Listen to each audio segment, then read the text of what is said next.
Let me know if the music is a bit too loud. I had to turn it down on my end.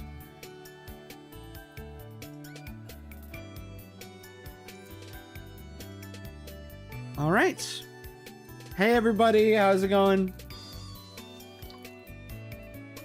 Been a while since I've used my little VTuber. Well, not VTuber, PNG tuber. I have a VTuber, but it makes my computer run like doo-doo. So, you guys get the PNG tuber. Actually, would it be better if I, hold on, if I just skewed this just a little bit? Is this better? Does this work better? Yeah, but now there's like a black bar. Hold on. I have a way to fix that. There we go. Yeah, look at that. That's clean. That's clean as heck. Ooh, I love that. That's clean. That looks professional. This looks like a professional setup. Does it have my mouse? Oh, wait. Hold on. Hold on. Hold on. Hold on. Hold on. Actually, wait. I changed my mind. Hold on. I changed my mind. How do I make like a solid color? Anybody anybody in chat know how to make like a solid color on OBS? Hold on. Oh, this is really embarrassing.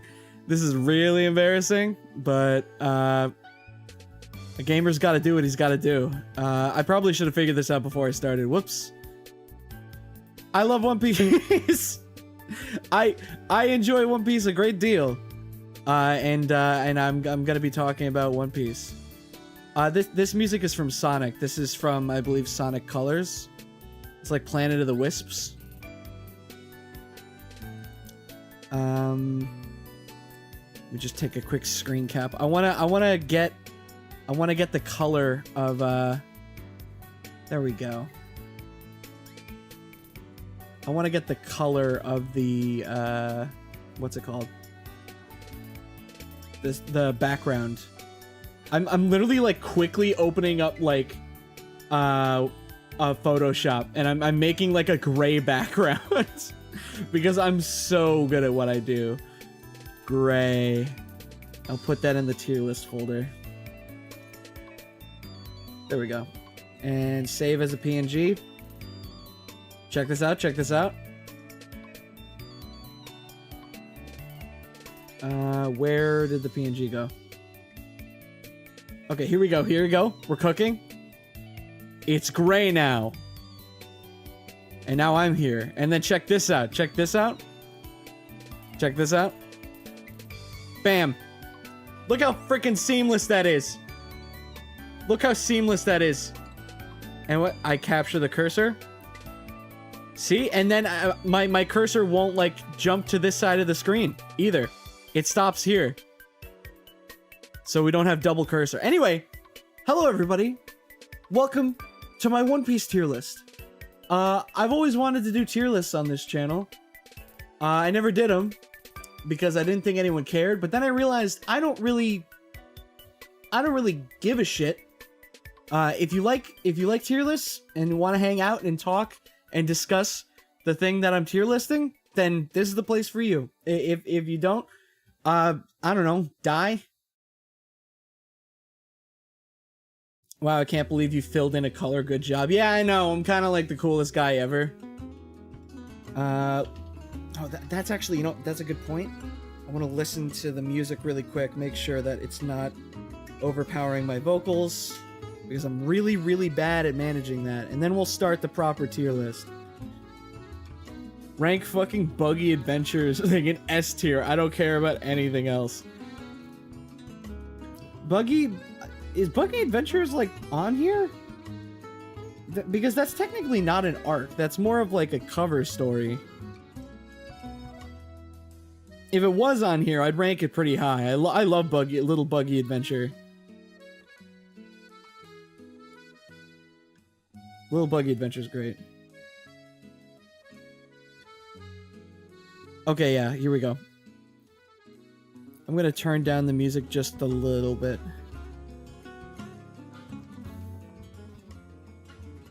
Okay, yeah, I'm turning it down a little bit. Anyway, One Piece. Finally, we're actually doing it now.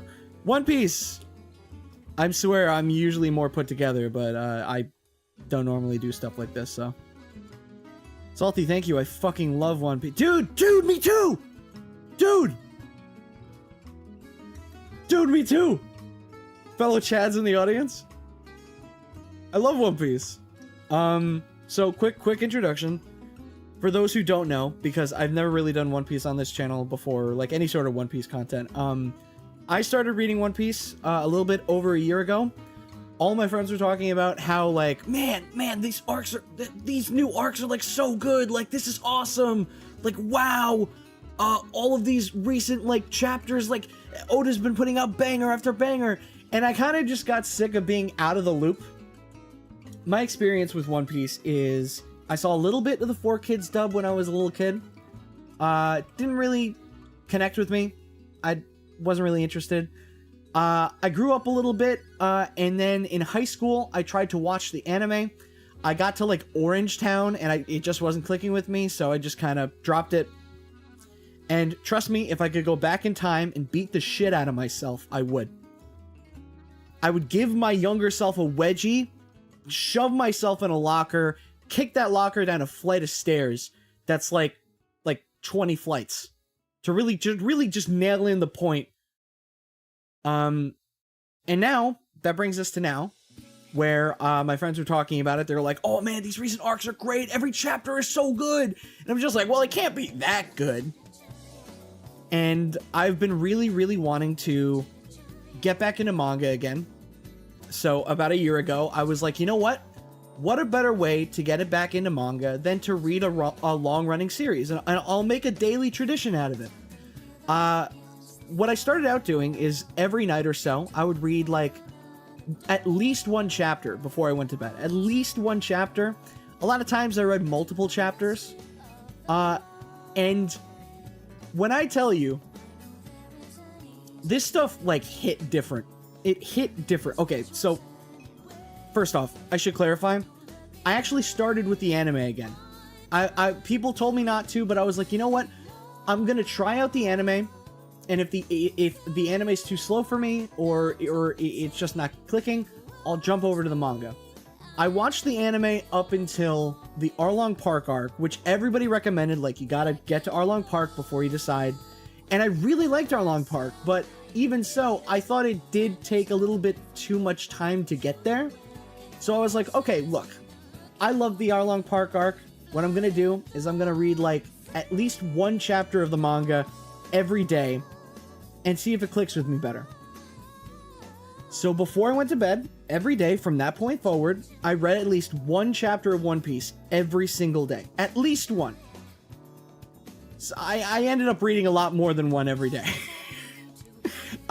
Okay, so Arlong Park, already, great arc.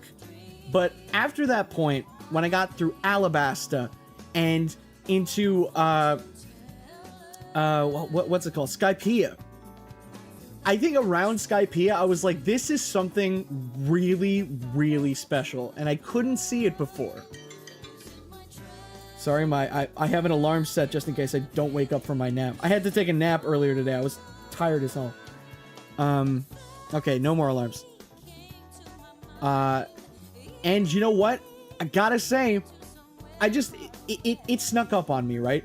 Like, I was like, oh, Arlong Park is really good. Like, that's actually a really good arc, but there's no way it can get better than that, right? Like, that was pretty good. And then it kept getting better, at least for me. I know not everybody gels with One Piece. That's totally valid, totally fine. It's not for everybody. But dang, if it doesn't hit. It hits so hard, and I have no idea how this man, Oda, who wrote this, like, he keeps bringing back all these plot elements and tying everything together, and it feels so organic and fleshed out. I don't know how this dude keeps track of all of the information he has put into his story, but he does, and we're still getting payoffs for stuff that happened in, like, chapter 1. Like, over 1,000 chapters later. That's not, like, a normal thing that a writer does. That's crazy. So, you know, that's how I got into One Piece. I'm fully caught up with the manga now. I've watched a good chunk of the anime. I haven't watched all of the anime, especially Dressrosa, because they butchered that stuff pretty hard in the anime. But I am planning on going back and kind of like watching, bits and pieces. I've already watched some good chunks of the anime though. Like I watched a lot of Wano because the anime for Wano is super good. But anyway, without further ado, sorry for the rambling. I'm a rambler. I really appreciate you guys coming by. Today we're gonna be ranking One Piece arcs. I'm gonna be ranking them. I'm sure that, chat will probably have some influence on me in where I should put arcs because I'm a coward and public perception scares me. So, Salty, please try One Piece. Hey, here's the thing for you. I have, and I do quite enjoy it. I think One Piece is really good. But, as much as I love One Piece, there's a lot of really big gaps in that. And also, I do my best to support it officially as much as I can. Like, I've been buying... You can tell... Okay, I need to clarify something to everybody right now. Everybody in this chat knows I'm fucking obsessed with JoJo's Bizarre Adventure. I have been ever since high school when I started reading it and watching it. When I caught up with One Piece, I think, and this is just coming from me, you can have a different opinion. One Piece, I think, has superseded JoJo in my brain. I love JoJo, I do. I even love, the modern JoJo stuff. Not as much as I like some of, like, the classic canon, but, I just think I finished reading One Piece, and basically every criticism I had about JoJo is, like, something that exists in One Piece that is fixed in my brain. Like, something I love about JoJo is, Araki, doesn't overextend his stay with characters if he doesn't need to. He'll create a new scenario, create a new setting. It'll be really cool. And then when he's done with that setting, he's done. He never comes back.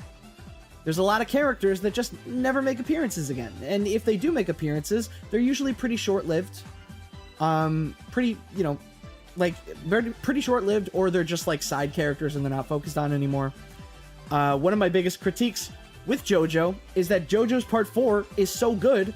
The fact that it is so self-contained and never bleeds into any of the other parts beyond Koichi makes me so sad and depressed. Part 4 is so good. I love Josuke. I love Okuyasu. I love that whole setting. The fact that it is not even, like, really referenced, or we don't ever return to Morio, or we get any official stories from Araki returning to Morio, that killed me.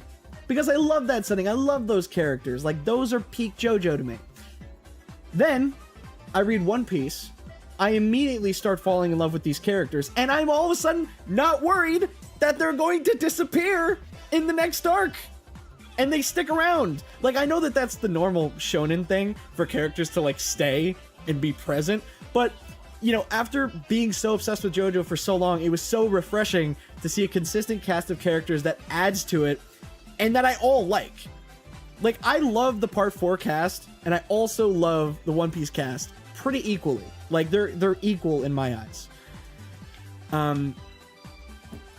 But, like I said, One Piece, by the time I caught up, it addressed a lot of my issues. A big problem I had with JoJo is that I feel like some aspects of his story are a little bit inconsistent.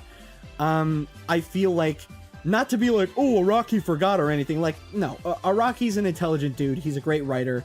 Not that memory is, a factor in good writing. Like, don't get me wrong. I don't think that it is a good factor in good writing. However, I just think, like, especially Araki with Part 8, there's so many aspects of Part 8 early on in the story that are either abandoned or contradicted later in the story, just because it seems like he changed his mind while writing, which is fine. It's just, like, I don't really like that as much. However, here comes Oda. I finished reading One Piece, and it feels like there was never a situation where this man changed his mind on, like, a grand piece of story structure. Like, it feels like everything is on purpose and it's thought out in advance. and it's very, very, like, it's fun. It's great, and it makes me feel rewarded as a reader for putting in all of this effort to get this far, because I'm still getting these payoffs to information that was pretty early on in the series. And stuff that's still relevant, and stuff that, like, you can kind of piece together while you're reading. Like, there's little bits of foreshadowing that allow you to, like, make your own little theories, and it's really rewarding. I think One Piece, in general, is rewarding. And I feel like it's just fun to read because of that. That's all I'll say on that. Let's actually rank these things now. I'm sorry. When are you going to start? That's a great question. I'm sorry, I had a lot of preamble, because this is my first time talking about One Piece actively on the channel. But yeah, let's reorganize these a little bit, because I kind of want to go with them in order. Let's see. Romance Dawn. Okay. So we're gonna start the tier list now. If anybody in the chat has their own suggestions or their own little things that they want to tell me, or, you know, if you want to yell at me, please do, by all means. Romance Dawn's going an A for me. And I know it's literally the first story in the manga. It's one of the shortest things in the entire series. I still think it's A. When I look at Romance Dawn, and I've said this to friends, I think that it is the perfect opener arc. It is, like, perfect in all senses of the word. I think other manga and other stories should, like, kind of take a hint from Romance Dawn. It works so great as just, like, a pilot, too, for, like, the rest of the series. It's this nice, self-contained story. And it also just kind of, like, it sets up everything so well without feeling like a to be continued sort of thing. Like, it feels like this nice, self-contained little story that you can read and be like, wow, I love this character. Luffy is so cute. Like, I can't wait to see what he does in this series. And what's great about it too, I think, after the fact, and I'm going to be factoring these things in to the discussion on this, but a great thing about Romance Dawn is that you don't realize it at the time, but it sets up so many things for later. Like, not even just like, oh, Luffy has his hat. Luffy wants to return his hat to Shanks. A big thing about it is that we can see Shanks use, like, an early idea for hockey, like an early form of hockey on screen before it gets introduced in, like, chapter, what, like 400? It gets first, like, said out loud. That's crazy. That's insane. I also really like how, and I should say this right now, spoilers for One Piece. I'm gonna be talking about pretty much everything up to the current anime and manga. A big thing about Romance Dawn that I like is that, like, for example, we only just now learned recently, as of Wano, why Shanks had the Gum Fruit in the first place. And I think that, you know, like, that never needed to be explained, but the fact that we're still getting information about Romance Dawn and clarification later on, that makes sense, that, like, that fits into the story really, really well. I love it. I love it so much. It makes me feel rewarded. It does something in my brain. It causes a chemical reaction. My brain explodes. I'm gonna try to avoid Egghead as much as I can. I will try to avoid Egghead, although I could talk about that for a solid hour. I will try to avoid Egghead because it is not complete, so I really can't rank it. But if I did rank it without saying anything, Egghead would definitely be S so far. At least for me. I think it's an S tier arc and it's not even done. Oda would need to fuck up really bad for me to start thinking that that was a bad arc. Is this going to be spoiler heavy? It's going to be spoilers up until, like, the anime, so, like, a little teensy bit past Wano, but I'm going to be mostly doing it in order. I might, like, mention, like, stuff vaguely about future events and how they play into stuff, but I won't go into, like, heavy detail until I get to those arcs, if that makes sense. But yeah, no, Egghead is amazing. I think it's an S tier arc. I really could not tell you anything wrong with it. I think it kind of dwells a little bit too much kind of lags a little bit in the beginning, but especially right now, the information that we're getting, it is constant. Like every chapter, there's like this massive lore drop that we've been waiting for years. And it's really good. It's really good overall. So that would be an S for me right now. Like I said, Oda would really need to screw up super hard for it to be lower than an S for me. And even if he like screws up, like there are some aspects of it that I'm not a huge fan of, but even so, like I still think overall it's an S.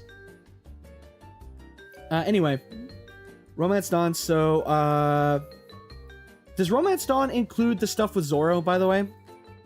Or is that separate? I think it does. Yeah, I definitely think this is an A. If it includes stuff with Zoro too, like definitely A. I love Zoro. Especially pre-time skip Zoro. I love him. He's a little bit of a goofball. He's serious, but he's like a goofball. I love him. Is this a manga or anime ranking? It's a little bit of both. I've read the manga for the most part, but I have watched chunks of the anime. It's basically just like the general story. You know what I mean? I will probably factor, like, if I have watched parts of the anime, I might factor that in. Like, for example, Wano. Like, as much as I hate its length, like, some of the anime episodes are genuinely some of the greatest One Piece episodes ever. But yeah, Romance Dawn, A. Next up, I think, is Orange Town. Orange Town, I have a complicated relationship with. On one hand, it introduces Buggy the Clown, which is peak. As we all know, Buggy is one of the best characters ever. He's one of my favorite characters in the entire series. But at the time, I didn't know that. And, you know, if you're watching this in post and you've skipped to the point where I am talking about the tier list, I did mention earlier that Orange Town is originally, when I watched it in high school, that was my dropping off point. It wasn't clicking with me, and I was like, well, you know, I think I'll drop off here. That was a mistake, obviously. I'm here to tell you that was a mistake. However, I don't think that Orange Town is, like, crazy good. I love all of the aspects it introduces. Here's the thing, right? We need, as much as I love Oda, we need a couple of mid arcs. Like, not all of the arcs can be S tier. I wish that was the case, but I don't think that any story that I like has all around S tier arcs every single time. Even in JoJo, there's parts of JoJo I don't really like. Like, part 8, I kind of struggle with. I like parts of it. I don't like other parts of it. And same with One Piece. Like, Orange Town, it does a really good job introducing characters like Buggy, Nami, that dog, Choo Choo. I love Choo Choo. Is it Choo Choo? Am I remembering that correctly? I love that dog. That backstory is a really cool glimpse into the, like, ideas that Oda is toying with, where it's like, what if I made this character have a very traumatic backstory, but make him look like a goofball? Orange Town's only good because of Buggy, Nami, and the cute dog. Agreed. And, you know, it sucks because in the live action, like, you know, the stuff that's good about Orange Town is that it introduces characters like Nami and Buggy, but in the live action, they moved up Nami's introduction to Romance Dawn, which I actually prefer. I think having Nami join up with Luffy and Zoro all at the same time, I think is great, because I consider them kind of the main three. Thematically, I think it works. But, like, other than that, you know, it's C. It's not bad. It's not bad. It's fun. It just doesn't blow my cock off, right? We're gonna get to some arcs that blow my dick off, but we're not there yet. We're not there yet. Romance Dawn, and I'm not saying that Romance Dawn doesn't blow my dick off. I think it's great, but, you know, it's starting on a high note, right? Like it's already pretty high when you're starting to read or watch, and that's great. But if you start good, it's not going to blow my dick off. If you start good and then get better, my dick clean off my body. Like, instant bottom destroyed. Okay, what is the next arc after Orange Town? Seer Village. I'm going to put Baratier right there. Seer Village. This is going to be so controversial. I know a lot of people don't really like Seer Village. That makes total sense to me. I think that overall, Clawhador, or whatever his name is, I don't know his pirate name off the top of my head, but Clawhador, people don't really like him as a villain. He's kind of, his motivations and his plans don't really make any sense. However, I think that people don't understand Usopp. I was an Usopp stan from the very beginning. I have so many friends and YouTubers I watch that have told me like, yeah, no, yeah, I love Usopp now, but I didn't like him at the beginning. I thought he was kind of annoying. No, Usopp was peak from the beginning to the end. If you don't think so, you're wrong. Just because he's a weakling and he's a coward doesn't make him annoying or a bad character. If anything, this is coming from me, I feel like he's a more interesting character because of that. I think I've gone on record before, but I love shonen series that have weak characters or coward characters. That is like one of my favorite tropes in all of shonen, because you just know that they're gonna do something crazy or badass later. And Usopp, even in Seer Village, is doing some crazy stuff. Like, even though he's a coward, he has this really good spotlight put on him where he genuinely tries to help and he genuinely tries to be there for his friends. Thank you, chat. Thank you. People saying that I'm based. This is what I'm saying. It makes me so sad when people talk about how they find Usopp annoying early on. I'm like, I've never found him annoying. I find him endearing and fun. What else was I gonna say? Oh yeah, so the weak archetype in shonen, right? The way I like to phrase why I like it so much is you look at a character like Krillin from Dragon Ball, right? If Goku is in a fight, you know that dude is gonna win. Like 99% of the time, if Goku gets into a fight or Luffy gets into a fight, they're probably gonna win. If they lose, then they'll end up winning later, right? If characters like Krillin or Usopp get into a fight, it is a crapshoot. It feels like I don't watch wrestling, but I'm sure that it's kind of similar to watching like wrestling where you're like, you don't know who's gonna win in a match. Seeing weaker characters fight characters that are pretty... I think Usopp has always gone up against characters that are stronger than him. It is infinitely more interesting to me.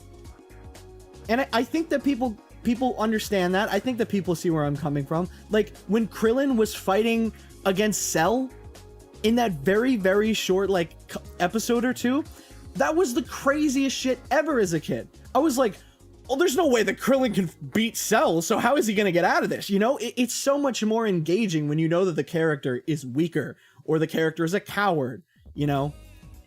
It's a crapshoot on if they're gonna win or not or succeed. So with that being said, I like Seer Village. I don't think it's A, but I think it's better than Orange Town. I'm gonna put it at B.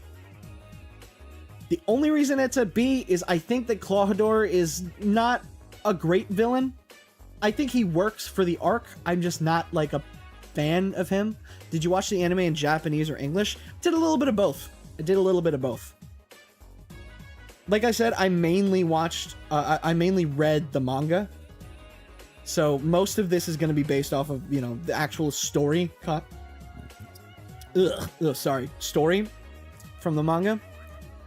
If there's any differences in the anime, I might not know because after Arlong Park, I like permanently switched to the manga.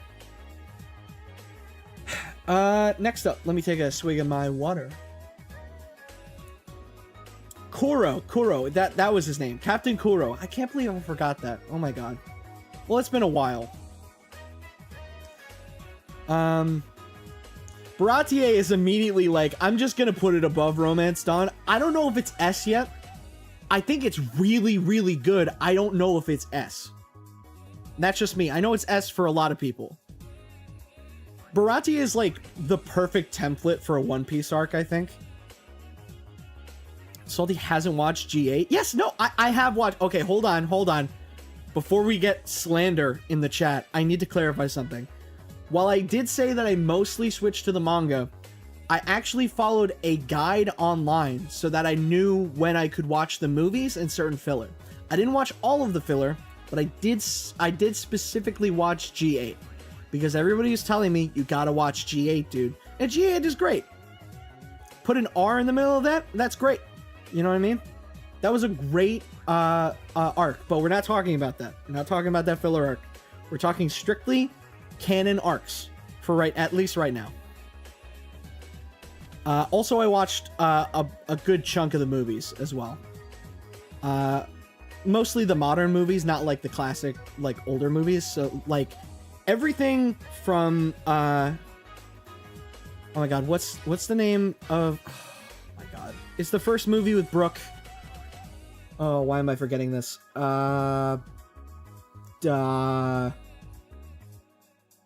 Movie,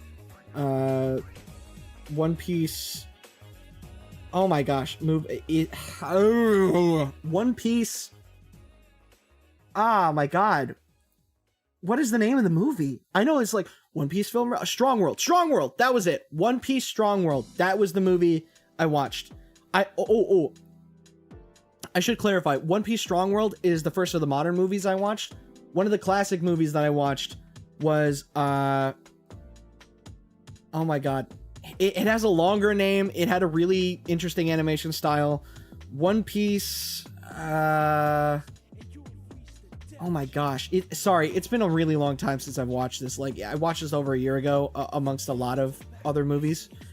One Piece Strong Guy.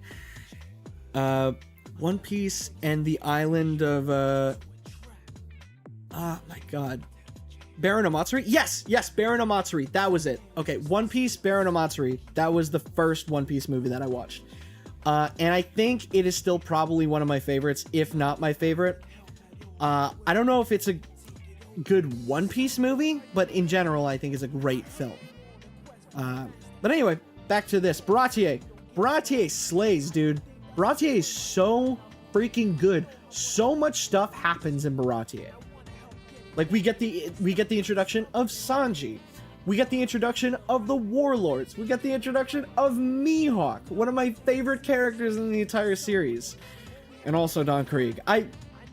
Listen, some people, I know a lot of people out there that are like, Don Krieg's pretty cool. He's not. He's disposable. There's nothing about Don Krieg or Captain Kuro that really like jump out at me. And I think a big problem with that is probably because Kuro and Don Krieg, they don't really play a bigger role in the story, which, you know, it's not necessary for every villain to be like super story important. I mean look at Enel, you know what I mean? But I don't know, man. Both Captain Kuro and Don Krieg just have no presence. You know what I mean? Like, you know who has presence? Most of the villains in this series. Like, even freaking Foxy has a presence. You know what I mean? Like, he walks on screen, you can immediately recognize him. I can barely remember Don Krieg's design half of the time. And they never show up again, so like, why would I even care? And I get that he's supposed to be a disposable villain, and he's supposed to show you like, oh, the Grand Line is really dangerous, even for a pirate like Don Krieg. And you know, Mihawk coming doing his thing. But I just don't care, man. Don Krieg is like, if we were doing a villain tier list, Don Krieg would be an F. I do not care. And yeah, it's like Chad's saying, he got clapped. He got clapped by Luffy, like, so hard. It was barely even a struggle. So yeah, that's how I feel about Don Krieg. If you were wondering, if you were about to write me a letter or an email being like, hey Salty, how do you feel about the One Piece villain Don Krieg? Well, that's how I feel. We do Don Krieg slander in this chat. And yeah, also Geen was really cool. I did like Geen. You know that you got it twisted when the captain of your crew is less interesting than like the lower, like the like supporting characters of your crew. Geen is great. And I'm crossing my fingers that Geen is somehow going to come back. I know it probably won't happen. Especially, you know, like in the One Piece live action, he was kind of like barely present. So I feel like he's never going to come back. But like, I want him to come back in some small way so hard. And I have theories. I have a theory about how characters like Geen can come back organically. Won't talk about it now. But if you ask me later, I'll tell you about it. I have a whack job theory about the end of One Piece that I'm very... I think I'm right. I think I'm correct. Derek, he's dead? No, Geen is not dead. Geen survived the end of Baratier. What are you talking about? He doesn't show up in the cover stories? That doesn't mean he's dead. What? Okay. Listen, the only character that Oda, I think, has killed off screen. Oh, no. There's two characters. No, never mind. There's been two characters that I'm remembering that Oda killed off screen. I won't talk about them because we haven't gotten to it yet, but I will talk about them later. Yes, Geen will come back. Whenever they reach Elbaf, Geen is gonna be there, and he's gonna be like, "Oh, Sanji, I've been training. I mean, I want you to ask your I want you to ask your leader if I can join your crew." Anyway, where's Arlong Park? Okay, S. Do we even have to have this discussion? Is this even a discussion we need to have? Oh yeah, I just realized I barely mentioned Mihawk. Dude, Mihawk is so cool! He was cool in the manga, he's cool in the anime, he's cool in the live action adaptation. Dude, that intro scene to him in the live action adaptation, where he is just like on that beach, just like decimating Don Krieg's entire fleet. Dude, that was the coolest shit I had seen like all month. And people, listen, I know. It's debatable. A lot of people are either like, they love that scene in the live action, they love the live action, or they think it's corny. I'm gonna be real with you. If you watch the Mihawk scenes in the live action One Piece and you think that they're corny, you're just not fun. You're just not fun. You know what you need to do? You need to go back in time and tell your child self to start playing Sonic games. Then you will understand. Sometimes a little bit of corn is great. You know, it shows up in your stool, but at least you're getting that nutrients. It's fine. It's fine. But yeah, Mihawk is the best. I freaking love Mihawk. I can't wait for when Zoro fights Mihawk and he wins and he becomes the greatest swordsman. I can't wait for that. It's gonna go crazy. But yeah, Arlong Park. Like I said, do we have to have a discussion? Arlong is an amazing character, an amazing villain. He has not only a presence, like a really demanding and like a great aura the moment he shows up, but he also goes on to not only affect Nami's character, you know, throughout her entire character arc, but, you know, we get more and more information later that recontextualizes him and almost kind of makes you think like, oh wait, he's actually a little bit sympathetic. Like, it's really, really cool. There's actually like so many hidden layers to Arlong's character that you don't know right off the bat. And I never expected that I would feel kind of bad for Arlong, like in the long run. Like, still, you know, he's done horrible things, but knowing his background and knowing where he came from and how he was raised, you know, it kind of contextualizes him a bit more. So I really like that. He's got a lot going on, and we get our first mention of characters like Jinbei, and a little bit more talking about the warlords. Like I said, you know, this is Nami's big arc. Nami is fucking fantastic. She's one of the best characters in the entire series. You know, Oda doesn't really treat his female characters all that well sometimes, but I'll give him this. He actually did a good job with Nami, especially early on. She still has some good moments to shine later, but I think, you know, Arlong Park is definitely there. Let's just say it. Like, there's a reason why people say to get to Arlong Park before you consider dropping it. Like, after I finished Arlong Park, I was like, okay, you know what? I'll read this for a couple more arcs. This is getting to me. I personally didn't cry at Arlong Park, but I know people that did, because it's a really emotional story. Especially in the live action. I think they did a really good job with it in the live action with the limited amount of time that they had. When I watched the live action with my partner Jess, like, it was so good that, you know, normally we tried to watch like an episode every night so that we could kind of like, you know, we didn't want to rush through it. When we watched the second to last episode and, you know, it was in the middle of Arlong Park, she was like, I'm going to be real. I know that we said that we weren't going to watch multiple episodes. However, I need to see that next episode now. And she loved it. Like, I think you know, I don't speak for Jess in any way, but I think that Arlong Park might be her favorite arc after only watching the live action. Which makes sense. You know, it's a great arc. I love it. It's really cool. It has a lot going for it. And I think it's cool that it kind of establishes that we don't need to learn about the backstories of every Straw Hat the moment that we meet them. But yeah, it's a really good thing that kind of ties together the first major saga, which I really like. Up next, where's Logtown? Ooh, Logtown! I love Logtown. Logtown is fantastic, and I think that it's awesome that Logtown is the next arc that we're getting in the live action. Like, I think in terms of season, right? Like, I think about how the live action is going to adapt the story a lot. Logtown is an amazing opener to a new season. It is like, it is almost perfectly crafted to be like, to get you back into the story and kind of like, you know, be like, okay, they're starting a brand new adventure. You know what I mean? Here, I'm gonna take off my headset for a little bit because my ears are sweating. It's getting really hot in the apartment right now for some reason. I think the heat's on again.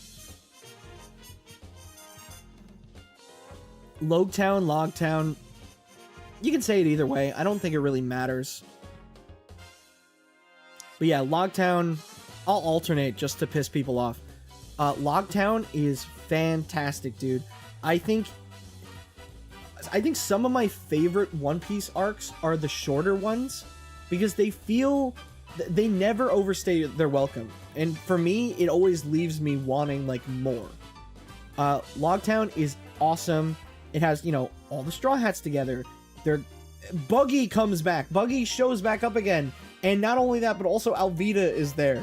Oh my gosh, I didn't even touch on Kobe. Whoopsie daisies, I forgot about Kobe. Kobe's a good character. I like Kobe a lot. And I really can't wait to see how he gets further developed down the road. Because I think he's definitely going to have to fight Luffy at some point. But, you know, that's up in the air. It gave anime-only Usopp and Sanji episodes. Yeah, okay, so interestingly enough, I did watch a little bit of Logtown in the anime. And I didn't realize that, like, I did not realize that Usopp and Sanji's little side quests were filler. I thought that Usopp in you know, having that duel with that guy, I was like, this feels like it could be canon. Like, I like this character. And it wasn't canon, and I had no idea until I started, like, I hopped onto the manga, and I was like, wait a second, where is this scene? And, you know, like I said, we also have Alvida coming back, Buggy. All in all, it's a great arc. I don't think it's S, because it didn't make me, like, flip out or, like, sob, but it's right below Romance Dawn for me, I think. It's right below. Where is... Okay, Reverse Mountain. I'm just gonna put this in order really quick. Whiskey Peak, Drum Island, Alabasta, Jaya. Okay, I think it's more or less in order now. Bar a couple, but, you know. Anyway, Reverse Mountain. I don't really consider this an arc. It just kind of feels like an in-between. I know that it has to be considered something or a part of something, but Reverse Mountain, I don't really... We'll get to it later, but it does set up a really compelling storyline, but on its own, it doesn't really...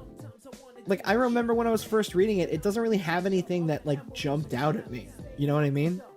Like, when I think about rewatching the series, my first thought is like, dude, oh my god, I need to go watch Reverse Mountain in the anime. Oh my god, dude, that'd be so hype. No, I don't think that. I don't think that at all. I love Laboon. Don't get me wrong. Don't get me wrong. Guys, calm down. Calm down. Don't get me wrong. Laboon is great. I love Laboon. Everybody loves Laboon. How can you hate Laboon? But, it's more of a setup arc than anything else. It sets up Alabasta, like getting into Whiskey Peak. It sets that up. It sets up Vivi. It sets up Crocus being, you know, a member of, you know, the Roger Pirates. It sets up Laboon and, you know, like backstory that we'll get into later that involves another Straw Hat. But it doesn't really have anything besides that. It's totally fine. It's totally fine, but it didn't blow my socks off. It's mostly setup that will fill out later. And what it does set up, I'll say this, what it does set up, it sets up really well. It sets up stuff super duper cool, cool stuff later. But yeah, setup arcs are the best. Maybe not. They're good for being setup arcs. It doesn't mean that they're S tier. Like, I'm gonna just put this in D, because it's not bad. It's not bad at all. It just doesn't... It doesn't do much for me. And I'm sorry. I feel like I'm doing a sin by doing this, but it's okay. I like what it sets up. I just don't like the arc itself. I think it's a cute little story about, like, Luffy and Laboon, and Luffy being like, hey, Laboon, you know, we're gonna come back and visit you when we get back. They're better when we get the payoff. I agree. There's a lot of arcs in One Piece that I actually think are a lot better after we get the proper payoff later, or they set up things later. You know what? Okay, I'll just do this. I'll put it in C, okay? C. Bottom of C. Okay, that he tells them about Raftel and slash Laughtail. Okay, you know what? Fine. They also set up Laughtail. Whatever. But I'm sorry, it just doesn't do much to me. You know? It doesn't tickle my fancy. Whiskey Peak? Okay. I'm mixed. I'm mixed on this one. Because I know I just said I'm not a fan of arcs that, like, are really only set up. But there is some cool little bits in this. For those who don't remember, Whiskey Peak is when the Straw Hats get to this island that is full of mercenaries from, oh man, what's the name of the mercenary group?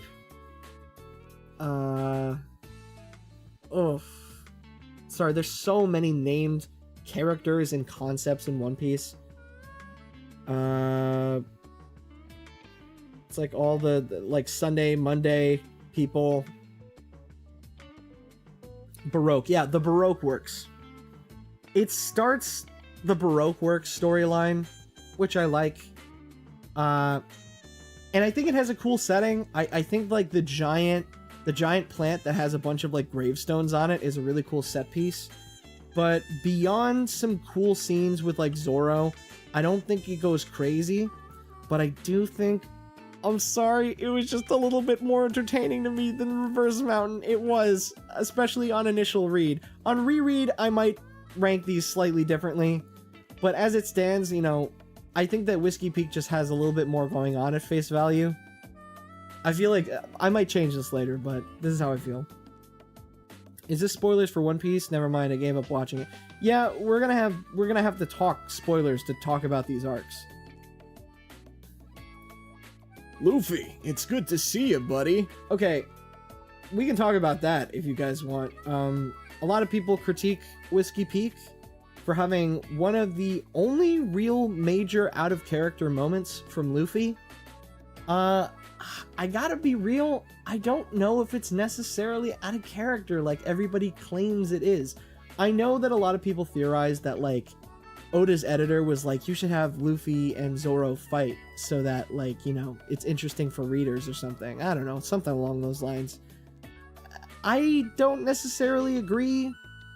Like, I know it's conflict for just conflict's sake, but also you gotta remember that these people are seemingly innocent to Luffy and that they gave him food. And we know how much Luffy loves food. It's not that he's distrusting of Zoro and that's why he attacked him. It's because these people gave him food, he perceives them to be innocent, and he's not trying to kill Zoro, he's just trying to stop Zoro. You know what I mean? I don't think that's that, you know, that's just me. That's how I feel about it. You can feel your own way. I'm not saying that you can't. Can you eat bugs live on stream? Anyway, we're gonna talk about Little Garden next. Little Garden, Underseer Village. I don't think it's crazy, but I do think that it has a lot of really good setup. It has Elbaf. It has more Baroque Works characters. Pretty good fight between Luffy and, you know, Mr. Is it Mr. 9? I know his hair makes... Is it Mr. 8? Ugh, what is this stupid name? Mr. 9?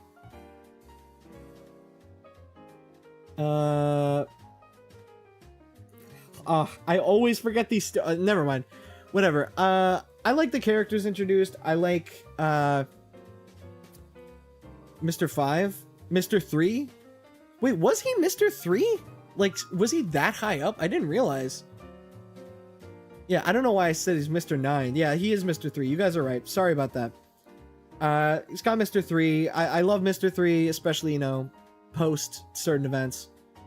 But overall, it's okay. It's another one of those setup arcs, basically. I will say this. I gotta give it to Oda that even this far ahead, he was planning for, you know, them to eventually go to Elbaf. And there's sprinkles of that later on too, but like to see that he was planning stuff like this early on is pretty impressive. And you know, I know that the original plan for One Piece was that it was going to be 5 years of story and then he was going to end it. So they probably would have gone to Elbaf before that original draft ended. However, you know, he extended the story, so a lot of earlier stuff are now being resolved much later than they would have normally. But I still think it's pretty impressive, and it shows a lot of restraint too. Let's see. Drum Island. Peak! Peak! Drum Island is peak! It's peak! I'm sorry! I've been saying that a lot. Apologies. Drum Island is just good. It's really good. It's one of my favorite arcs in One Piece. Am I biased? Yes. I'm a huge Chopper stan. I'm a massive Chopper stan. I love Chopper. And I think Chopper, out of everybody in the crew, has one of my favorite backstories. I think a lot of people don't put Drum Island in S tier because they think that they think the villain is kind of mid. And I get that. I get where people are coming from. I don't necessarily agree. Again, you know, it's an island where nothing big story-wise happens, but it has a really good self-contained narrative that was really engaging to me. Like, learning about Chopper's backstory and what happened to, you know, his basically adopted father, Hiruluk, it was so engaging and fun. And it made me sad. It made me depressed. You know, that final scene of the flashback where Chopper tries to get the mushroom because he thinks it's going to heal Hiruluk, and Hiruluk already knows that he's on death's door already, so he just eats the mushroom just to make Chopper feel good, even though he knows that it's poison. He knows he's going to die. It doesn't matter. But yeah, people just don't like Wapol, which I totally get. But I don't know, man. There's something... Maybe it's just the Don Krieg slander that I like every other villain besides like Don Krieg and Captain Kuro. But I like Wapol. He has a lot of character, surprisingly. Like, he sucks, don't get me wrong. I don't like him. I think he sucks. But there's something about characters like Wapol and Foxy that I'm weirdly appreciative of. Like, we need asshole characters in this series. We do. And Wapol's a huge asshole. He's a goofy asshole. And, you know, I talked about how Don Krieg was kind of a pushover. Wapol is kind of a pushover. But Wapol's not really Luffy's villain to fight. He's more of Chopper's villain to fight. And that's why I think I like him too. It's because he has such a connection to Chopper and his backstory. Don Krieg just kind of shows up and he's like, I'm Don Krieg, look out for me. Like, I don't care. Wapol is integrated into Chopper's backstory, and he's integrated into Vivi's backstory. And I think that this is also the first arc where I really started appreciating Vivi as a character. I was kind of middle of the road on Vivi for a little bit, but Drum Island, I think she has some really good moments with Usopp, and some really good interactions with the crew members, especially when it comes to you know, Nami being sick and she's trying to prioritize her friends while still trying to prioritize her country, which I think is really admirable. And the way that Vivi wants everyone to be okay and doesn't want to sacrifice everybody is a really admirable character trait. Wapol is based because he named his new kingdom Evil Black Drum Kingdom. Oh yeah, I forgot about that. Wapol comes back later. He has a new empire, a new land that he is in charge of, and instead of calling it something new, he basically just it's Drum Island, but evil and fucked up. And also, Wapol is another one of those characters that Oda just is weirdly obsessed with. Wapol keeps coming back and is as of right now in the manga, I'm not going to say anything specific, Wapol is an extremely important character in the manga right now. He is extremely plot relevant, and it is so funny. It is so good. I love it. It is a great, it's kind of similar to how Buggy's main joke throughout the entire series is that he keeps failing upward. He keeps being put on a higher and higher pedestal every time he's on screen. Wapol is kind of similar.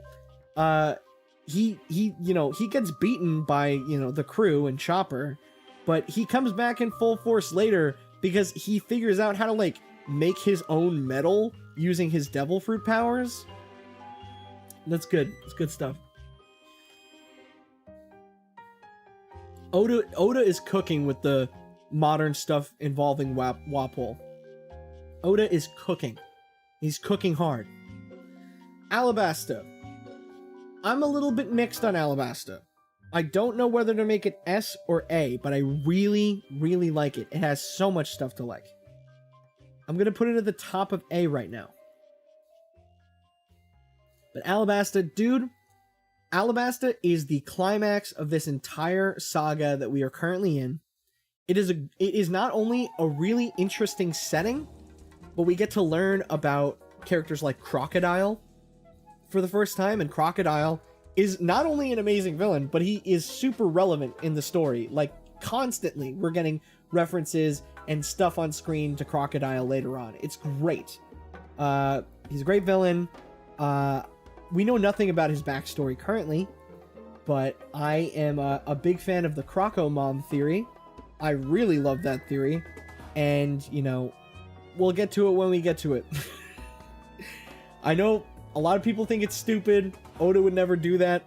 But I mean, imagine.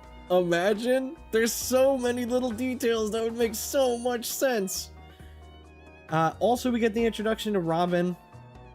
And we get the most heartfelt ending scene, I think, in any of the arcs. One of my biggest complaints with Wano is I think we left Wano a little bit too early. Like, don't get me wrong, I think Wano's length sucks. I think it's way too long and it has way too much. Like, the third act is like crazy long. There's no reason that third act needs to be that long. But Oda was like, I don't care. Fuck you. I don't care. I don't give a shit. But yeah, I think that Alabasta's ending sequence when they're leaving and the big emotional goodbye is perfect. I wouldn't change anything about it. It is peak fiction. You know, I'm gonna move it up. I have a bias to Drum Island, I think, but I think that that's pretty good.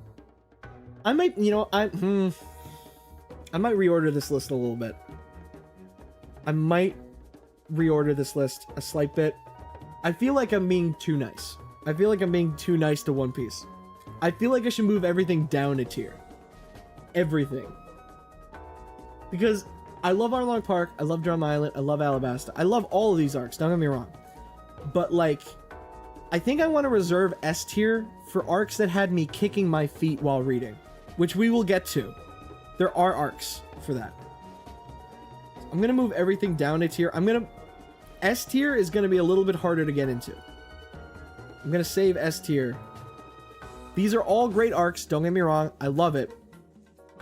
Oh, also, Alabasta, we get Bon Clay, the fucking GOAT.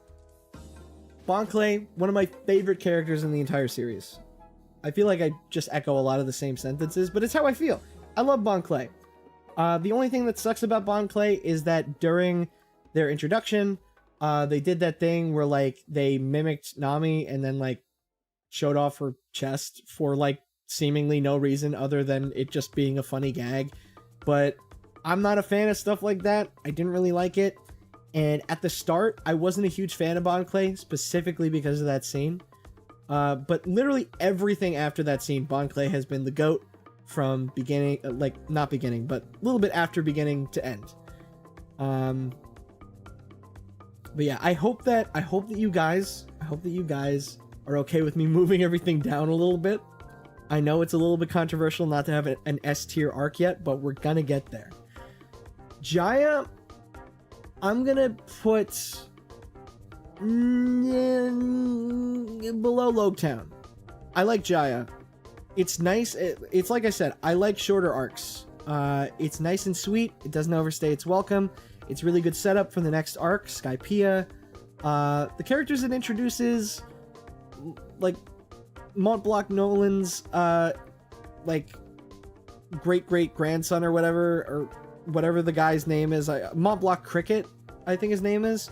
I'm not, you know, take it or leave him. You know, I don't really care about him that much. I think it's cool the way that, like, he's used for exposition and the way that he links back to the character that we do care about, Mont Blanc Nolan. But I don't know. Yeah. We also get our first inkling, a little bit of foreshadowing that Sanji is from the North Blue, if I'm getting that right. I'm hoping I'm getting that right, that he said North Blue. That was just such an interesting piece of foreshadowing, and I remember reading it and I was like, that's an interesting detail, and it's kind of focused on a little bit. It's a very blink and you'll miss it moment, but there is a little bit of a focus put on that, and I was like, I wonder if that will come back later, and it does. Also, oh my god, how could I forget? Thank you, chat. It is the first appearance of Blackbeard. And Blackbeard is, well, he's a really interesting character. I wish I could say that Blackbeard is a good character, but we don't really know much about him. Beyond the fact that I think he's cool, I can't really say if he's a good character yet or not. Because, you know, I think he's a cool character, I'm really interested in him, but we don't really know much about him. Oh, dang, I almost forgot. Alabasta introduced Ace, my baby girl. I need to explain something to you guys really quick before we go back to Jaya. Ace is my baby girl. Okay? I do not thirst over many characters, but Ace, dude, the way that he is drawn when he first shows up, that shit was crazy. That shit was nuts. Oda was a freak for that. He looked like this scrawny, like listen, if he was real and he told me that he needed to moisturize his skin, I'd be there with the lotion, dude. I would help. Anyway, that's all I have to that's all I have to say on that. I like Ace a little bit too much. A little bit too much. I really like Ace. But Fire Fist Ace is great. Learning that Luffy has a brother is great. What do you mean? What do you think I mean? What do you think I mean? No, and listen, I love Ace. Post time skip Ace? Pre-time skip Ace? Dude. The scrawny shirtless dude with fire powers and freckles? Get out of here, man. Get out. Oda was cooking. Oda was cooking. Old style Ace is the best. I think my favorite design for Ace, or my favorite aesthetic for Ace, is pre-time skip anime Ace. When he shows up in Alabasta, I think he looked like kind of a freak. He looked like kind of a freak dude. But I loved it. I won't lie. I love that shit. I didn't know I did until Ace came on the page and I was like, hello? Who is this? Who is this delightful man? And when I'm talking about post-time skip Ace, I'm talking about the flashback sequence in Wano. Okay? Just so that people know, I'm talking design-wise. I'm not talking about, I'm talking about his design. But people don't have any sort of comprehension or deeper thought. So they're like, this dude said post-time skip Ace. You should go to Dunkin' Donuts if you're an Ace fan. Shut up. Think I'm stupid? You think? Do you really think I'm doing a One Piece arc tier list and I'm not caught up? What are you talking about? Anyway, yeah, Alabasta's great. Ace shows up, but as much as I'm an Ace stan, I don't think it budges on my ranking at all. But anyway, Jaya, also good. We get that amazing scene between Luffy and Blackbeard. You know what? Actually, just because of that scene, I'm gonna bump it up a little bit. Because I think that scene gets better and better the longer that the series goes on. I cannot wait for the eventual Ace. Ace.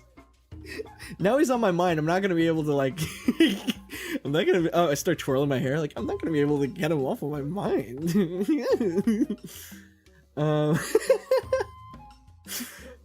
Yeah, no, I really like the Blackbeard and Luffy stuff in Jaya. It's really good, and I think it like automatically bumps it up because as time goes on, that interaction becomes more and more iconic. And again, I'll say this: freaking Oda has so much restraint. He has barely, like, Luffy and Blackbeard have barely interacted, and you already know that he's endgame. You already know that this is Luffy's, like, opposite. He is going to be one of, if not the final boss of the series. And it's great. Anyway, Skypiea, I'm putting you in A. I don't know if you're above Arlong Park, but you're an A. A lot of people don't like you for whatever reason, but I think you're great. Yeah. This cherry pie is so good I could die. This is very much a cherry pie pick. Because it's either you love Skypiea or you hate Skypiea. Somebody in chat put it really good. They said Skypiea. It is peak. It is great. And shout out to the guy who is working on the One Piece live action, who's like in charge of it right now, the showrunner. I forget what his name is off the top of my head. But he said in an interview, he's like, I can't wait to eventually spend an entire season in Skypiea. And dude, when he said that, I'm like, this is my dude. This is my freaking guy. He gets it. He gets it. Anime drags on in Skypiea. Agreed. Anime, maybe not super good. But for Skypiea, I read the manga. And while I think that Skypiea is a little bit too long in places, overall, I really, really enjoyed it. On my first read through, I definitely had to break it into chunks. Like, I read through it over the course of like several days. And I think it's a really good self-contained One Piece story that has a great beginning, middle, and end. And it also has foreshadowing for later elements in the series, and it builds on things a little bit. It has foreshadowing for Water 7 and Eni's Lobby. It has foreshadowing for, you know, stuff that happens down the line in fucking Wano, of all things. We still don't know what Enel's deal is. Enel, I think, in general, is a really good villain. The only thing that I'd say beyond, like, the length in some places, on how it might, like, drag a little bit, is, Enel as a villain is really cool, but the fact that he doesn't kill anyone is kind of weird. Like, Enel is basically showcased as one of the strongest, if not the strongest so far, villain that we've ever faced. And he was not able to kill a single person with his magical sky lightning powers. That I call major bullshit on. And in the live action, I think the one change that they're going to make to that is that Enel is going to kill a couple of people. I don't know how many, but there's definitely not going to be survivors. Like, there's not going to be a lot of survivors after Enel is done. Like, he's going to kill at least a good handful of people.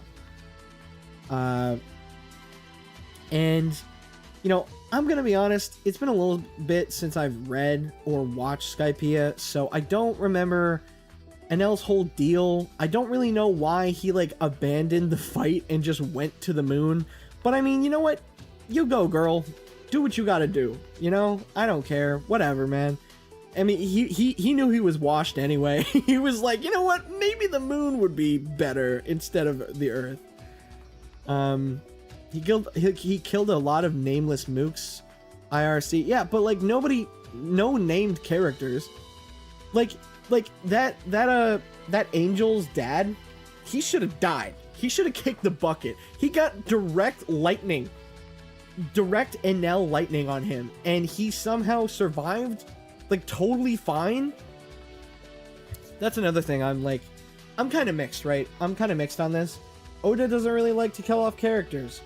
I'm not sure how I feel about that, because initially I was like, well, that's kind of lame. Like, you know, like, for example, Pell in Alabasta. I thought that was kind of underwhelming, a little bit lame that he didn't kill him off. Like, it kind of undersells his sacrifice a little bit. But something about One Piece that I really enjoy is, although Oda seems to be scared of killing off characters, when he does kill off a character, it goes hard. It, like, hits. Like, when a character dies on screen in One Piece, you know shit is going down. And another thing about, you know, keeping characters alive and being afraid to kill off characters that I actually personally think is pretty okay, is that One Piece is such a long series, and it feels like Oda is keeping characters alive for a reason a lot of the time. Like, for example, Pell, in the moment when he didn't die from that bomb, I was like, okay, but why though? But then Pell comes back later, like he's a presence later in the story. So it's like, it's kind of a trade-off where it's like with Dragon Ball, something that I kind of dislike about Super, which I liked at the time, was that they brought Frieza back, like, from the dead, and he's just a character in the cast now. I thought that was kind of weird, especially because that book is kind of, I thought that book was kind of closed. It feels like he was only brought back because of, like, marketing. Same with, the Golden Frieza stuff. I'm not a fan of that stuff. However, I think with One Piece, I kind of respect the choice to not kill certain characters off, because with Dragon Ball, it felt like when Frieza died, that arc was closed. You know, that arc was done. It's done. We're closing the book. We're not revisiting it. with One Piece, I know that this shit's gonna be going on for a while. So I'm fine with characters living if it means that, like, they will come back later and, like, serve a role or something like that. Salty, can I debate the merit of Hody Jones? Well, we're gonna get to that. But are you positive or negative, Bumbles? Do you like Hody? Hody? Is he Hordy or Hody? I don't remember. Cause, like, okay, I just know Bumbles has been holding this in.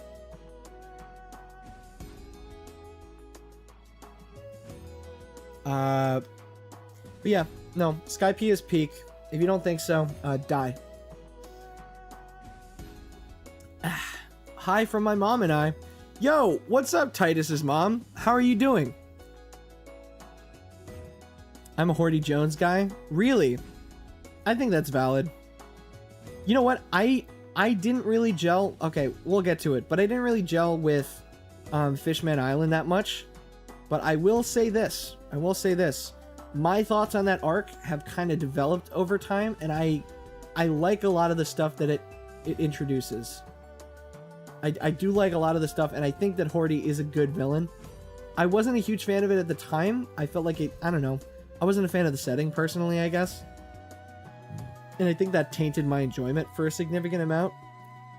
But, whoa, I want Hordy in me, not gonna lie? What are you talking about? What are you talking about? No, you don't know. That's a joke. That's a joke, right? Like, you're making a stupid, like, shitpost. Nobody, I have not seen a single person thirst over Hordy Jones. There's just, like, of all characters that you could thirst over in One Piece, why the fuck is it the Fishman racist? Like, why are you doing that? The Fishman racist that, like Jinbei is right over there. He's right over there. He's sexier. He's bigger. What are you doing, dude? I mean, who's Hordy? I mean, Hordy, whatever. I'll say Hody. I think everybody says Hody. I don't know. Next up, Long Ring, Long Land. Y'all know what I'm about to do. S tier, baby. Yo, the greatest arc in all of One Piece. So much to love about this arc. It's the introduction of Foxy. It's the introduction of Foxy's crew. It's the introduction of Foxy's pirate ship. It's the introduction of Foxy's devil fruit. So much to love about this. It definitely didn't overstay its welcome whatsoever, and I quite enjoyed every single moment of it. And honestly, I wish that it was as long as Wano. Okay, being serious though, it is an A tier. It's a low A tier, but it's an A tier. Look, Skypiea, great arc, but having something like Long Ring, Long Land, a very low stakes, fun little romp that's pretty funny, happen in between, you know, major arcs, I appreciated. I liked it. I know a lot of people that skipped it and don't like it. You're wrong. And I don't have to explain myself further. There's even the introduction of Kuzan. Oh my god, how can we forget Kuzan, S tier. But you know, Kuzan is also really cool. I think he adds a lot.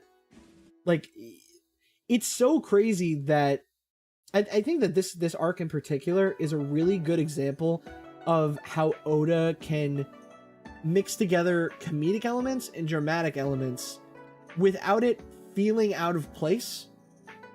Like, I think Long Ring, Long Land, the best part about it is that it puts you in a headspace of like, oh, this is a low stakes arc. You know, this is a low stakes arc. I'm here to have fun and like giggle a little bit. And then at the end of the arc, Kuzan shows up and like murks the entire crew on screen. It is amazing. Like, the contrast is so good. I have never had the ending of an arc, besides, you know, a little bit later. Oda is so good at writing endings of arcs that like pull me in. Like, this really pulled me into the Water 7 arc. I was like, I need to keep reading. This is crazy.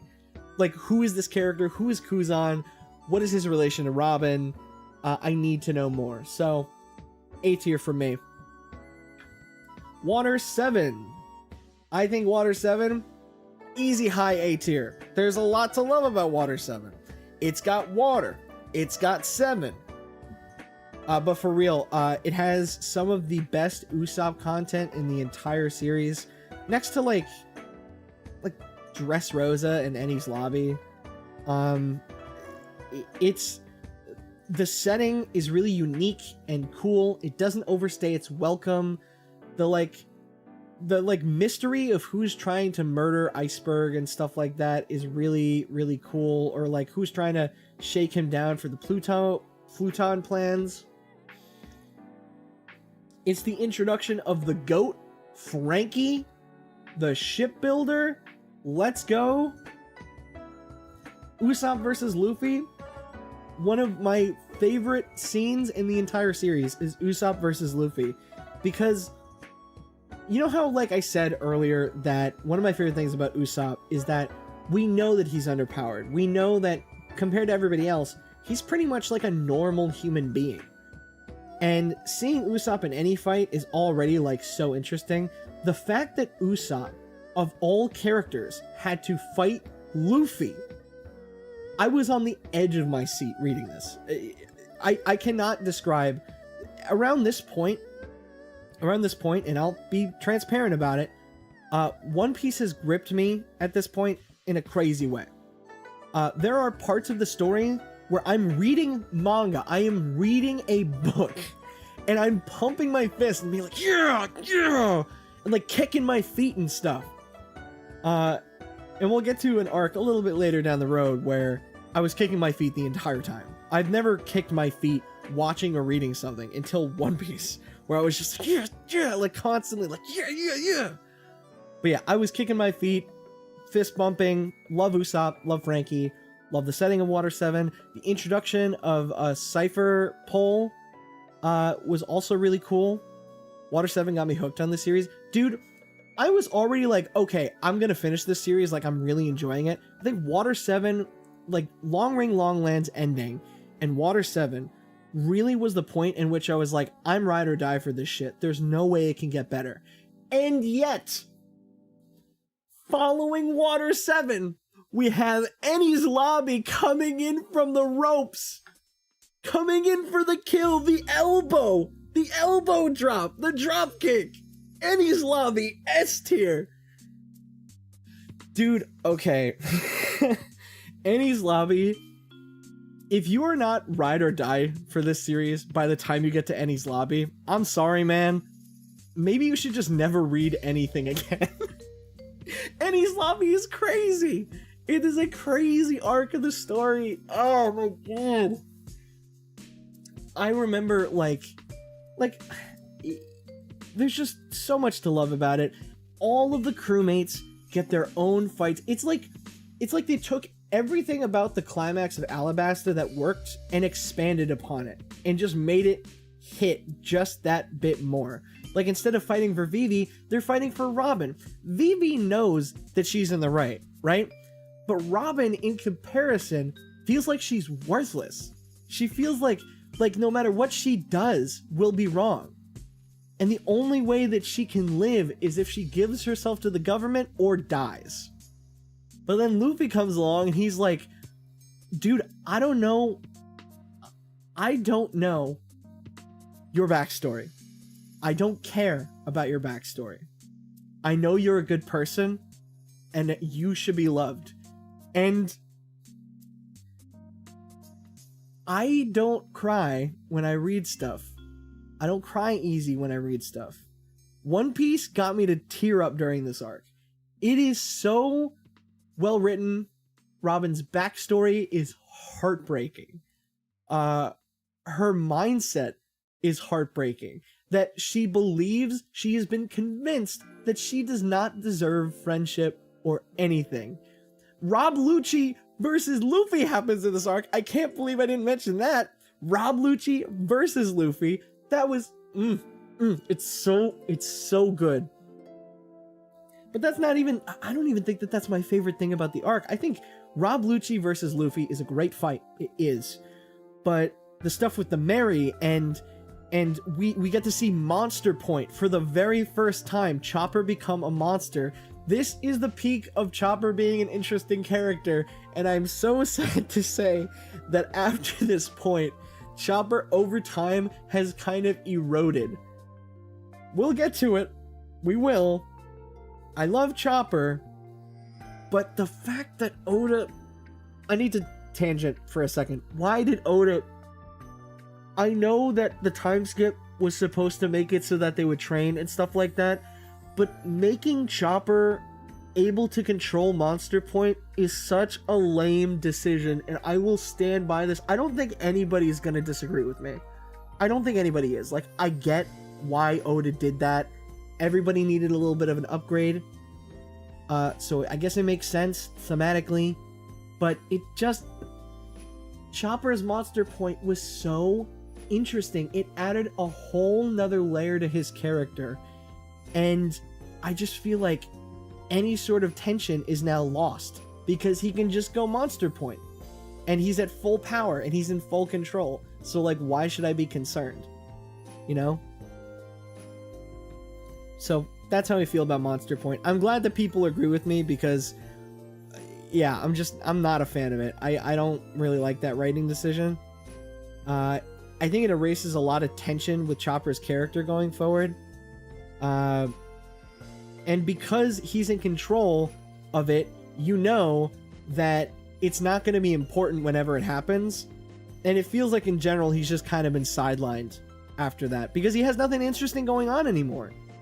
Like, the only thing that I can think could happen to make Chopper be able to do something cool is if when they're approaching Laughtail or Raftail, like, I'll just say Laughtail because that's the more, you know, modern version of it. But when they're approaching Raftail, I have a theory that like the Devil Fruit users on the crew are going to get really sick, and Chopper is going to, like, you know, even though Chopper is also getting sick because he is the Devil Fruit user, he will have to heal everybody, and that will be his like big major thing, and it'll be a grand gesture, and we'll get like bits and pieces of like flashbacks relating to like him with Dr. Hiruluk, and they're like talking about stuff, or like him and Dr. Kureha, and it's going to be really meaningful, and it's going to be a great chapter, and when it happens, I'm going to clap and I'm going to cry. But that's the only thing I can think of to like give Chopper something to do, because as of right now, he really is just kind of like the pet of the group, and it's the joke that he is because he has such a low bounty and people just think he's a pet. But like, it just sucks. I'm such a huge Chopper stan. It's so sad that he doesn't get much to do. But yeah, so anyway, Enies Lobby, peak, it's S tier. What do you want me to say? I have the most obvious takes on the planet. I'm a simple man. I chew simple gum. I eat simple food.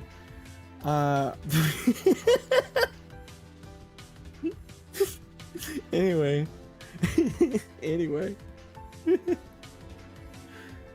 I do like Chopper's other forms. I will say that. I think all of the forms are very cute, especially the one where he like puffs up into a giant ball. I think that's really cute. Chopper is beyond fumbled in Wano.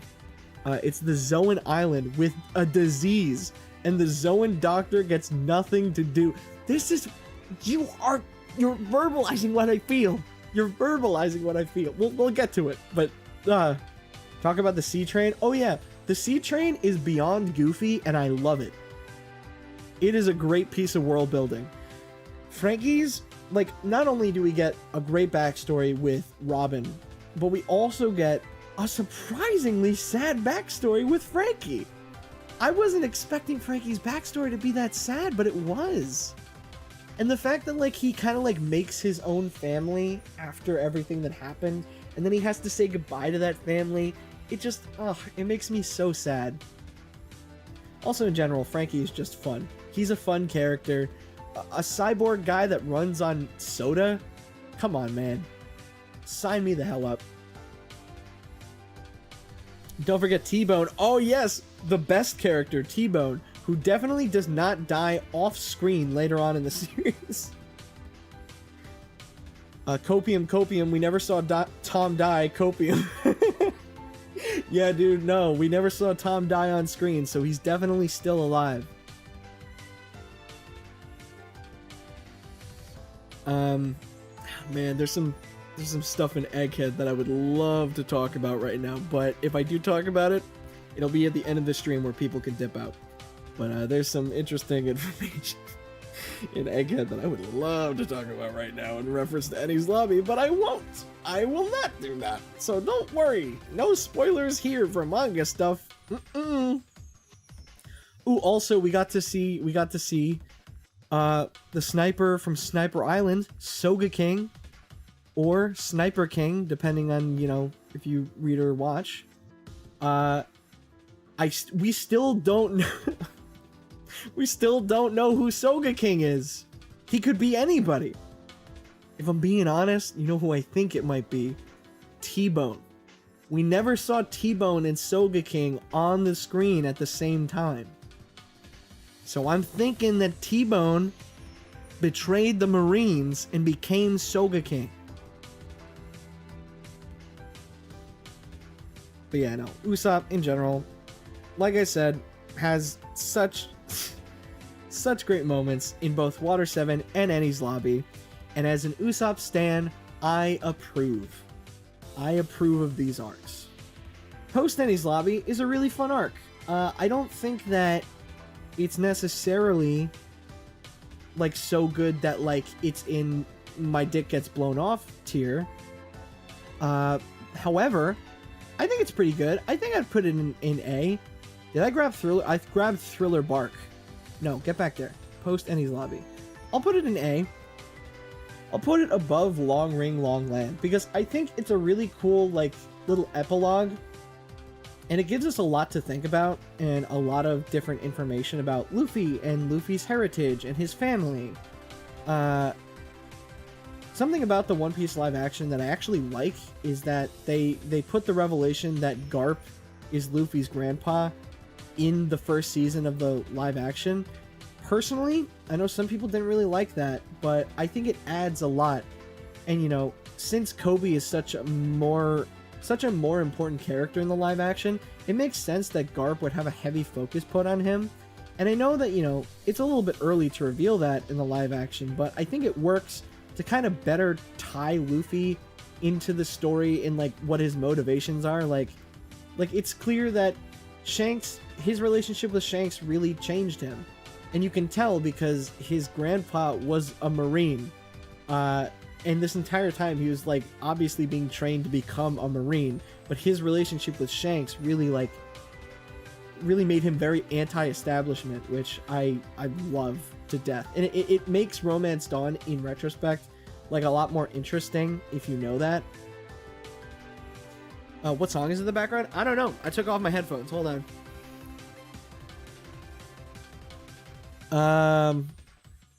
This is Sea Bottom Segway from Sonic Lost World. And now it's over. So I'm gonna put this on loop. Here we go.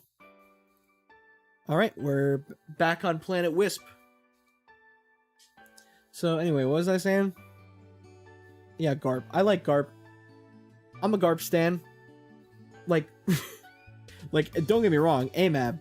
All Marines are bad. But Garp, you know, he's one of the closest that we're gonna get to like a good Marine. Yeah, like ACAB, but like also Kobe and Garp, okay, maybe. Thriller Bark, I'm gonna be honest, I like Thriller Bark, but nothing happened in it. They just kind of got Brook and they left. Like nothing occurred on the back half of the arc at all. So I definitely think I'm a big Brook lover, so I'll put it. Hold on, this may need some adjusting. Yeah, no, that seems right. That seems right. I love the aesthetic of Thriller Bark a lot. I think Thriller Bark's great. Style-wise especially. I remember when I first got to Thriller Bark, I was so excited because it was such a huge departure from aesthetics that they've tackled so far in the series. And I love Halloween, like October, spooky sorts of vibes, so it was really exciting. I love Brooke. I'm sorry, I'm saying a love a lot. Is there synonyms for love I can use? I think Brooke is neat. I think Brooke is neat. I feel the need to clarify. I'm not a huge fan of Brooke's quote-unquote gag. I think I should probably talk about that a little bit here in general. One of my biggest things about One Piece I don't like is, you know, Oda's treatment of women and female characters. You know, he's a very good writer. He's really great, but he has this weird, obsessive, like, thing where he needs to keep making jokes about women. Where, like, Sanji is a huge simp and he gets big nosebleeds and it's so funny. And it's like, no, it's not. It's just kind of annoying. And it gets in the way of plot. And there's so many other jokes that you could make with the character. It's just so lame. And also, you know, one of the worst running jokes in the entire series that I don't like is Brooke asking to see women's underwear. I'm not a fan of it. Like, I know people are probably going to be like, oh my god, he's so fucking annoying. What a liberal, leftist, beta cuck. And it's like, I don't care. It's a bad joke. Who the fuck read this and was like, this is the funniest shit ever. Brooke is so funny, I'm gonna ask to see people's underwear because it's hilarious. There was a thread on Twitter that I saw where somebody took clips of Brooke from the anime, where instead of asking for people's underwear, he was asking them for money, and that is infinitely funnier than harassing women for their underwear. It is infinitely funnier and more tasteful. But no, Oda's like, man, I love women. I'm gonna make a skeleton that sexually harasses people. Whoa. That's Japanese manga tropes for you. I mean, it is. I'm personally used to it because I've watched a lot of anime and I've read a lot of manga. But it's something that really sours me on the series sometimes. And it makes it hard to recommend to people who aren't used to those sorts of tropes. That's why I'm really glad that the live action's kind of cleaning that up a little bit. Like, there's some chuds online that'll probably be like, no, Brooke needs to do that. You need to do that. Like, I don't care. Shut up. You're smelly. Go take a shower, please. I can't with you. I don't mean to insult anybody who, like, you know, enjoys it or anything. But low-key, I do mean to insult you. Just like, sure, if you talk to like 3 women in your entire life, I'm sure it's hilarious. But not for me. Wait, that was edited? Damn, that was so funny. No, apparently there is parts of the anime where Brooke, instead of asking for underwear, asks for people's money. Like, that is another joke that he does a couple of times. But yeah. I'll try not to focus on this anymore. I really don't like it, and I feel like people that justify it are just wrong. It's just not a good joke. It's not humorous. I don't like it. I don't enjoy it. It's the worst thing about One Piece, and it is also the worst thing about JoJo sometimes, where they don't make jokes about it, but in JoJo, especially in recent arcs, there sure do seem to be a lot of women being harassed. Sexually harassed, and you know, it's treated as a bad thing, sure, but it's like, why is this happening every story arc? Like, my mans, you're a writer, write something new. How do you feel about Nightmare Luffy? I think Nightmare Luffy is cool. I don't know if I think he's as cool as everybody is trying to convince me he is. Like, I don't see Nightmare Luffy and I'm like, oh my god, like, Super Saiyan 2, awesome, great. You know, I don't know. He's cool. I like that he gets his own unique design, and he's not like one of those like shonen protagonist forms that gets overused. He's like only in this arc and that's it. I think that's cool. And yeah. Especially the miners. Oh my god, yeah, dude. Fuck. We might have to round back to this discussion when we talk about Whole Cake, but I'm not looking forward to it. Like, I love One Piece, but man, sometimes it's hard to love One Piece. Like 95% of this series is like perfect in my eyes, and then that 5% I'm like, I can't look. I've hurt my eyes. Anyway, yeah, no. Yeah, shit. After Enies Lobby and Thriller Bark, we're already at Sabaody Archipelago. But yeah, Thriller Bark.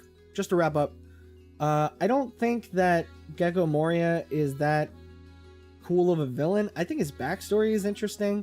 I think the idea that he's kind of like he's almost kind of similar to Luffy, but he gave up on his dream and he just kind of like shifted to just wanting power. I think that's interesting. But beyond that, like, I don't know. We got Ryuma. Ryuma's in this arc, and that's definitely a cool fight between Zoro and Ryuma. Again, Brook has a lot of really great scenes, and of course we got to touch upon Brook's backstory with Laboon. That made me tear up, I'm pretty sure, as well.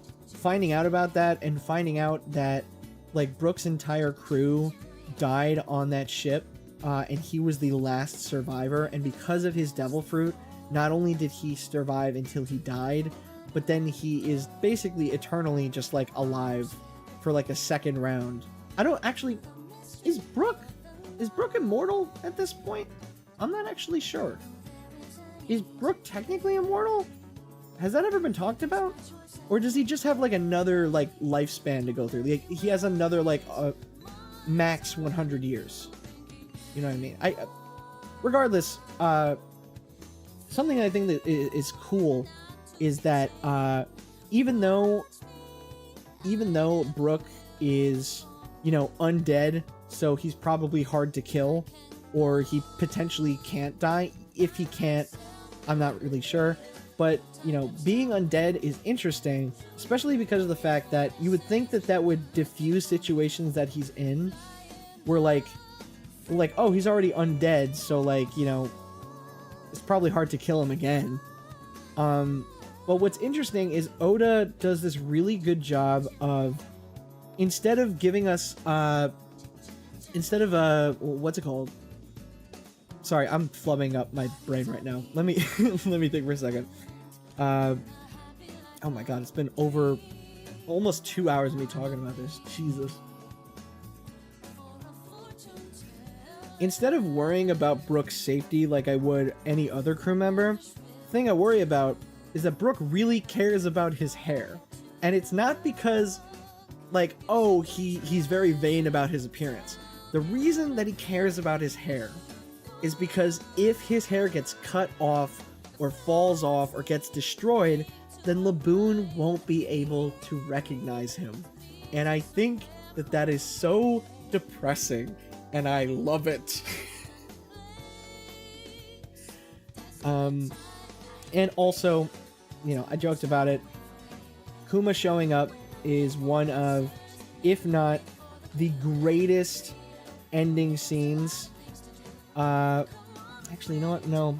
I'm stroking Thriller Bark a little bit too much. It's not the best. We're getting to the best. It's not the best, but it's up there. Kuma's introduction to the story is terrifying. Oda's a fucking genius for the ending of Thriller Bark, because having them fight this near impossible battle and them all being wiped out, and then another warlord showing up who might be more powerful than the warlord they just defeated. Dude, it was nuts. It was so cool. Oh my god. And then Zoro standing up and being like, I'll take on the pain. I'll do it. And he did it. And it was amazing. Whew. So good. Bartholomew Kuma is probably one of my favorite characters in the series, alongside characters like Mihawk, Usopp, Luffy, mainly because he's one of the most mysterious characters in the entire series. Without spoiling anything, we are currently learning a lot about him in Egghead, which makes sense because, you know, we're learning about Vegapunk and stuff like that. But the amount of information that we have heard about, like, Kuma and, like, his motives and his backstory, it's just, it's so good. It was worth the wait. That's all I'll say. It was completely worth the wait, and everything makes sense in retrospect, what he did and why he did it, in such a beautiful way that, like, before Egghead, if I went back and read this arc, I'd be like, wow, this is so crazy cool and epic. But now I'm like, not only is it crazy cool and epic, but like there is intentionality behind what Kuma is doing here. There's a reason why he's doing this. There's a reason why he does what he does as Sabaody. It makes sense, and he wasn't really ever evil to begin with. He wasn't really a villain at all. He never tried to be. It was just, you know, the Straw Hats were a victim of circumstance, and even so, in that circumstance, Kuma helped them. And I think that we figured that out long before Vegapunk and all that stuff came into the picture again. I think, you know, after Sabaody ended, I think everybody kind of had an idea, or when we went to post-time skip, everybody kind of had an idea, wait a second, Kuma's a good guy. Kuma did that on purpose to help them. Oh, and how can I forget my other baby girl, Perona. My two baby girls of One Piece. Ace, Fire Fist Ace, and Perona. Those are my two baby girls. I would do anything. I would commit any crime. That's all I'll say. I would do anything. Yeah. Love Perona. Perona, on design alone, I thought Perona was cool, but I just think she's cool, and putting my fingers together, and I think she awesome. Yeah. I'm not a huge fan. I'm kind of mixed on her post-time skip design, because I think overall it's probably better, but I'm not a huge fan of the hat.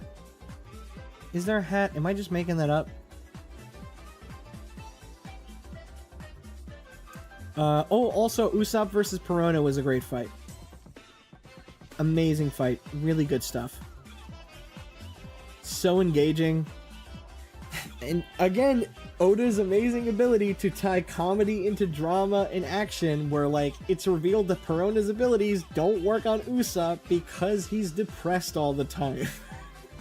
He's already depressed. And instead of being like, no, my powers don't work, Perona's immediately like, oh my god, I'm so sorry.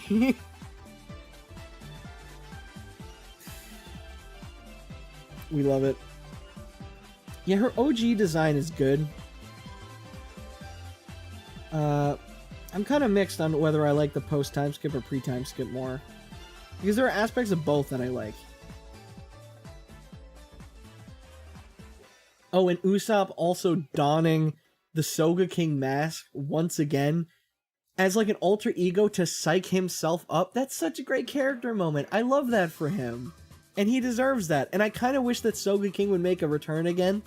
Like, you know, in recent chapters. I think that, you know, especially when we get to Elbaf. If we get to Elbaf and we get a Soga King tie-in, that it's gonna be peak. It's gonna be wonderful. I'm gonna be so excited. Perona goes from a little crown to a big hat. I think that Perona with no hat is best. I don't think that's ever happened, but I don't think a hat works on her design, personally. I think it's a little bit too much. I'm always negative. So yeah, Thriller Bark's great. I'm glad I put it in A tier. Sabaody Archipelago is really high. If only for the fact that, like, Sabaody has a lot going on that I really think is, like, super well done. But the ending of Sabaody is, like, the best cliffhanger in all of One Piece. It is fucking crazy. And I can only imagine people reading it for the first time. or like watching it for the first time. Because when I was reading and watching it, like I knew that there was going to be a post-time skip. I knew that, you know, eventually they'd probably reunite or something. I didn't know when it was going to happen. I just knew that eventually that would happen. But wow. Imagine not knowing that. Imagine not knowing how this series turns out. That scene must have been insane. Because like it's clear that Kuma's powers, I don't think at any point I was convinced that those powers like murk people. But seeing them get separated all throughout like the world, and it's one of those things where it's like it's ironic, right? It's I forget the exact word, but it's a sort of word that ties into irony. Dramatic irony. It's dramatic irony. Because, you know, as a reader, at this point, it's kind of inferred that Kuma's powers don't kill people. It just sends them off into random places in the world or something like that. At least to that point, that's what we knew them as. And the characters don't know that. We know that as the readers, as the viewers. Luffy didn't know that. So when Kuma is attacking them and all of his friends are disappearing and you're Luffy, of course you're gonna think that they're all dying. Luffy's not like that smart. Like, look, I'm not breaking new ground here. Luffy's not that smart of a guy. Especially in a moment like that where like you've never seen Kuma up until that point. Like Luffy didn't meet Kuma in Thriller Bark. He was passed out. This is his first time seeing Kuma in person, meeting Kuma. And the anime does this super well. Like, I've seen the anime clips for this segment so many times. The character acting and the voice acting is incredible. It is one of my favorite clips of the entire series is when Luffy has a mental fucking breakdown. All of his crew has disappeared. He thinks all of them are dead. And even if he didn't think that they're dead, he knows that he let them down. He let them down. He was their captain, and he couldn't save any of them, and he failed. And it's a tragedy, and by God, when I read that the first time, I was like, I did not know that that's how the time skip happened. I didn't realize that they all got separated like that. And it was a magical time because I had no idea how they were going to reunite.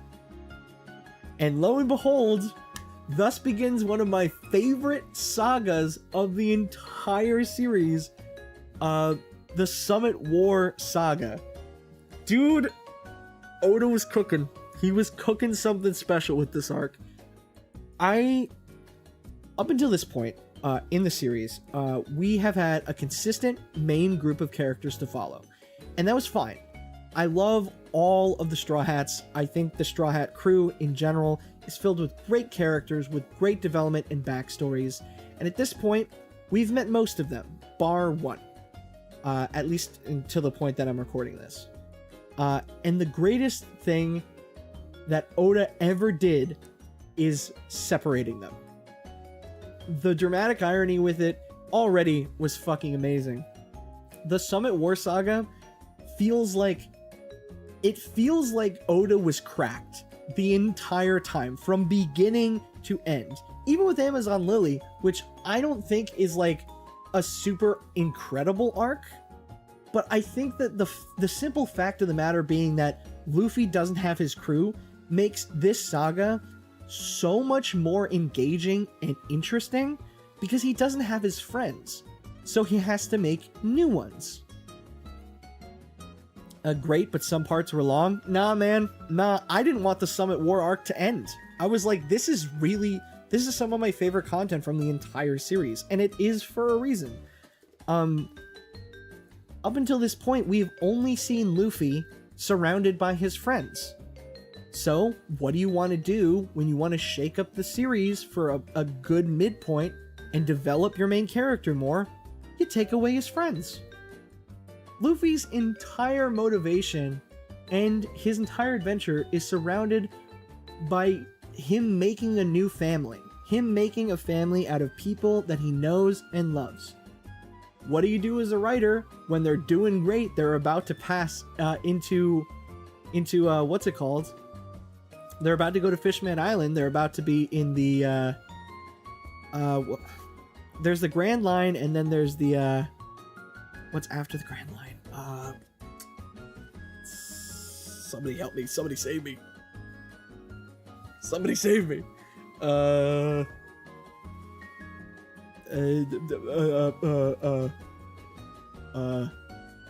save me, please. New World. Yeah, the New World.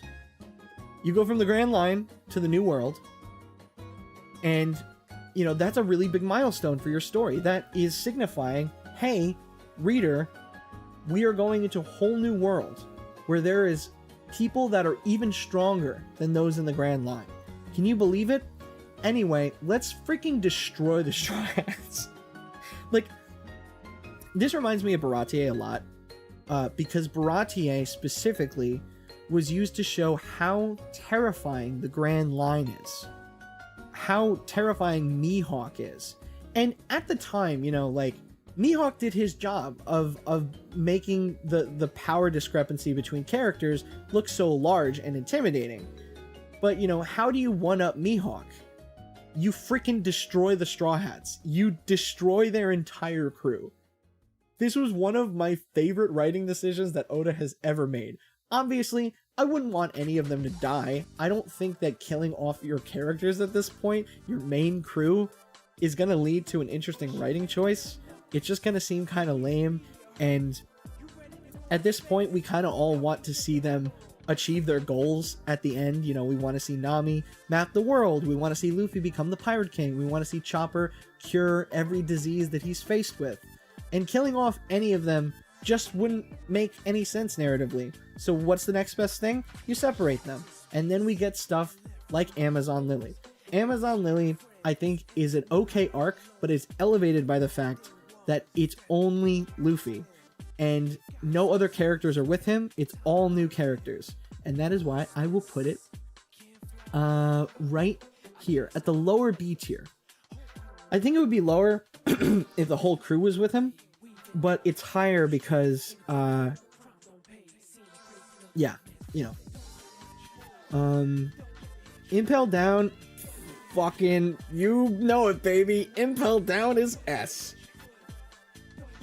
If you need me to explain myself, I shall. The best thing about Amazon Lily, in my opinion, is that, again, Luffy is alone. This is a situation we have not seen Luffy in like over 400, 500 chapters at this point. Since the beginning of the series, bar, you know, Romance Dawn, Luffy has always been surrounded by his friends. Take away his friends, what has he got? Nothing. You just have Luffy. And you get to see all of these new interactions, and it feels so special and new and interesting. I'm not a huge, like, I think Boa is a cool character, I guess. I'm not a huge fan of how, like, overly sexualized she is, but, like, I get it. It's kind of like a part of her whole thing, you know. You can't have, like, everyone be, like, super attracted to her as her superpower and not have her be kind of, like, sexualized, I guess. However, I think that Impel Down, I think, was one of the first times in a while that Oda felt like he was making this grand world. You know what I mean? It feels like Impel Down is what I said at the beginning of the stream. It feels rewarding because already you have a really good setup for an arc where Luffy is going to save his brother from execution. However, the thing that makes it even better is that all of these characters that we have met across this journey are coming back. We have characters like Buggy, who at this point you're already endeared to as a reader, as a viewer. You're like, oh my god, wait, Buggy? Buggy and Luffy are gonna team up? Like, that already is like so cool and like such a fun idea. But you also have other characters like Bon Clay coming back. Like, I can't imagine somebody reading and being like, oh, you know who else I want to come back? Bon Clay. But Bon Clay is back, and Bon Clay has this amazing arc during this storyline that is so engaging and fun. And then we also get introduced to new characters like Ivankov and the entire Kamabaka kingdom queendom in general.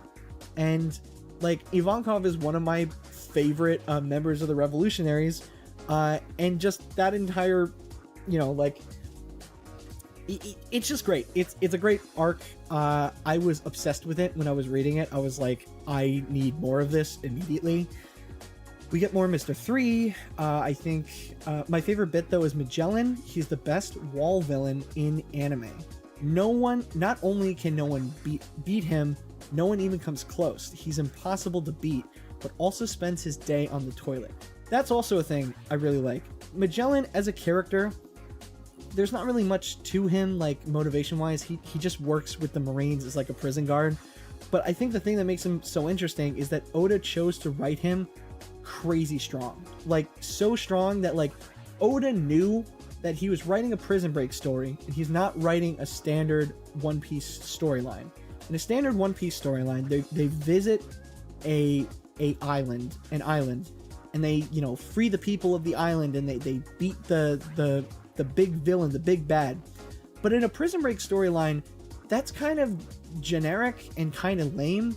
Luffy never fully beats Magellan. The only reason that they escape is because Bon Clay sacrifices themselves in one of the most, like, heart-wrenching scenes in all of One Piece. And that solidifies Bon Clay as, like, my honorary Straw Hat pick. You know what I mean? And I can appreciate that Oda, for this arc in particular, decided, you know what? Luffy's not going to beat the big bad. He's going to suffer. He's going to suffer, and they're going to make it out by, like, the edge of the... They're going to make it out by the skin of their teeth, you know what I mean? And that's why it's so high.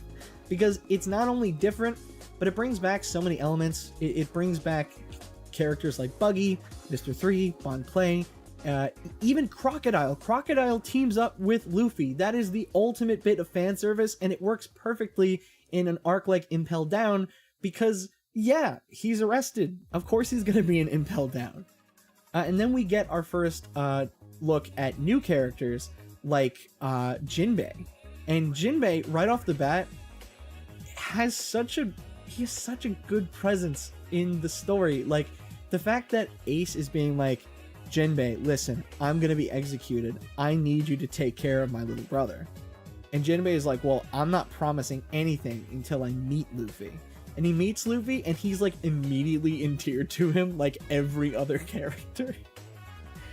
And it also, again, you know, we can revisit my little theory that I like.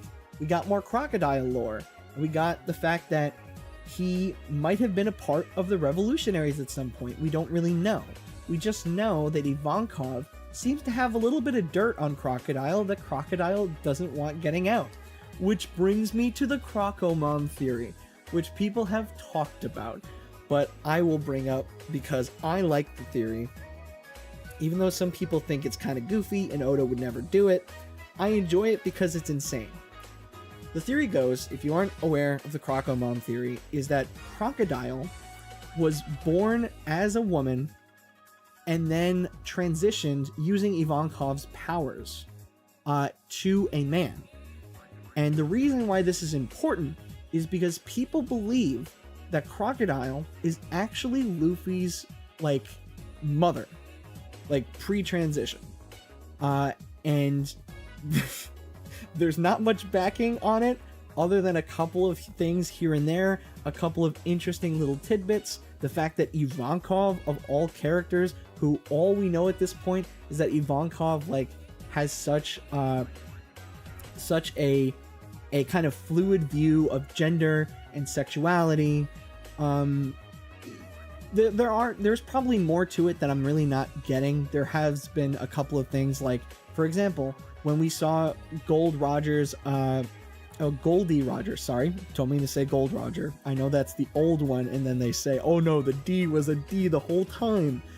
The reason Another reason why people believe in the Crocomon theory is because when we saw a younger version of Crocodile in the SBS question corners, which are all, you know, canon information about characters that sometimes make comebacks later, child Crocodile was pretty ambiguous when it comes to, like, you know, femininity or like masculine traits. Pretty ambiguous all around when it comes to gender and like that sort of like physicality. And also a big thing that people point to is that when we got to see a flashback of Gold D. Rogers' execution, we got to see a lot of child or younger versions of characters in the crowd watching the execution. And one of the characters that we know was in the crowd was Crocodile. But during that flashback in the manga and in the anime, we don't see Crocodile's face. We only see Crocodile from the back of his head. So there's no way to know what Crocodile looked like when he was a little bit younger. So many people think that the reason we saw Crocodile from the back of his head is because he hadn't fully transitioned yet. And I love this theory so much because it is fucking insane, and I want it to be true so bad because it would add such an extra layer to Crocodile's character that I feel like is kind of lacking. We don't know anything about Crocodile's past or what his deal is, why he wants power. Hi, I just got here. What's One Piece? Oh, dude. There is this thing that everybody wants. There's one piece of it, and everybody's like, dude, you gotta give me that. And that's the whole show. And there's over 1,000 episodes of people trying to fight for this piece. One Piece live action kind of confirms it. That was another thing. Okay, so I don't have... Let me see if I can find an image. Because I feel like people won't believe me if I don't show it. One Piece live action Crocodile. Okay, hold on. I'm grabbing the image. Shit. Okay, so I got it off of Reddit. Here we go. So okay, some explanation. The One Piece live action came out earlier this year. It was a fun time, but something that was made very clear is that the One Piece live action is taking aspects from later in the series and stuff that Oda directly suggested for the crew to take. This was revealed in several interviews where they were talking about how they wanted to make this adaptation, you know, very with fans in mind. They wanted to get Oda in on the production, so he had a lot of say on how production went and certain choices with like, especially casting. Like he had a very heavy hand in casting the actors and actresses and all that. And many people say that this character that we see in the first episode in the Gold D. Roger execution flashback, that this is Crocodile pre-transition. And the reason that they say that is because the skin tone is very similar, the hair being black, the earrings, the kind of like jewelry. The only thing that doesn't match up quite right is that this person isn't smoking a cigar. But with that being said, we don't know if live action Crocodile will be smoking a cigar in season 2 or not, or if that'll just be reserved for Smoker. I know this is a crackpot theory. I know I'm reaching, but it's just so interesting that they had the camera focus on this character while the camera was also focusing on a younger version of Shanks and a younger version of potentially Smoker. But, you know, and also her hair is slicked back. This actress's hair is slicked back, too. That was also a thing that people pointed out. There is, like, one or two extra things I'm probably forgetting. But, like, say that I'm a crackpot theory person all you want. There's just too many little details in this, like, addition to the One Piece live action that I'm like, this has to be on purpose. She does kind of resemble Crocodile. That's what I'm saying. That's what I'm saying. Like, And also the fact that the camera focused on her specifically. The camera is focused on her. People in front of her are out of shot. This guy is obscured more than her. She's right next to fucking Shanks. Like, dude. Okay, whatever. Listen, I'm a big defender of this theory. I think that it's interesting and cool, and it's a really cool idea. And also, having Crocodile as a queer person would be fucking awesome. It would be cool as shit. Like, one of the best villains in the entirety of One Piece is, you know, like a trans person. Like, that would be awesome. I think that would be really cool. And they're not like stereotypical at all. Like, he's like fucking cool and awesome and sexy and cool. So I just think that that'd be neat. Okay, anyway, Marineford, S tier. What do you want me to fucking say? Marineford S tier, dude. Marineford is amazing. It is by far, not to spoil the rest of the list, by far the most engaging thing I have ever read. When I was reading Marineford earlier this year, I was reading a majority of it in bed very late at night. And when I tell you I was kicking my feet and squealing with every other page, it's crazy. It is really hard to put into words how freaking amazing Marineford is. I was spoiled, sadly, on a certain character's death. Spoiler warning for some reason, if you're this far and you care about spoilers, it's a pretty big One Piece spoiler, so if you aren't, you know, caught up or haven't read Marineford yet, I would leave right now. I'll give you like a second. But yeah, no, Marineford, I was spoiled on the fact that Ace dies, and I was spoiled on it, I think because of like a Twitter meme that I saw out of context. I wasn't seeking it out, it just happened to appear on my timeline, and it spoiled that for me. I actually wasn't spoiled the entire time that I watched One Piece on Ace dying. So, up until that point, I was like, I wonder, like, I know that he comes back in Wano, so, like, I wonder what the deal is.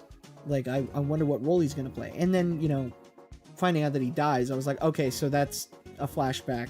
Ouch. But yeah, Marineford, the way that Marineford plays out, should I say Marineford or Marineford? I'll just say Marineford, or alternate, because I can't make up my mind. Marineford, like Bumbles is saying in chat, like, this shit needs to be studied. Marineford is treated as, like, I think the best part about Marineford is it's treated as the climax to a story that we never saw, while at the same time being filled with fan service of characters that we know, and we're seeing all converge in like this big crossover storyline. But yeah, Marineford feels like the climax to a story that we just did not see on screen. And seeing, you know, Whitebeard show up, like, in the span of a single arc, Whitebeard had become one of my favorite characters in the series. And it's insane how he's only on screen for so long, yet he becomes so endearing and lovable and really cool. Like, his Devil Fruit is one of the coolest things in the entire series. I feel like, you know, I'm just now realizing we haven't really talked about Devil Fruits that much in this entire discussion, have we? I don't think we did. Okay, well, I'll bring it up now. Whitebeard's Devil Fruit is really cool. The ability is like to shatter space and like cause like tremors and earthquakes. Not only is it cool, but it has a really cool visual effect where he's like cracking the air itself. And also, like, he's just a really big dude. He's just an insanely big man. And I love it.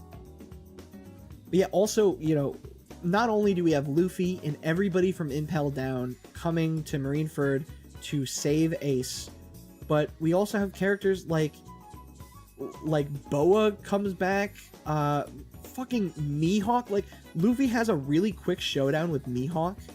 And, you know, we have a lot of characters that we know and that we've met before, but we're also meeting Whitebeard's crew and a lot of like other minor characters for the very first time.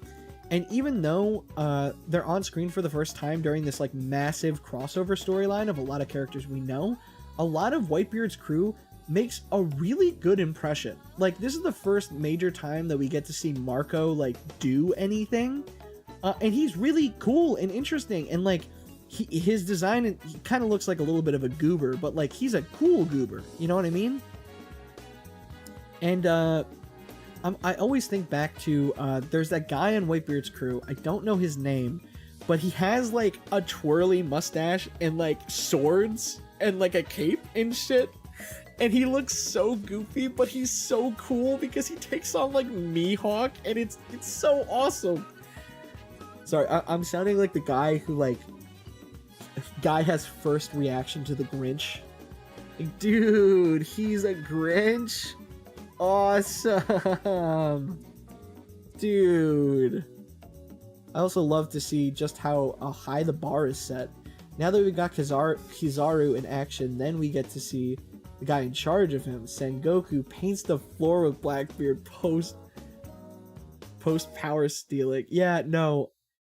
There's so many characters. There's so many characters in Marineford, and I reiterate, I genuinely, I kicked my feet the entire time I was reading this. Every other page turn, like something, like a cool fight was happening.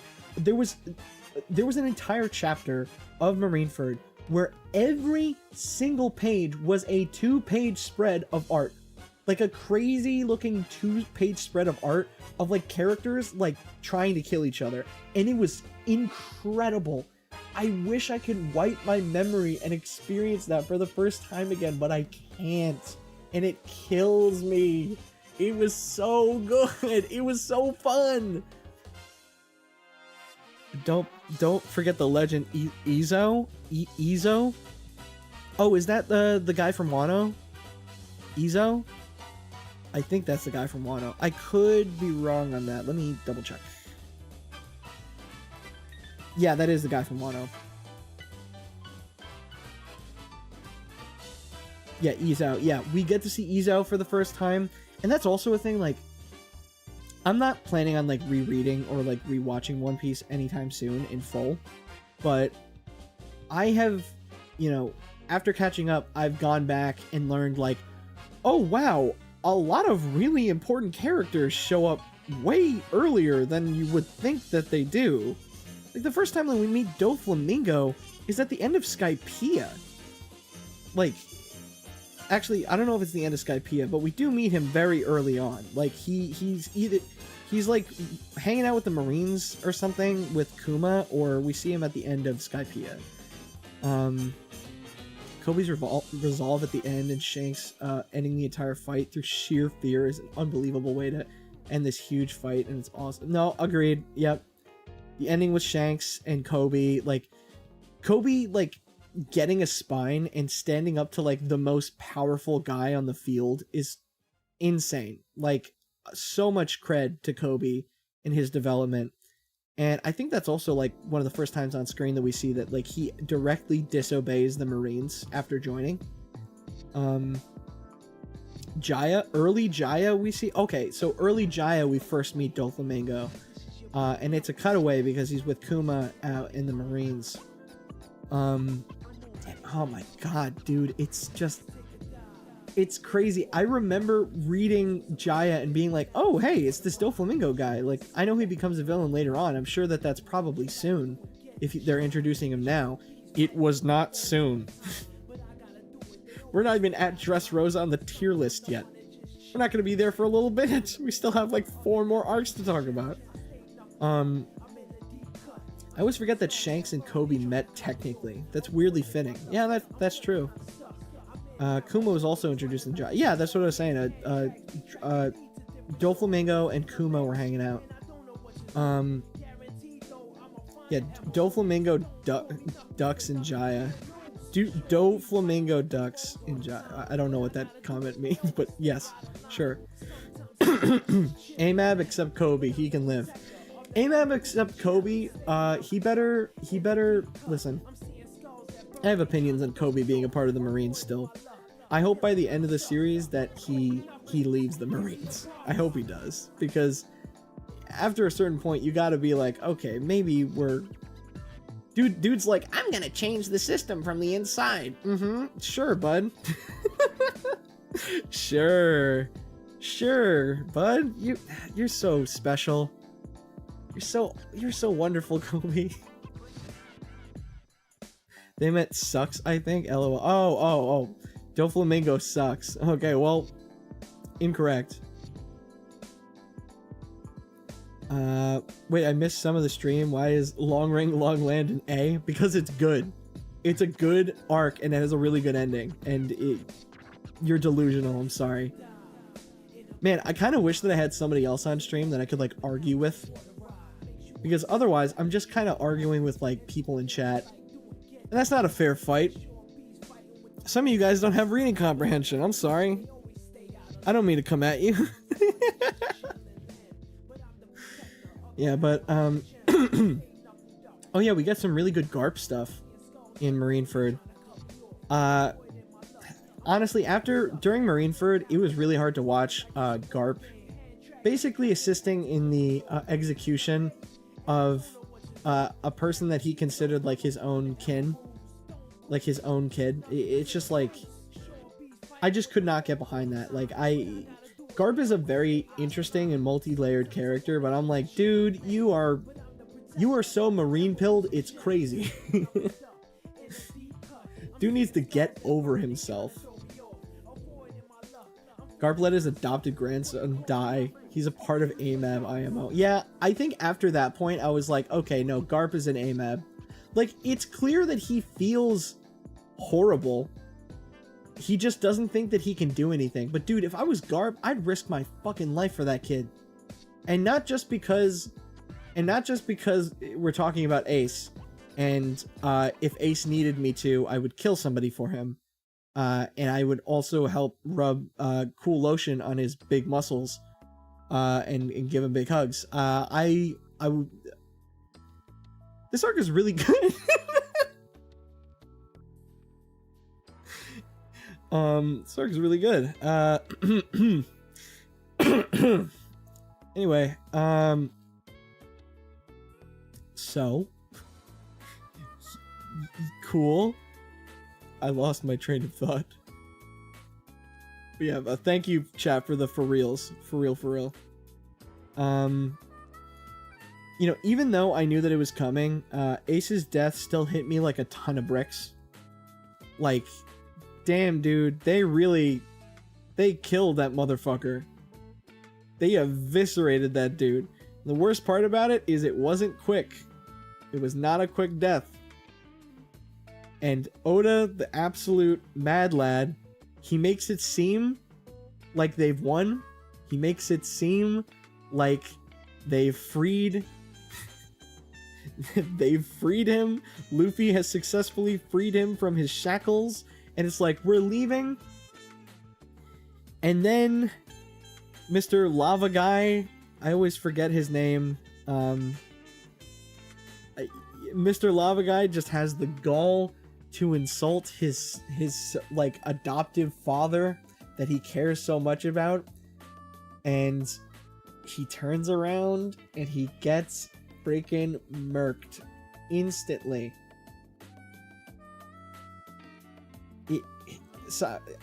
Akainu. Dude, I cannot. Oda has done such a great job at making me fucking hate that guy. Oda has done an amazing job. Every time that Akaino's on screen, I'm like, I hope that you fall down a flight of stairs. I hope that Luffy gets his hands on you soon.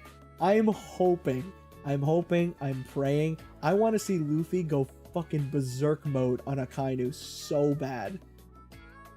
And it's clear, I don't know if Luffy himself is going to fight Akainu at this point. I don't know. But it's very clear that at least, like, somebody's gonna have to fight him one-on-one. And I'm thinking that it's gonna be Sabo. I don't want it to be Sabo. I'm gonna be honest, I'm not too keen on Sabo. The only reason I like Sabo is that like he's basically some of Luffy's only remaining family that like he isn't like he's on good terms with. But yeah, it's probably gonna be Sabo. I'm not a fan of that. Like I said, I feel like Sabo is kind of like a weird last minute addition. But I'm just glad that, you know, Luffy has somebody left. It's not Ace though. It's not Ace. He doesn't have maybe if Sabo dyed his hair black and lost this shirt, maybe I'd care, but sadly no. Oh, also gets a cowboy hat. I don't know, his current design, I'm like, I don't care. But dude, okay. Have you guys seen those like agenda piece memes where it's like people trying to further their like agendas for characters that they like or dislike? And there's always like Akainu ones that make him really cool or like the lamest dude in the entire world. There's the one I saw where it was like there was like, oh, that Luffy kid is getting like has really powered up. He's like gear 5 or whatever. I better sit my ass in this office or I'm finished.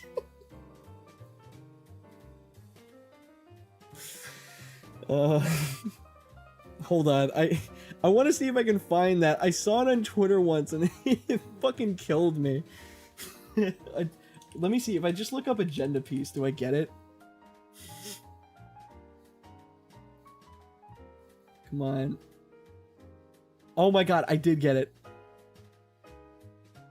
Oh no, I got an edit of it that was talking about the dream situation.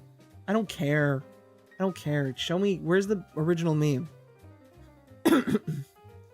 Akainu. I need to show this because it's like, it's so good.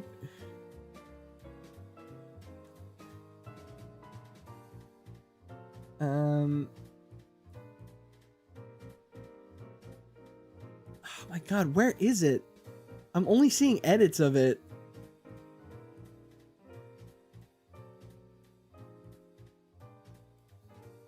Man, can somebody send it to me on Twitter?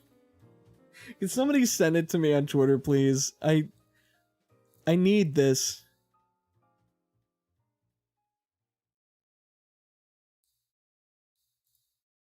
I need this, please.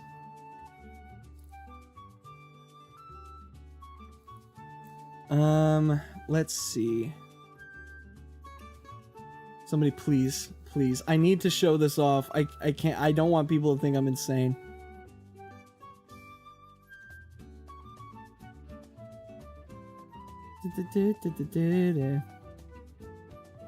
I'm gonna look on Twitter real quick. Somebody, one of you fuckers has to have it.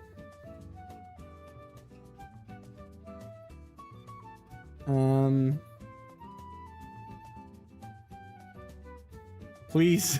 Anyway, I'll just keep talking in the meantime. So yeah, the agenda piece memes are great. The slander is hilarious. Rat-haired Shanks. Dude. Okay, listen, I love the agenda piece memes so much, but I will say people that take them seriously are like, dude, go outside, please. Rat-haired shit. I found it. Please send it to me on Twitter. Please. I need it. Thank you for everyone sending it to me on Twitter. Thank you. Oh, it wasn't about Luffy. It was about Zoro. Okay. Let me just send it to me through Discord.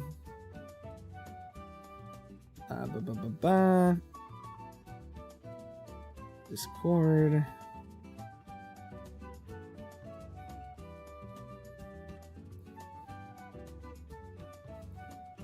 Okay, I found it.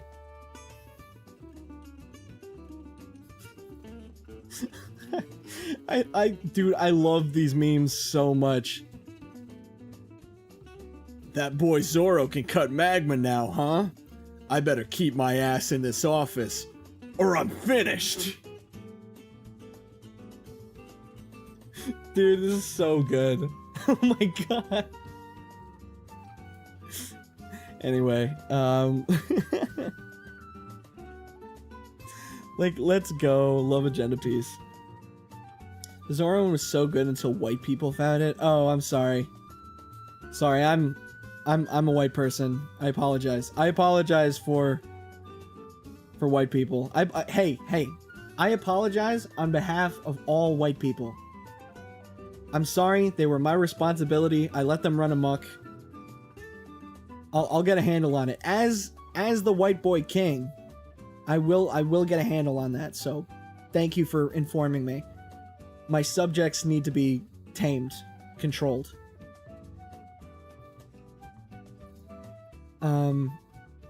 That's a good voice, not gonna lie. Dude, no it's not. What do you... No, okay. When people say, hey, you're a really good voice actor, if you send me a clip of me doing my shitty Akainu voice, then and say, wow, this is really good, you're lying. You're just gassing me up for no reason. I appreciate it. Please stroke my ego. But you're just gassing me up for no reason. God, a lot of One Piece fans are brain dead. Yeah, they are. I've seen a lot of people who hate One Piece that are brain dead, but I've seen also a lot of people who love One Piece that are absolutely fucking brain dead. And you want to know where I've been seeing it the most? Good old Twitter. I'm not calling it X. Good old Twitter. I've seen some of the most insane, brain dead One Piece takes on Twitter. Shocker. Salty, can you start a podcast with you doing an Akainu voice? If I get 1 million bajillion viewers. One Piece fans have Luffy's same brain cell. True. Anyway, like I said, Marineford, I don't know what else there is to say. I could break down and talk about Marineford for hours if I really wanted to. It just hit different, man. It hit different. I think a lot of people agree. It's great. It's great. It's the pinnacle. I think it's really the peak of One Piece in a lot of ways. In execution, in art style. The only thing is it is a perfect length. It is a perfect length. I wouldn't change it. But God, I wish that there was more. I wish I could keep reading. It was such a great story arc. I almost didn't want it to end. Like, you know that something's going crazy if you don't want it to end. You know what I mean? I know that it has to. Like, it can't go on forever. But, man, for that short moment, for those, like, 40 or so chapters, it was straight fire. The entire... every page. I kicking my feet, shrieking, curled up in my bed. I cried. I'm pretty sure I cried. It was so, like, it was heart-stopping. It was crazy. Anyway, post-war, I'm kind of mixed on. I won't lie. I think that getting Luffy's backstory is the best part about post-war. I think everybody would agree. I guess more of Luffy's backstory. We kind of already got it with Romance Dawn, but post-war kind of like, you know, it gives us more to chew on. And if the One Piece live action gets to this segment of the story, I think a really good way of doing Luffy's backstory, instead of unloading it on us in this post-war arc, I think a great way to do it would to be intersperse flashbacks back to Luffy's backstory throughout the entire season. I think that that'd be a really great way of doing it, instead of just dumping it all on us all at once. When I was initially reading it, like, don't get me wrong, I think it's a great flashback, but when I was initially reading it after Marineford, I was like, dude, I don't want to read this right now. You know, like, I'm interested, don't get me wrong, but I don't think that you unloading this backstory on me right after Ace is already dead Like, if I knew this before Ace died, I think Ace dying would have hit more. There is a little bit of, like, extra tragedy when you know that Ace is, like, dead in the present when you go back to this flashback. But, I don't know. I think it would have been better if we saw it, like, before Marineford. You know what I mean? Like, I think Ace's death would have hit even harder, knowing that Luffy had already lost one brother. And the reason that, you know, the reason that this affects him so much is that, like, he has lost the two closest people to him at such a young age. But I will say something, and somebody just mentioned this in chat. Awesome Pie in chat mentioned how post-war is great with Jinbei making Luffy come to his senses. Jinbei, I think this arc actually did sell me on Jinbei. I was a bit skeptical for a little bit. I wasn't really sure how I felt. I think actually with every new crew member after Robin, I was kind of skeptical. Like Frankie, Brooke, and Jinbei, I was all kind of skeptical on because I was interested in all of them, don't get me wrong, but like adding more people to the dynamic of the crew that I already like I'm like, are these guys gonna fit? They all fit perfectly. I love all of them, but post-war really sold me on Jinbei, and he is such a great like big brother figure to Luffy since Ace is gone, and it is so just wonderful and beautiful, and he's a great guy. We are all Jinbei simps here. I think we love Jinbei. He's not only one of the strongest characters on the crew, one of the strongest people on the crew in general, but he's also a very loving and caring individual who has gone through his own share of trauma in his life. He's lost people that he cares about, but instead of giving into hate, he gave into compassion and love, and he tried to be there for Luffy in his darkest hour, a dark hour that none of his other crewmates were there for him for, and for that, like that moment alone, I 100% convinced me on Jinbei being a part of the crew. And I from that point onward, I was like, he needs to join the crew. He's a great guy, and he's insanely fucking modest too. Like, yeah, he's insanely modest.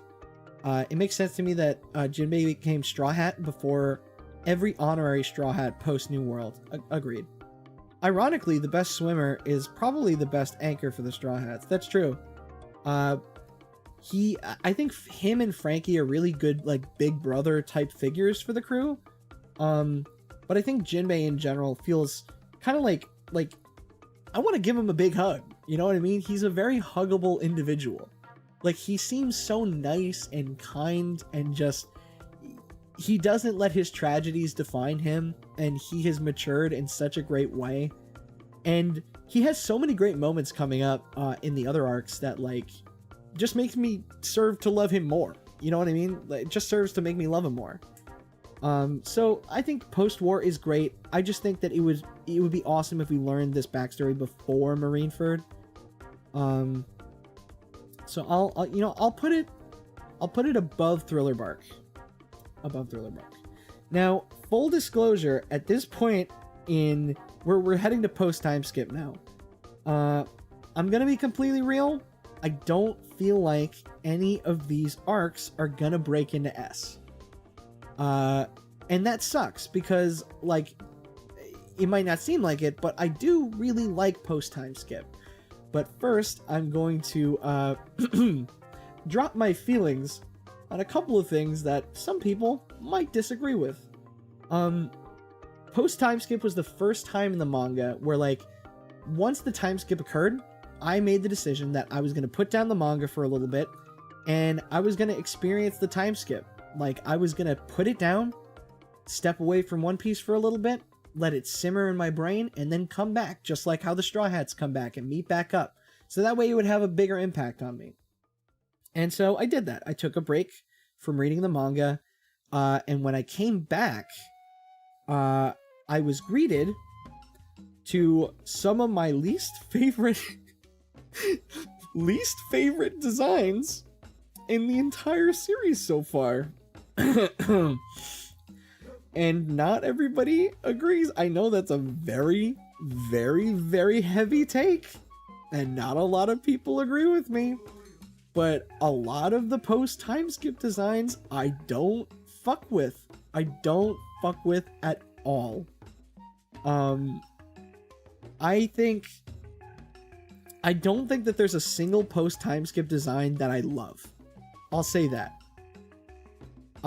Thankfully, post time skip, when they go to new islands, they change their designs like pretty much every time, and all of the other designs are fine. It's just like, for example, right? Like, let's talk about Brooke. Let's talk about Brooke, okay? Let's talk about Brooke. Okay, hold on. I'm gonna do a little explanation on how I feel, okay? So this is Brooke. Why is Google Sheets open? Okay, this is Brooke. Okay? This is an amazing fucking design. Okay? The color palette of the design is super cool. The like orange accents with the mostly black hold on, I'm getting my chat back up. The like the mainly black and white character design with the blue and orange accents is so good. The fact that he has a little top hat and he's wearing like a little like kind of tuxedo sort of deal, he looks great. It's a great design, and I think it's not overly complicated. And he's this big lanky skeleton. I love it. Now let's look at this. Ooh. So, positive about this design. It kind of fits Brooke. Like, he's a musician, and in post-time skip, he's, like, becomes kind of famous for performing a lot. So, you know, he's a little bit more extravagant with his looks. I hate this design so much. I don't like it. I think it's too overly complicated. It's too many different colors clashing together. It is too much. It's like I love Brooke. I love this design because it's like, ooh, it's like a spooky skeleton and like a top hat, and he's like cool. And then there's this, and it's like he's a rock star, and he has a bunch of different colors that don't work together in my eyes, and clash. And I know he has a cool fish guitar. I just don't really like it. Each Straw Hat has like 3 or 4 new accessories that could carry a whole other character design.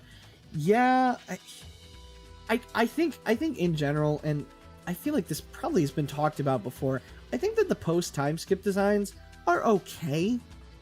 They just seem a little bit overcomplicated. You know what I mean? They just seem a little bit overly complex. Also, don't even get me started on Robin and Nami's designs. What the fuck happened, man? Nami had such a great bunch of looks. Why is she just in a bikini top now? I'm not, like, against it. It's just, like, it's so... It's not, like, it's not a good design. It just kind of feels like Oda was like, I want to see Nami a little bit more scantily clad. That's all it feels like. You know, feel free to disagree, but it just, I don't know, it doesn't work for me. And also, Robin, like, Robin would be fine with me. Don't get me wrong, like, my favorite Robin getup is from Annie's Lobby, where she's wearing, like, that, like, leather, or, like, that, like, shiny material, like, that shiny black material. Especially, that alongside Cowboy Robin. I think Cowboy Robin's also really good. But the reason I don't like Robin's design post-time skip is purely because of the bottoms. Robin One Piece. Let me see. I'm gonna see if I can get a couple of examples so I can kind of like showcase what I mean. I just feel like, I don't know. I'm just not a fan of the bottom. Like, again, it feels very like it doesn't feel practical. It's like a towel wrapped around her waist. It's not even like a skirt. It's literally like it's just wrapped around her waist. It's like it's just not practical. It's just, I don't know. I don't like it. She had so many great designs. It's just like I don't know. Oh, and don't even get me started on Frankie. Dude, what happened to Frankie? And oh my god. Okay, so I'm not going to talk about it too much, but the egghead designs I'm also not super keen on for the female characters. Because, again, it feels very, like, male gaze sort of thing. And not male gaze as in, like, I want to, like, rub lotion on Ace. Like, that sort of male gay. I'm talking about, like, you know, when female characters are drawn like that. You know, I'm just not into it. But yeah, that's how I feel. I could show Frankie again. Frankie One Piece. Like, it's just crazy to me that you can have this peak character design. Frankie, pre-time skip Frankie looks great. Pre-time skip Frankie, like, I love his proportions. I love that he's based off of Ace Ventura. It's really inspired. It's fun. I even love his stupid little Speedo. And I don't normally like that stuff, but he's, like, goofy about it, so I like it. And then, what the fuck is this? What the hell is this? What was Oda thinking with this, man? I've grown, like, don't get me wrong, I've grown to like this version of Frankie. I have. I think it makes sense with the direction that his character was going, that he's very, like, loaded up on gadgets and stuff. But, like, his hair. His cool hair. This is the best hair that Frankie's ever had. I know that his hair changes, like, every arc, but I don't like it. I like his hair like this. His Johnny Bravo cut, it's great. But yeah, he basically becomes an action figure with, which, like, I'm not opposed to. I think it makes sense for his character. This is one of the designs where, like, I really don't like it personally, but I can get what Oda was going for, and I can respect it, you know? And he does look goofy, but, like, I don't know. I get it. I get it. But yeah, that's just how I feel. Feel free to disagree. One last comparison that I'll make. One last comparison. The one last comparison that I'll make is this.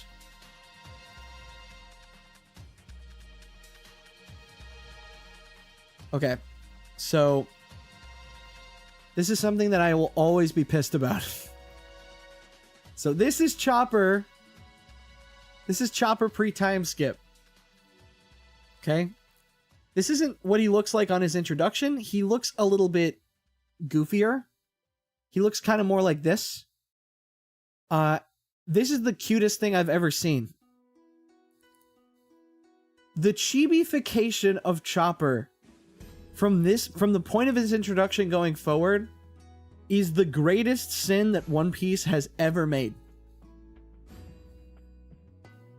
I still love Chopper. I still do. But what the fuck is this thing?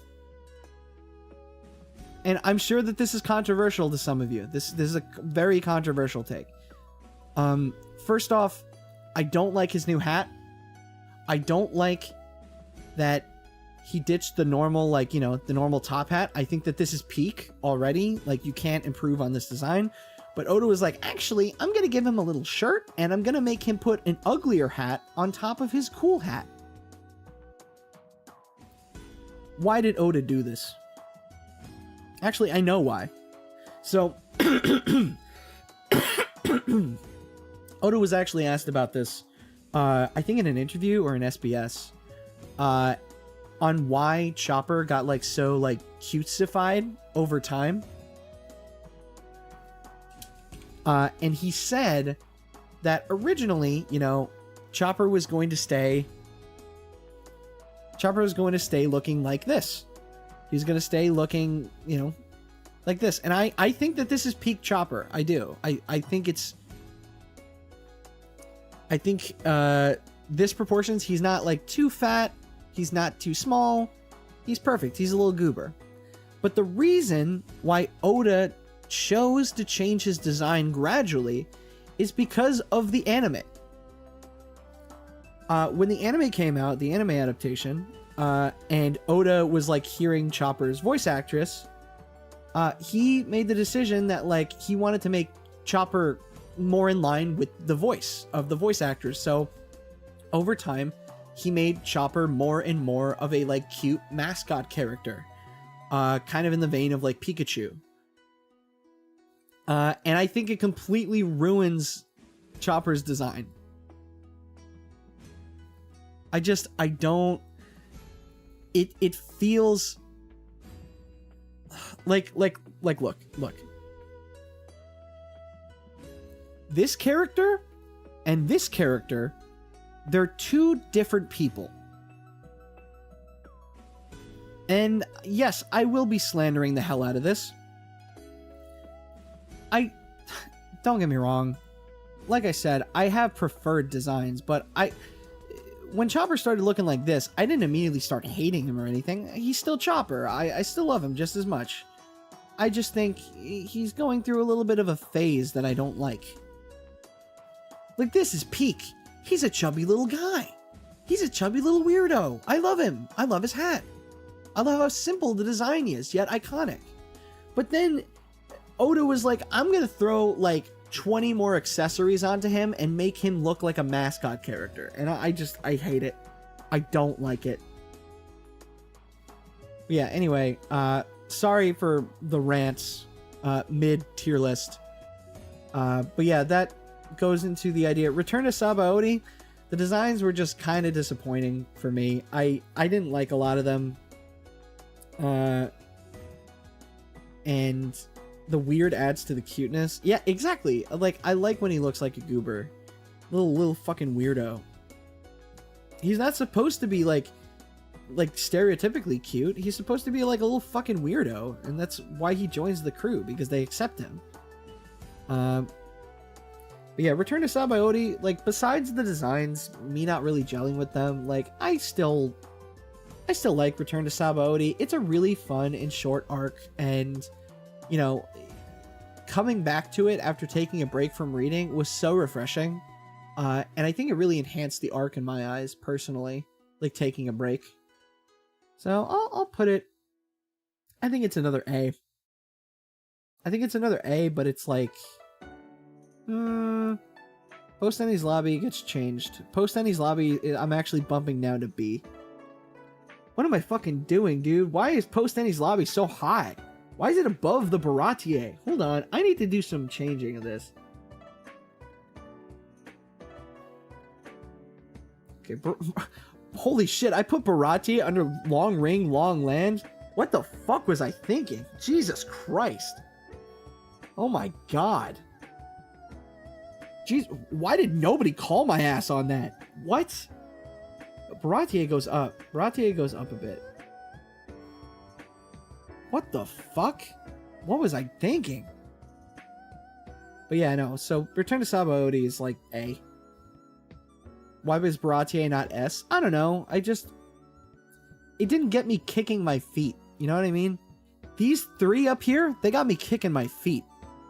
They got me kicking my feet while reading. Baratier didn't get me kicking my feet. I thought it was really cool. But I wasn't like... The thing about Baratier, it's so early in the narrative that, like, I'm not, like, fully invested yet. Like, Baratier is one of the things that helped get me as invested as I was to where I was kicking my feet during these S-rank arcs. You know what I mean? Baratier is great, but, you know, at that point, I was still just getting invested. And it's an amazing arc, but I wasn't kicking my feet, you know? But anyway, yeah, I was possessed by Foxy the Pirate. Straw Hat? Put me in S, Straw Hat. Look out! I'm going to use my slow beam on you. Wait. Fishman Island. This one's hard because I feel like Fishman Island is in general kind of overhated for seemingly no reason. I personally am not as huge of a fan of the setting as I thought I was going to be. I was excited to get to Fishman Island, but when I actually got there, I was like, the setting felt kind of, I don't know, plain. Like, there wasn't anything about it. Like, there wasn't any, like, besides the fact that it's underwater, like, that's kind of it. And also we get a lot of lore in the Fishmen, which is, like, really cool. I did like that. I will say, though, you know, you can probably already tell what I'm going to say about Sanji. Sanji in this arc fucking sucked. I hated that shit. Like, what the fuck? What was Oda thinking with that? It was not funny in the slightest. It was just annoying. And I think that was one of the first times where I was, like, really, like, I need to take a break from reading for a little bit because, like, I can't deal with whatever the hell they got Sanji doing. Like, what? Huh? Sanji wasn't even in Fishman Island. What am I talking about? He wasn't there. The only good thing that Sanji did was randomly telling Jinbei to kill himself. That was the best part of him in Fishman Island. And that's a pretty low bar.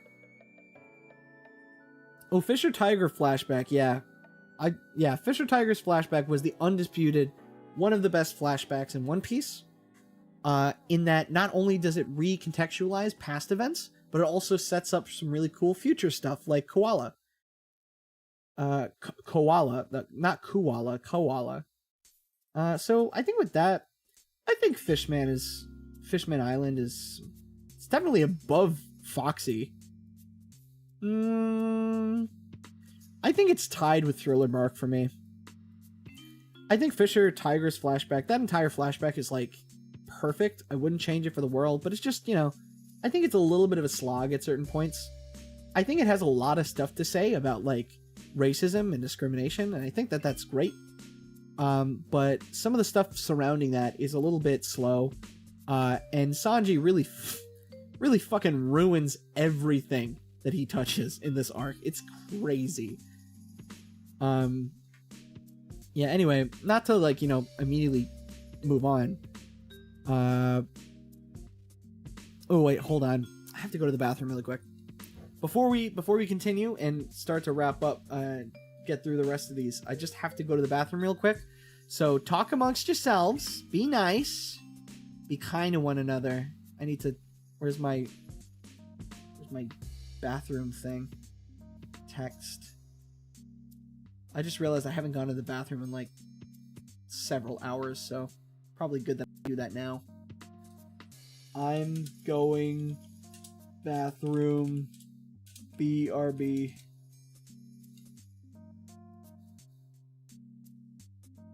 Do. Okay. All right. Be right back.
All right, I'm back. Hi, everybody. Hi.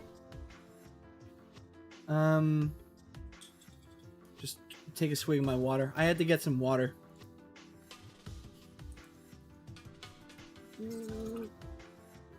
All right. Yeah, I've been talking pretty much 3 hours straight, so I needed to hydrate and coat my throat with some water. Oh, shit, I forgot to mention. There's a donation thing in the description. Damn it, I always forget this. I'm the worst at this. There's a donation GoFundMe link in the description. I'm drumming up a couple of surprise incentives coming at you soon.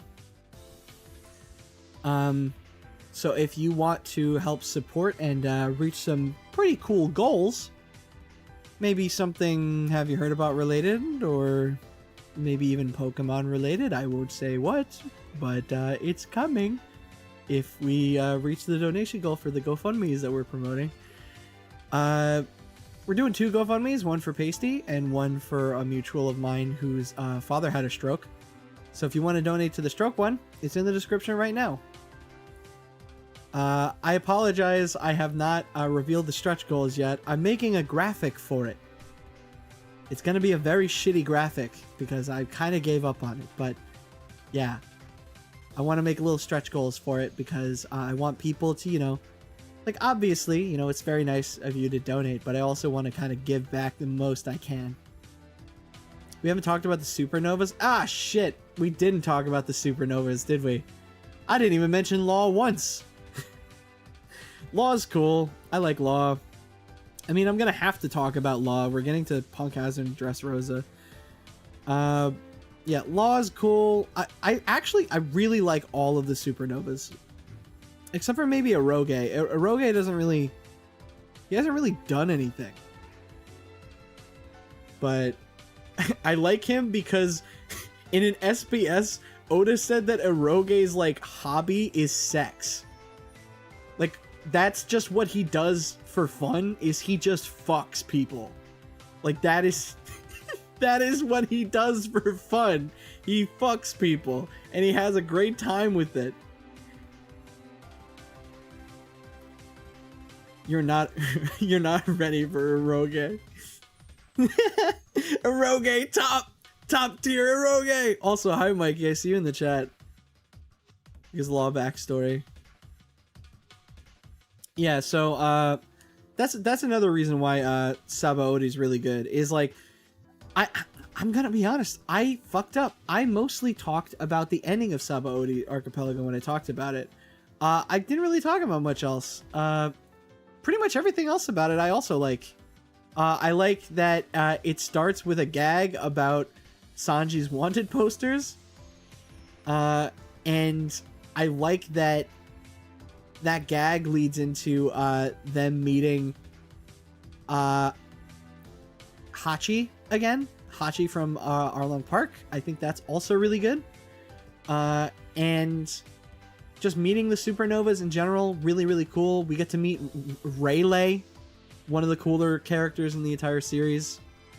Yeah, I think that Sanji's wanted poster gag is probably one of my favorite gags in the entire series, especially because it, like, that is a really great way to do a Sanji joke. It has nothing to do with women. It has to do with his own self-image because he wants to look handsome for women. You know, that's a good Sanji joke.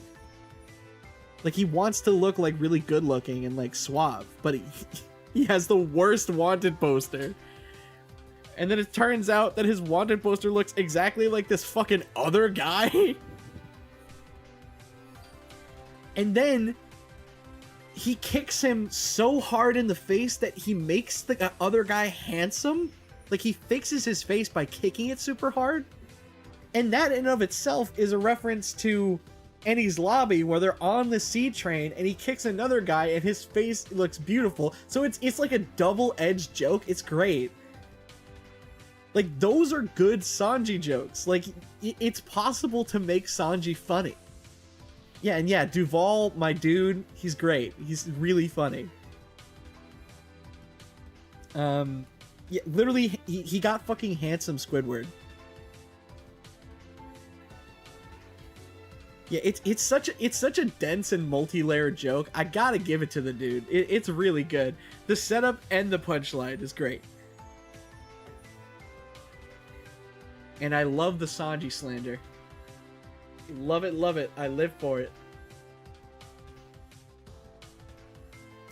Oh, Beji. Beji is also a really good supernova, but we learn more about Beji in Whole Cake.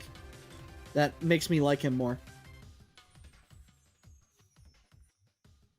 And it's also the first time that we meet Bonnie. It's the first time that we meet Bonnie.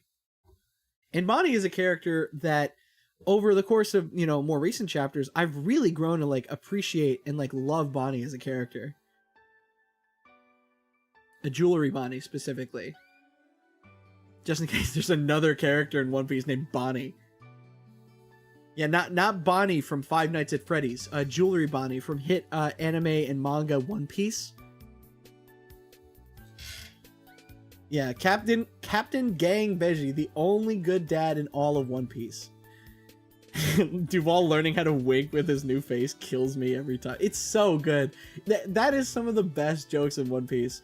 And dude, oh my god, in the dub, where like Brook is like losing his fucking mind laughing at it. Like, Brook's dub voice actor is so good at that voice. And like, his laughter is addictive. Like, the yo, it's already very good. But when he loses his mind and is like laughing so hard that he's like choking, it instantly enhances like any scene.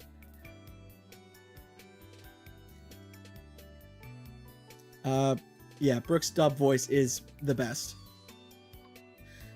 I like all of the dub voices, but Brook I think is my personal favorite just because of like it sounds like perfect. Like when I see Brook, I'm like, that is what he sounds like 100%. And how extreme that Ian Sinclair gets with his voice with Brook is like, oh my god, it's so good. Yeah. I also learned recently that Ian Sinclair also voices Toriko in the Toriko dub. That's food for thought, I guess. And he's also pretty passionate about Toriko too, which is like, okay, you voiced Brook in one of the biggest anime series of all time, and you're really pushing for Toriko, huh? Yeah. When English VA Brook sings at the end of Thriller Bark, it makes me go, oh my god, I forgot about that. I didn't even mention that. Oh man. Yeah, no, the ending of Thriller Bark is so good for so many reasons, and especially because of like Binks's brew, Brook singing that and watching as all of his friends die around him. Oh my god, it's such good writing. Fuck. Like, oh my, I'm pretty sure I did cry at that. I'm pretty sure I at least teared up at that. Passionate about Toriko, just one of the many similarities between you two, Salt. Yeah, you know, I'm a big Toriko guy. What can I say? That landmine, the landmine arc was crazy. When all of his limbs got blown off and all over the battlefield and he just sat there for like multiple days. But yeah, Binks's brew, I think Binks's brew in Japanese is great, but I think Binks's brew just hits me so hard in English. And again, you know, credit to the One Piece live action, Binks's brew is a part of the soundtrack, and it is great to hear it this early on in the series because it is a song that is a part of the folklore of the One Piece world, and I'm glad that they were able to like reintegrate that into the story early on to make it feel like more organic and fun. But yeah, I'm starting to think I might actually really like this series, guys. I don't know. I hope we keep hearing Binks's brew throughout the seasons and the live action, so the payoff is good. I don't know about that. I think at max, the only other time that we should hear Binks's brew in the live action before we meet Brook, I think the only time that we should hear it is in the bar at Jaya, specifically. I think that that's the only other time that they should play it. I think that would be the perfect place to, because a bunch of pirates hang out there. Pirates sing that song. You know, I think that that's the perfect place to do it, and it's a really good middle point so that, you know, you remember it later. And I'm thinking about picking up this show. It looks a little cool. yeah, you really think so? Looks pretty cool. I think it's pretty cool too. I'm starting to really like this show. Yeah, that's what I mean, like in the bars. Yeah, no, dude, that would be so cool. Dude, I touched on it a bit. I was really happy with the One Piece live action. I didn't get to talk about it that much, you know, because, you know, there were strikes going on. I didn't really want to, like, talk about stuff. Not that, like, I couldn't or anything. I just, like, I don't know, it didn't feel right. But I just, it's great. The crew did a really, really good job. And I'm very excited for upcoming seasons. I think they did a fucking surprisingly amazing job at adapting One Piece. I didn't think it could be done. And they did it. It's not, is it perfect? No, but, you know, everything starts from the bottom. You know, we start from the bottom, and now let's see where they can take it. Because I think that they've gotten over the hurdle of, like, how the show feels. Like, the core of the show. I think they know what they're doing. I can't wait to see what else they do. What about during the first part of Laboon's backstory at Reverse Mountain? I feel like that might be... I don't even know if they're gonna, like, show a flashback with, like, characters in that. Like, when they get to Laboon for next season, because it's gonna happen next season in the live action, I think it would be too much. Actually, well, you know, maybe, actually, no. I don't agree with that, because I think actually it would be a really good payoff if we knew that, like, that song is important to Laboon, specifically. And then it gets paid off later, where, like, Brook is, like, singing it on his boat alone. Drop your stream playlist? I don't have a stream playlist. I have yet to make one. I literally just looked up Sonic Chill Mix Volume 1. I just grabbed a random one. God, One Piece, the most cartoony anime in the world, having a successful live-action adaptation is wild. Dude, I'm still baffled by it. Like, there are some parts about the live-action adaptation, some directorial and writing choices that I think are actually better than, like, the main series. And I can say that with my full chest, and no, I'm not disrespecting Oda's writing, because, like, he helped work on that adaptation. Like, there's definitely several things that, like, you can only add with hindsight. Stuff like Binks's Brew, stuff like that. It's really good. It was a really, really good adaptation. I was actually kind of shocked. I mean, it was a great adaptation. I wasn't shocked. What are you talking to me about? Bring it the fuck on. Yeah, amazing adaptation. I had a lot of fun with it, and getting to watch it, like, every other night with my partner, who has never really experienced One Piece but really wanted to, was so fun. Getting to re-experience that series through a new medium and through somebody else's eyes was fucking phenomenal. It was so fun.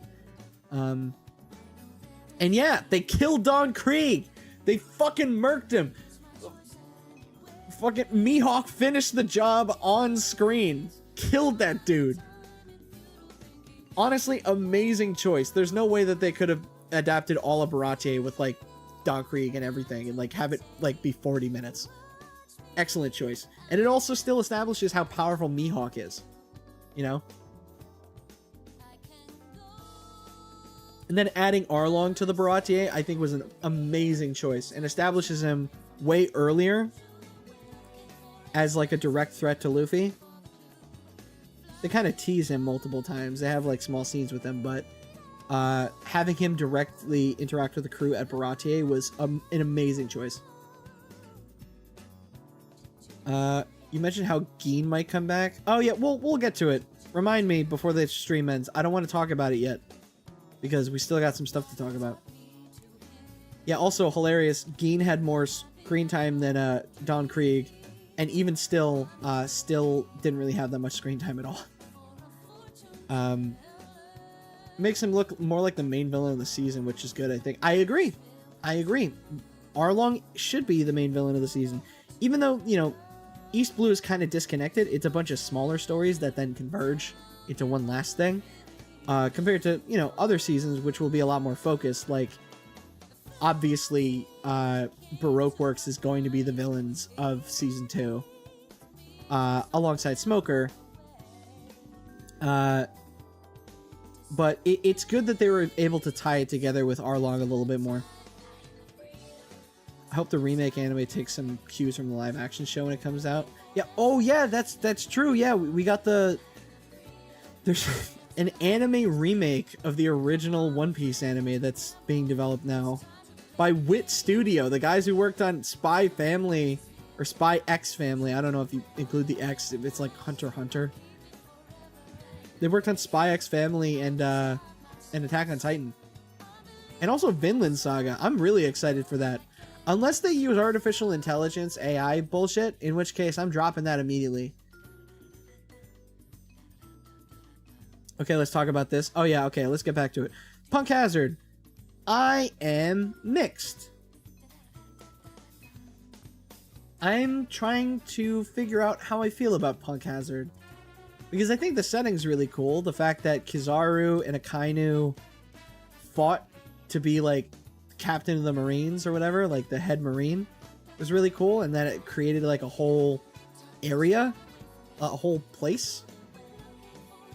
Like it was probably just called Punk before the Hazard part.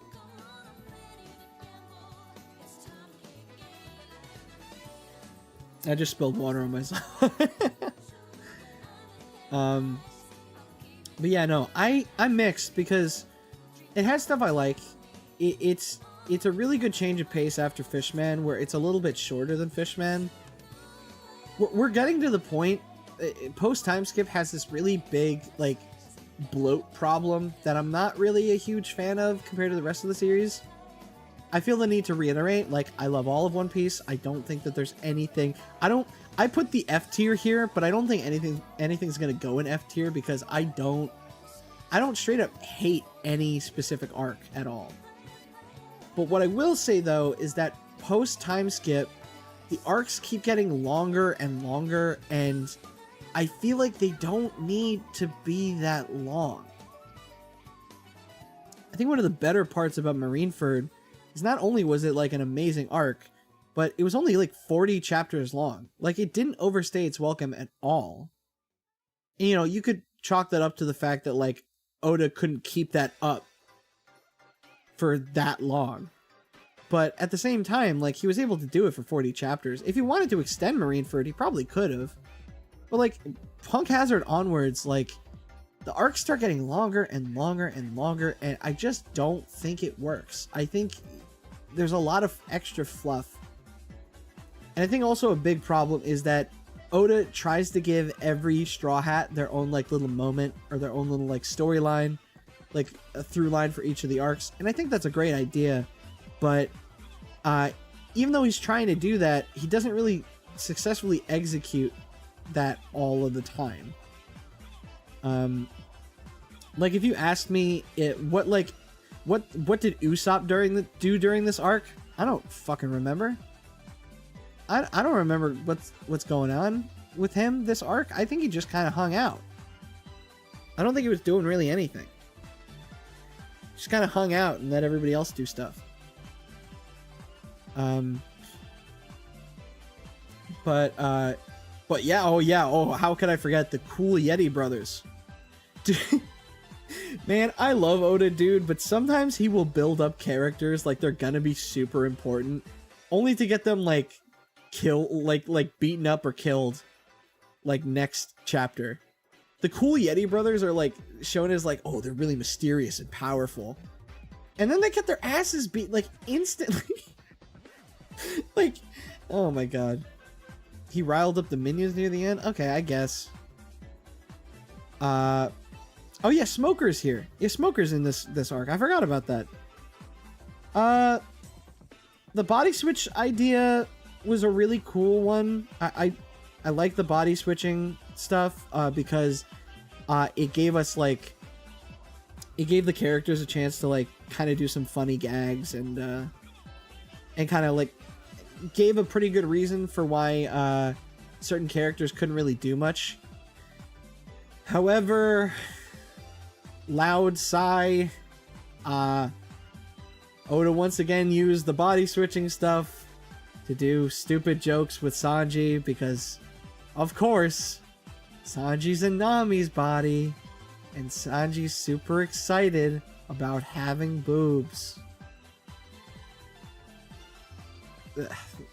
Okay. Yeah, I think the best body switch joke was definitely Frankie in Chopper's body. Like Frankie in Chopper's body was hilarious. Every single time he did something stupid, and Robin was just like, "Stop it. Stop. You're not cute. Stop. You're ruining him." Like, it was a really good look into like a goofier side to Robin that I think was missing for a little bit. And it led to some really good reactions from Robin. Punk Hazard does have my favorite Straw Hat moment when Usopp explains to Law what a mistake he made is with allying with Luffy. Yeah, okay, yeah, I do like that. I agree with that. Law, this is the arc where Law and I guess his greater crew, even though they're not around, they make that pact with Luffy and his crew. And this is the start of their pact that will, you know, go all the way to Wano, which, you know, is interesting. It's an interesting plot thread. Punk Hazard is the catalyst that gives us more Law. So, you know, I'll say that. Plus, we also get Caesar Clown. And while I have a bunch of friends that, like, fucking hate Caesar Clown, I think, personally, I really like Caesar's character. And I like how much of an ass he is. I love how horrible of an individual he is. Salty, I just loaded up Steam. Garden of Banban 6 just dropped. Guys, I don't care about Garden of Banban. I'm sorry, man. I'm sure that's really exciting for you.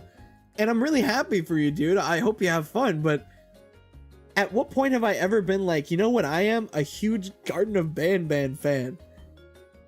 But I'm really sorry, but Salty, holy crap, dude! Garden of Banban 6 just dropped. What? Garden of Banban 6? Whoa! But it's Garden of Banban though, dude. I don't even know what Garden of Banban's about. It like the title Garden of Banban just feels like they threw a bunch of words together in a blender and then that title came out. It sounds like oh my god, what's the name of that fake video game? That fake video game where it's like Scrimmy Bingus and the Crungy Spingus. It sounds like Scrimmy Bingus and the Crungy Spingus. It's just word vomit. What is it? What does Garten even mean? Garten of Banban? What about Poopster of the Flumpland? What are you playing Poopster of the Flumpland, guys? Scrimmy Bingus? What, have you guys not heard of Scrimmy Bingus and the Crungy Spingus? What are you talking about? I thought everybody knew about this. Scrimmy Bingus?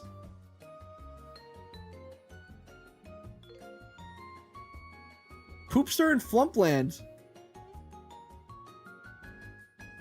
If you don't know what Scrimmy Bingus and the Crungy Spingus is, just look it up.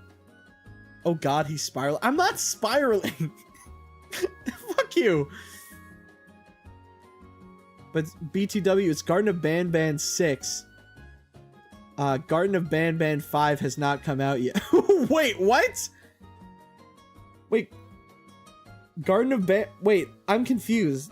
Wait, did they just skip a number? Did they go from Garden of Banban 4 to 6? They just didn't release 5?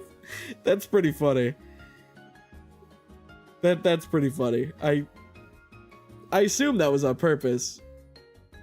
I'm not gonna look it up, but that is really funny. If that was the point. Did you take your meds, Salty? I don't take meds. I just take a bunch of vitamin D3 and biotin.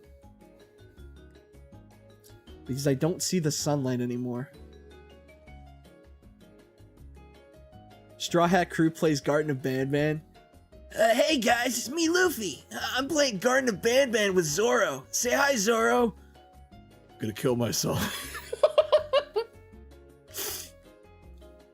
And also Sanji's here too. Hey, I'm Sanji. I'm here. I love cooking.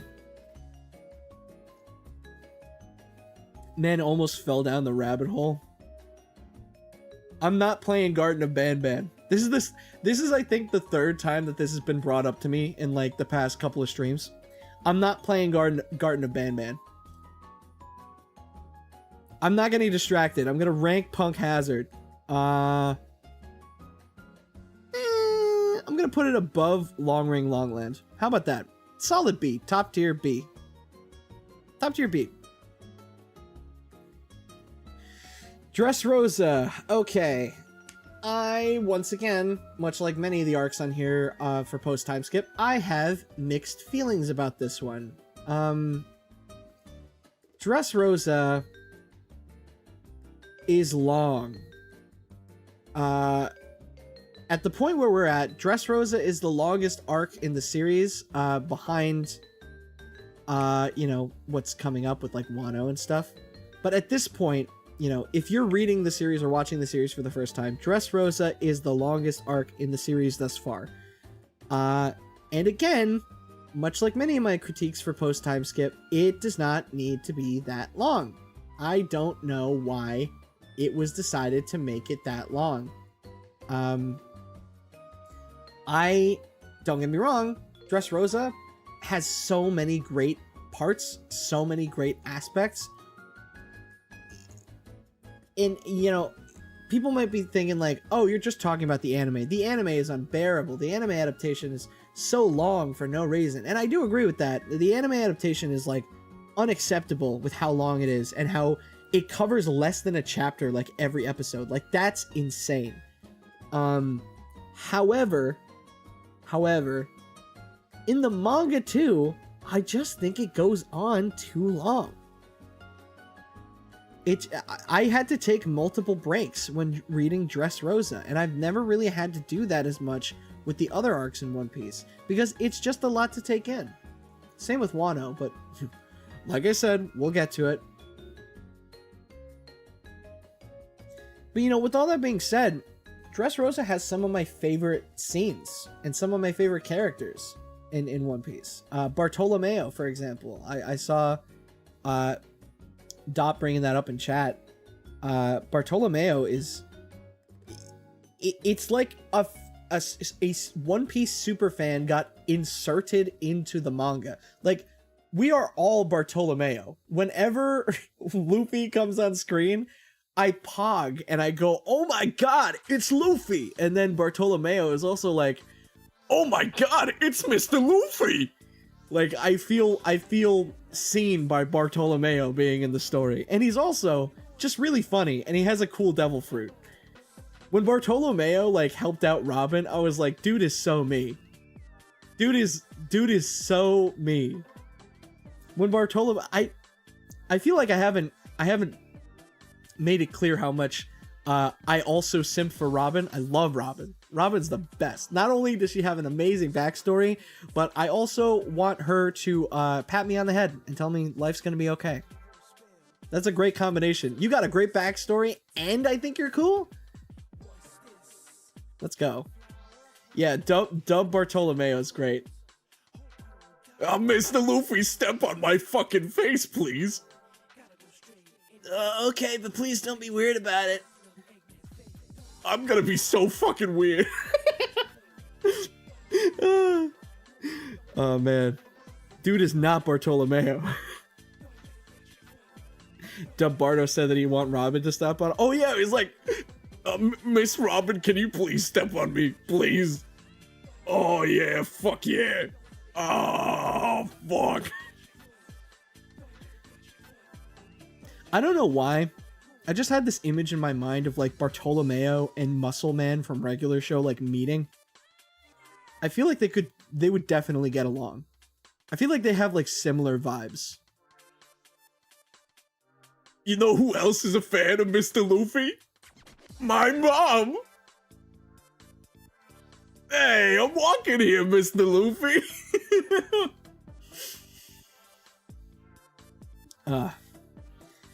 But yeah, I think overall the story of Dressrosa is like, it's fantastic. I just think it's too long.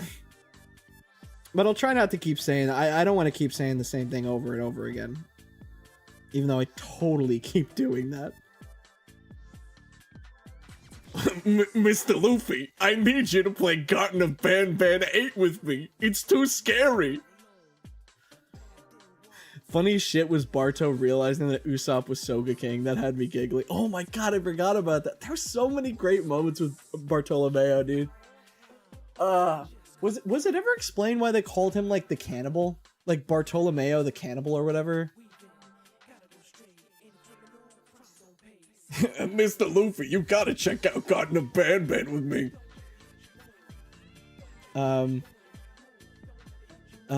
Yeah, no, so, when they get to Dressrosa, Law's basic thing is he wants to get revenge against Doflamingo for killing a dear friend of his when he was a child, otherwise known as Caesar Clown, and I know that I'm simping for every other character at this point, but Caesar is goals. I don't think I simp for him, but he's goals. Like, I don't have gender envy, but when I saw Caesar for the first time, I was like, I want to look like that.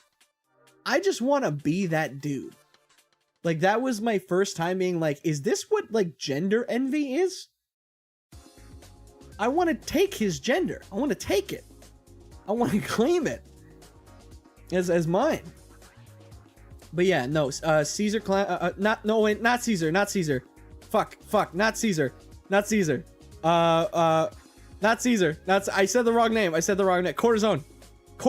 Okay, let me rephrase that. Corazon was the first character that I saw in this series that I was like, I need to take that gender. And that's mine now. I've never gotten gender envy or anything like that. I saw Corazon and I'm like, I'm taking it. I'm claiming it. I want to look like that dude. I didn't mean to say Caesar. God, no. Jesus Christ.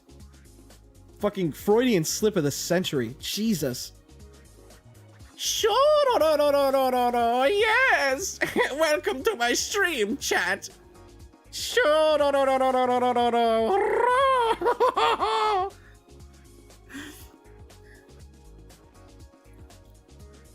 Why is it always the clowns?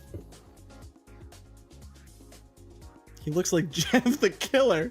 What, Corazon? Corazon or Caesar? You need to be specific. Who looks like Jeff the Killer, Cucumber? Bro, don't worry, you already have that clown drip. Dude, I'm already on my way.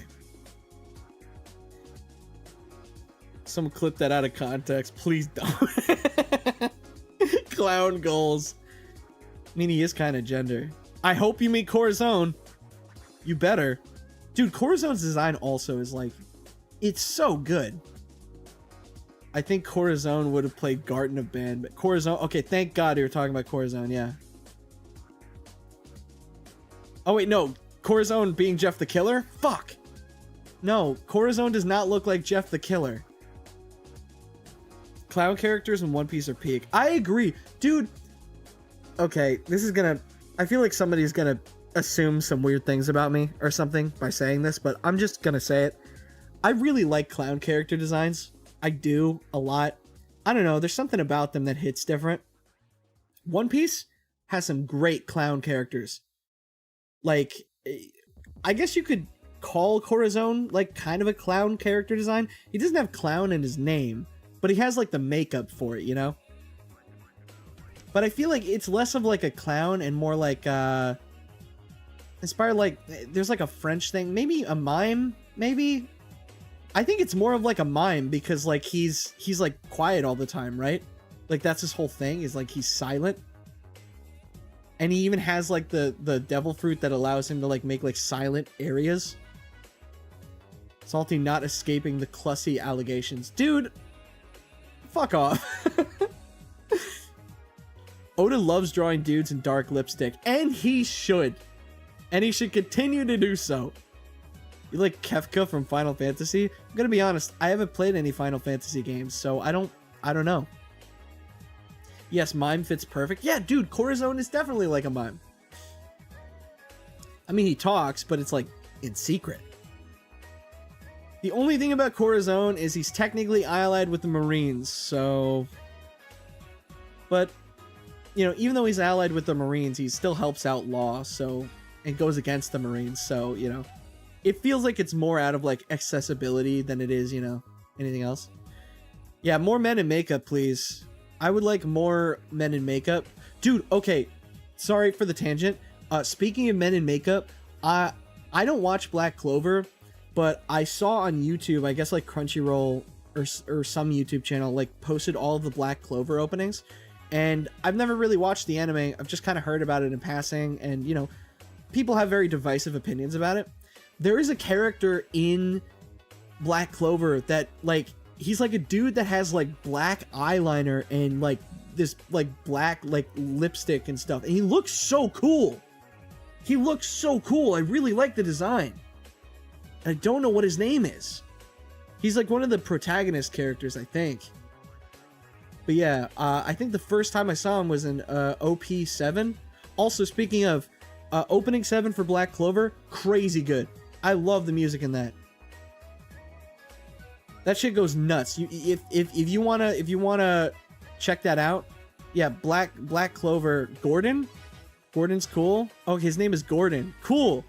Now I know his name. Yeah, no, Gordon looks cool. I don't know anything about Black Clover. I've never watched it. I've only seen like music and openings. The 7th opening is my favorite out of the ones that I've seen, and Gordon looks really cool. I love Gordon's look.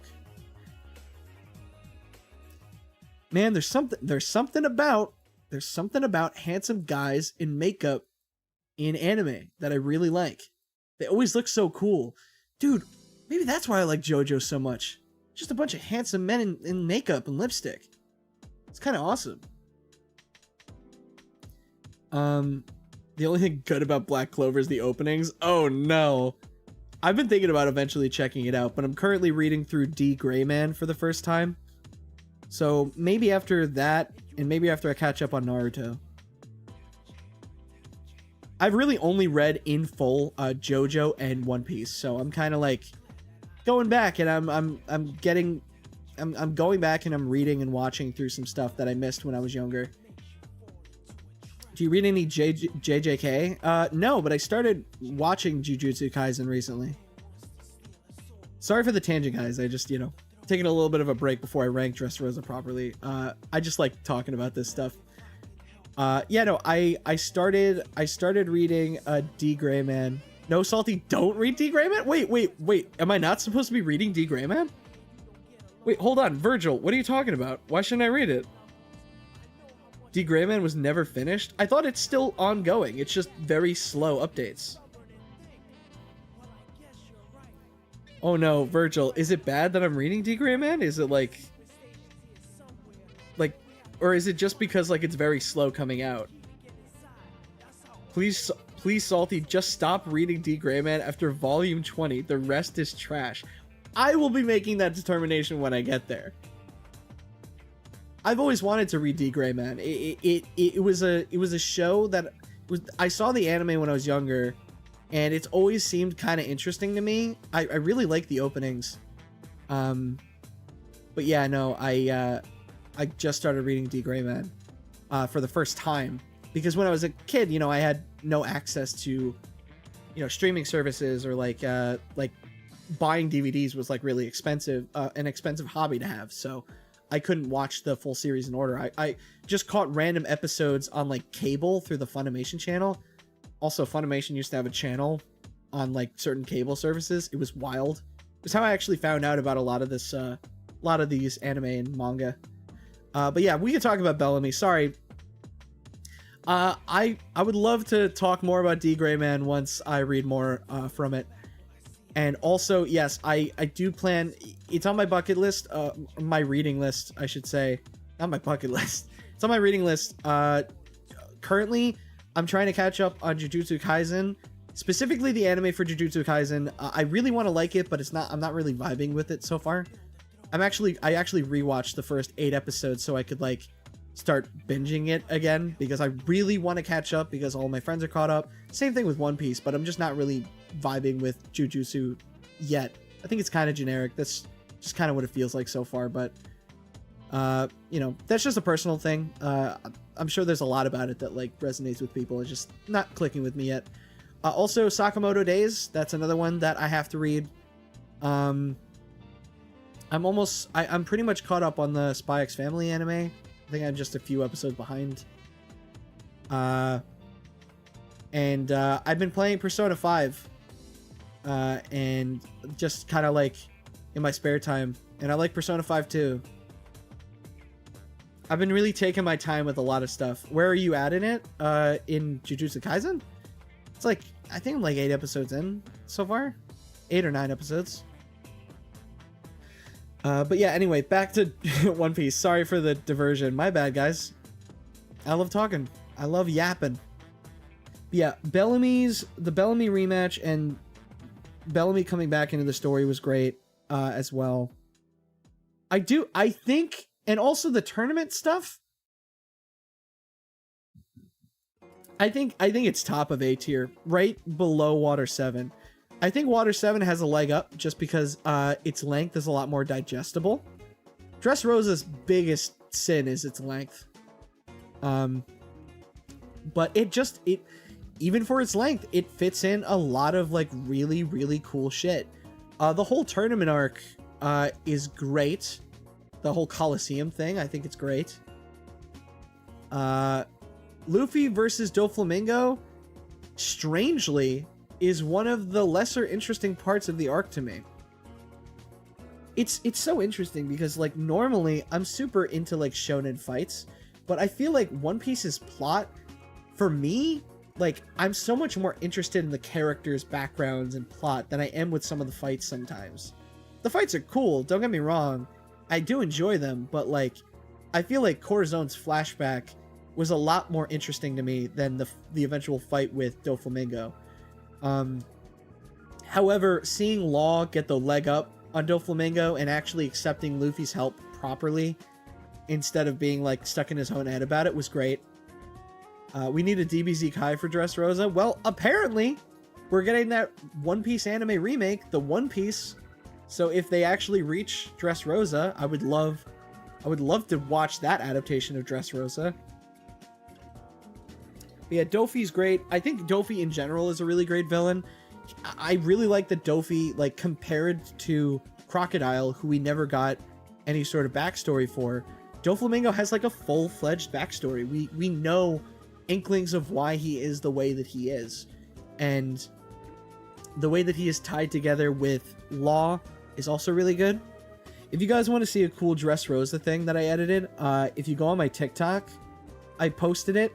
But I made an English dub version of the reanimated backstory of Corazon for like they did like some One Piece celebration thing like a year or so ago where they reanimated a bunch of like classic One Piece scenes with like really fluid and fun animation, and they made these little like music videos out of them. And they did one for Corazon's flashback with Law, and I really liked it, but they were never dubbed in English. So I took the English audio from Dressrosa and I spliced it in to the best of my ability, and I'm really proud of it. So yeah, if you haven't seen it yet, check out my TikTok. I dropped it on my TikTok and on my Twitter, but it's on my TikTok to find a lot easier than Twitter, because Twitter has no good search function, and my TikTok I only have a I only have a couple. of things on my TikTok, so it's very easy to find. Isn't Doflamingo's dad voiced by Eggman in the dub? I wouldn't be shocked. I wouldn't be shocked. Mike Pollock gets around. Crocodile has a backstory, and that's that he's Luffy's mom. Yes! This is my agenda piece. This is my agenda that I need to force. Oh, also, yeah, no, Senior Pink. Senior Pink's backstory, too. Dude, there's so much to love about this. And even smaller backstories, like, what's the name of the girl that can, like, turn into weapons? She had a very brief backstory about how, like, she's always wanted to feel wanted. And that kind of sways her to, like, you know, like, the hero side. But yeah, Senior Pink's backstory is really... It's incredible. It's so compact, but it's so meaningful, and it adds so much to his character. And you gotta give it to Oda.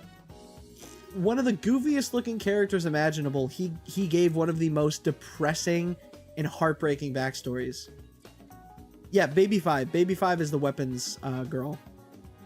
I like Baby 5. I like Baby 5. I like her backstory.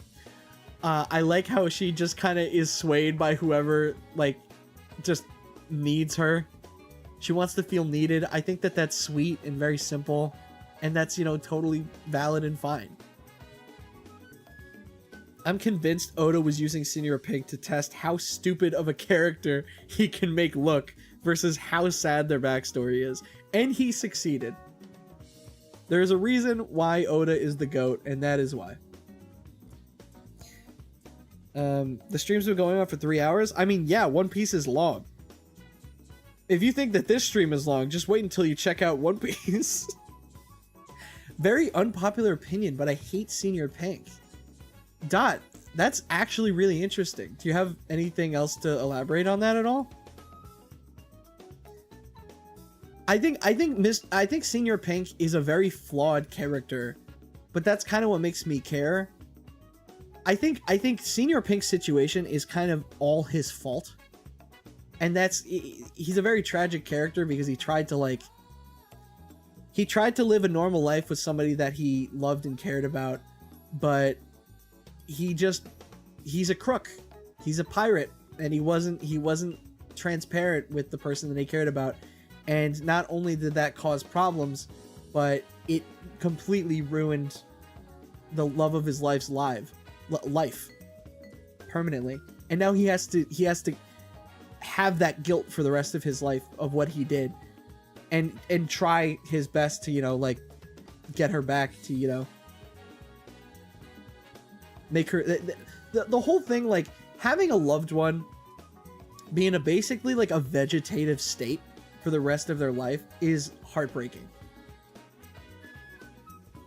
It's heartbreaking. And I've had relatives that, you know, this is getting a little bit personal, so I won't get too into it, but I've had relatives that, you know, near the end of their lives were a little bit, I don't want to say senile, because I feel like it's kind of a nasty word to use, but, like, they weren't really themselves anymore.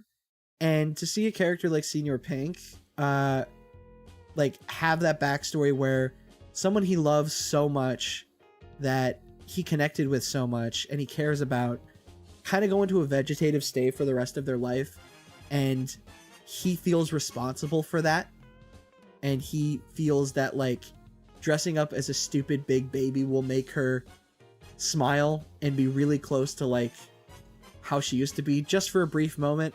Like, that's heartbreaking to me, and I do connect with that, and I resonate with that a lot.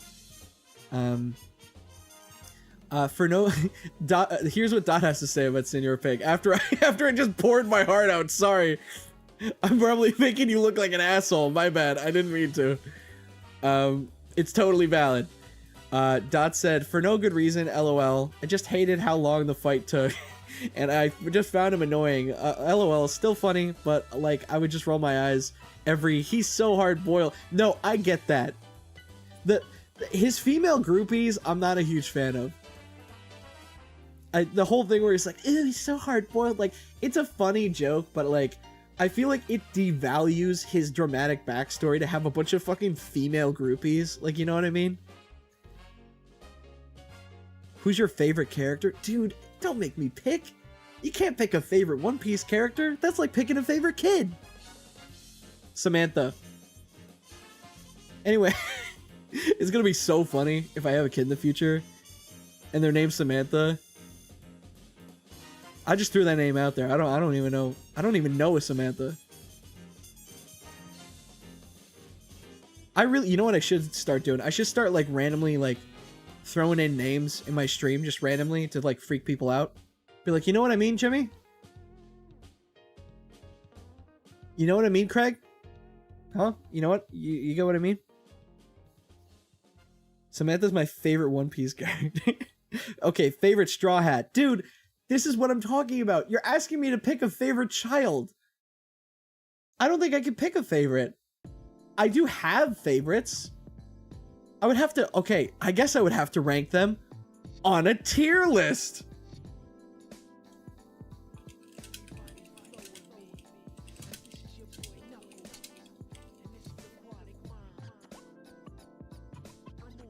Hold on. Bada bing, bada boom. We're making a tier list within a tier list. Weren't expecting that, were you? I'm full of surprises. Check out my Glock. Okay, Brooke is A tier. Frankie, A tier. Jinbei, A tier. Luffy, S tier. Nami, A tier, which is very close to S. Vivi, I love her, but she's gonna have to be lower because she wasn't on screen as much as everybody else. Robin, S tier. Zoro, pre-time skip is S tier. Post-time skip is a bit lower for me, below Jinbei. Sanji, Usopp, yes. Chopper, yes. Tell me, am I spitting? Am I spitting? LMAO, how did you make a new tier list? I just had it on hand. No, no, yeah, wait, Sanji's F tier. Loser! No, I do like Sanji despite all of his stupid fucking shenanigans. Like, I can look past it because I'm used to, like, reading shit like this. Like, I can whenever I read a Sanji scene that I don't like, my eyes glaze over and I ascend to a different realm. But yeah, Chopper would be higher, but dude got skimped out. I think it's valid. Like, it's hard out of the S tier picks. I think it's hard for me to pick, like, a favorite out of all of them. I think that they're all kind of equal in my eyes, but if I had to pick a favorite, it would have to be Luffy. Like, you know, like, I know it's a generic ass pick, but it's Luffy. How can you hate Luffy? Luffy has some of the best scenes in the entire series. Like, not just because he's the main character, but I just love the way that the dude works. The dude functions. Like, he's goofy, but in a way that's not, like, impeding progress of the plot. He's a very likable dude. Like, the more the plot goes on, the more I like Luffy. But yeah.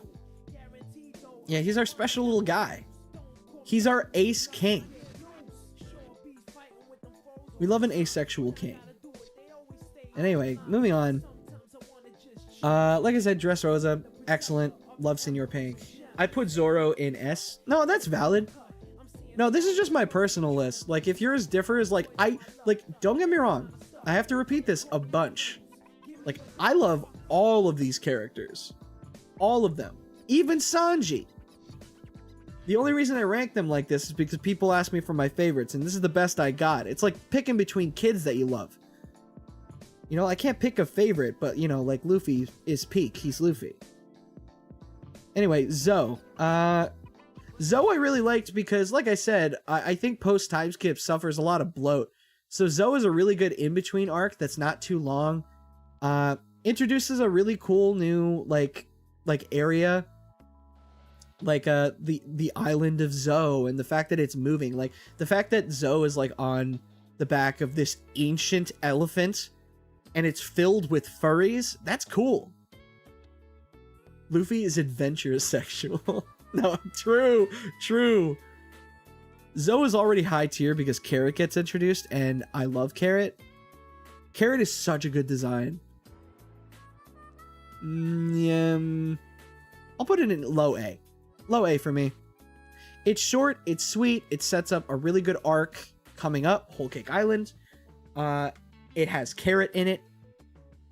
Chopper gets to interact with a bunch of furries, and he feels actually normal for once. Good on him. Chopper has an implied like chipmunk girlfriend person. I think that's cute.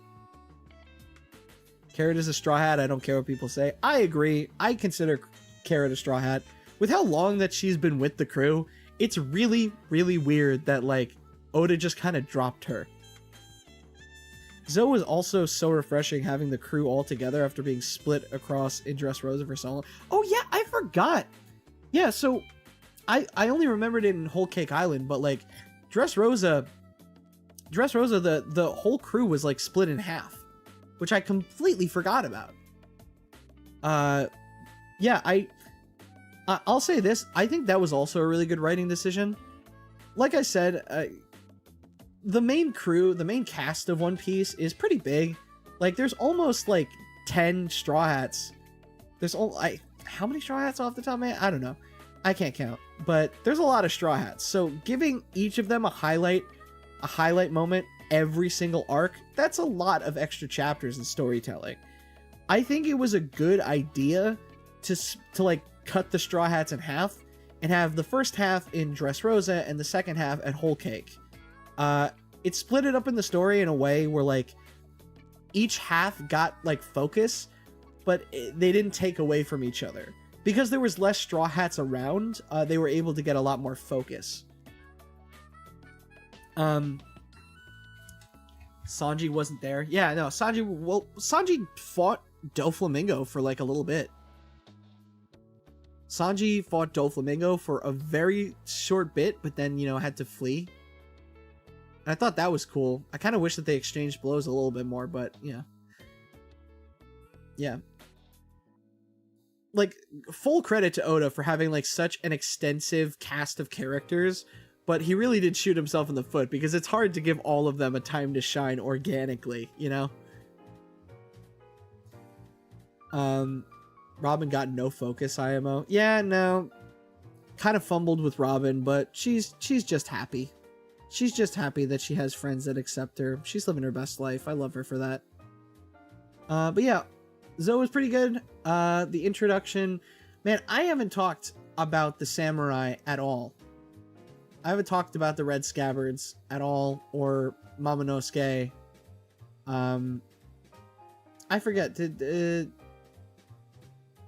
oh yeah, no, Momonosuke was introduced in Punk Hazard. Sorry, it's so hard to talk about One Piece. There's so much stuff that happens in like every arc of the story that like each of them could be like their own novels, you know? There's just so much going on.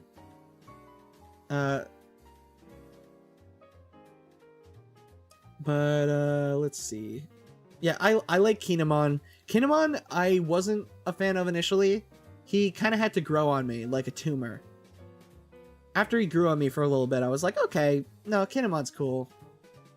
Especially in Wano. Like, Wano Kinemon goes from, like kind of fun to, like, really cool.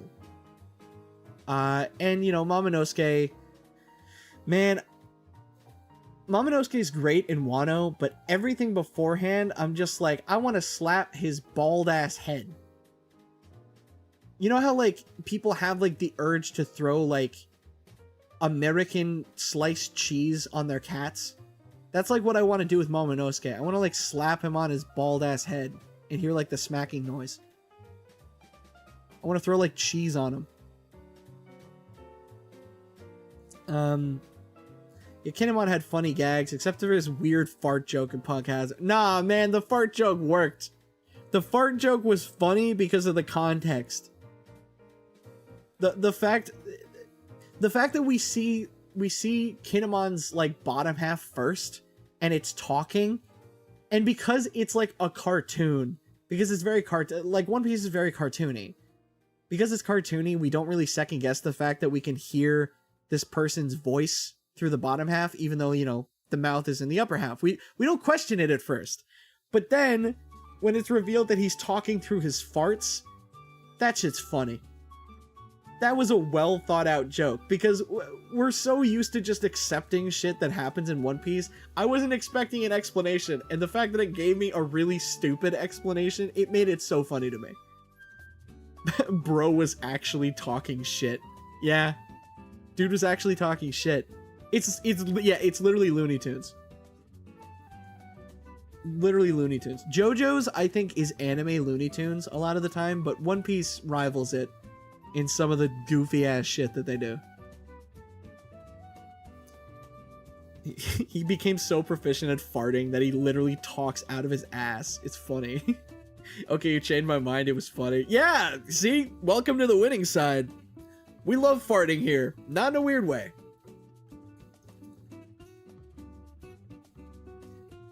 But yeah, no, Kinemon's ass is hilarious. But yeah. Yeah, Zoe, I think bottom of A tier is a pretty good place to put that. Also, you know, the villain of the arc, quote-unquote villain, it's like that stupid guy from Wano that nobody cares about. That's a part of Kaido's crew, like the Beast guy. Nobody cares about him. I don't even remember his name. But, yeah. Anyway, Whole Cake Island. Whole Cake Island was great. Like I said, you know, it's long, but it's great. It's a great arc.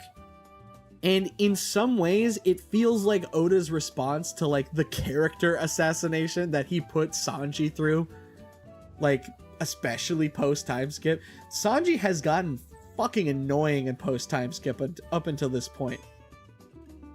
But then, here comes Whole Cake Island to be like, hey, here's a whole arc centered around Sanji. And it makes him kind of bearable. They could have easily made Sanji super unbearable during this arc. And, you know, in some aspects he is, but he's pretty good overall in this arc. Now, him thirsting for somebody who is, you know, underaged, not super good. Not super good. But again, you know, it's anime. I'm kind of used to shit like that happening. So like I said, my eyes glaze over and I enter another universe where I can pretend that Pudding is not underaged. And I can pretend that it's totally not weird.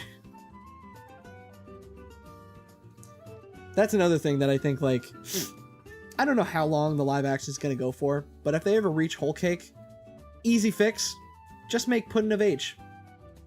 I don't think anybody thought that she was underaged. I don't know why Oda was like, oh, by the way, I just wanted to clarify, Pudding is underaged. I don't know why Oda does the things that he does sometimes. But, yeah, no. It's not underage in Japan? Well, well, okay. It's not underage in Japan. I guess it's fine. It's still cool. That's like looking at fantasy stories and, like, seeing the age gap of, like, characters and being like, well, it was okay back then, or it's okay in a different country, then it's totally fine. There's plenty of laws in place in different places that aren't exactly morally okay. Like, for example, I think it's, like, totally fine and encourage people to steal from a grocery store. If it's a name brand grocery store, who cares? Unless I can't say that on YouTube, in which case everything I just said is, like, a joke. And humor. It's a joke. It's joke! Yeah, like... fucking it's like piracy. It's like a victimless crime. Like who the fuck cares? As long as the people who worked on it like are getting paid, that's all that matters. But yeah, like legality does not equal morality in my eyes. Plenty of laws that are, you know, not about morals and are more just like, you know what I mean. You get it. I know some of you guys don't really like don't really get it sometimes, but you will. You give it some time. Put some thought into it. You got it. But, yeah, no. I don't mean to talk down to that person. I just like, you know, that's how I feel. But yeah, no. That being said, though, I do really like Pudding. Pudding is a really good addition to the overall cast. She's interesting. All of Big Mom's kids are interesting, I think. At least varying levels. I really like... Okay, so I guess we gotta talk about Big Mom. Big Mom in general, I think some people found her kind of underwhelming. I love Big Mom. Big Mom's awesome, dude. And it's also great because it's like one of the most powerful characters in One Piece is a woman, and also a woman that Oda does not draw like a reskin of Nami. I love that. I know that that's a low bar, but it's like, okay, I'm excited. Let's go. And also that she has all of these kids that basically Oda just kind of came up with just so that he could do a bunch of really cool, weird designs. Like, Big Mom is a great villain. Katakuri, excellent. Like, Oda cooked. Oda cooked with Katakuri. I don't know what this man's inspiration was or what he was thinking, but he cooked, dude. Katakuri is not only cool looking, but like the fact that I think it's implied that like half of him is like from the long leg tribe or something like that. He's very tall. I love when Oda draws like tall characters, like lanky, tall characters. One of my favorite designs from Dressrosa is that guy with like really long legs. The long leg tribe, like the fact that they're just people in the One Piece world that they're just predisposed of having really long legs is like that's peak. Same thing with the people with the really long arms too, with like several joints. Like, that's so fun. Like, that's a cool idea for a fantasy race that I don't think I would have ever thought of if it like wasn't One Piece, you know? Like, One Piece is such a cartoony world, like I can totally see that being a thing. And I don't think I've ever seen something like that, like, in the way that it's done in One Piece and in other fiction. So I just think it's cool. But also, yeah, Big Mom is great. Big Mom in her prime. If she wants to have kids with a bunch of different people, I know somebody who would have been down for that. I feel like every arc there's just a character that I'm just like, what if mommy, what if daddy, what if lotion, and I rub lotion all over Ace? What if that happened, huh? But anyway, yeah. Big Mom's really cool. Big Mom's, I feel like I'm jumping the gun a bit here, but Big Mom's backstory is also one of my favorite like flashbacks in the entire series. Like,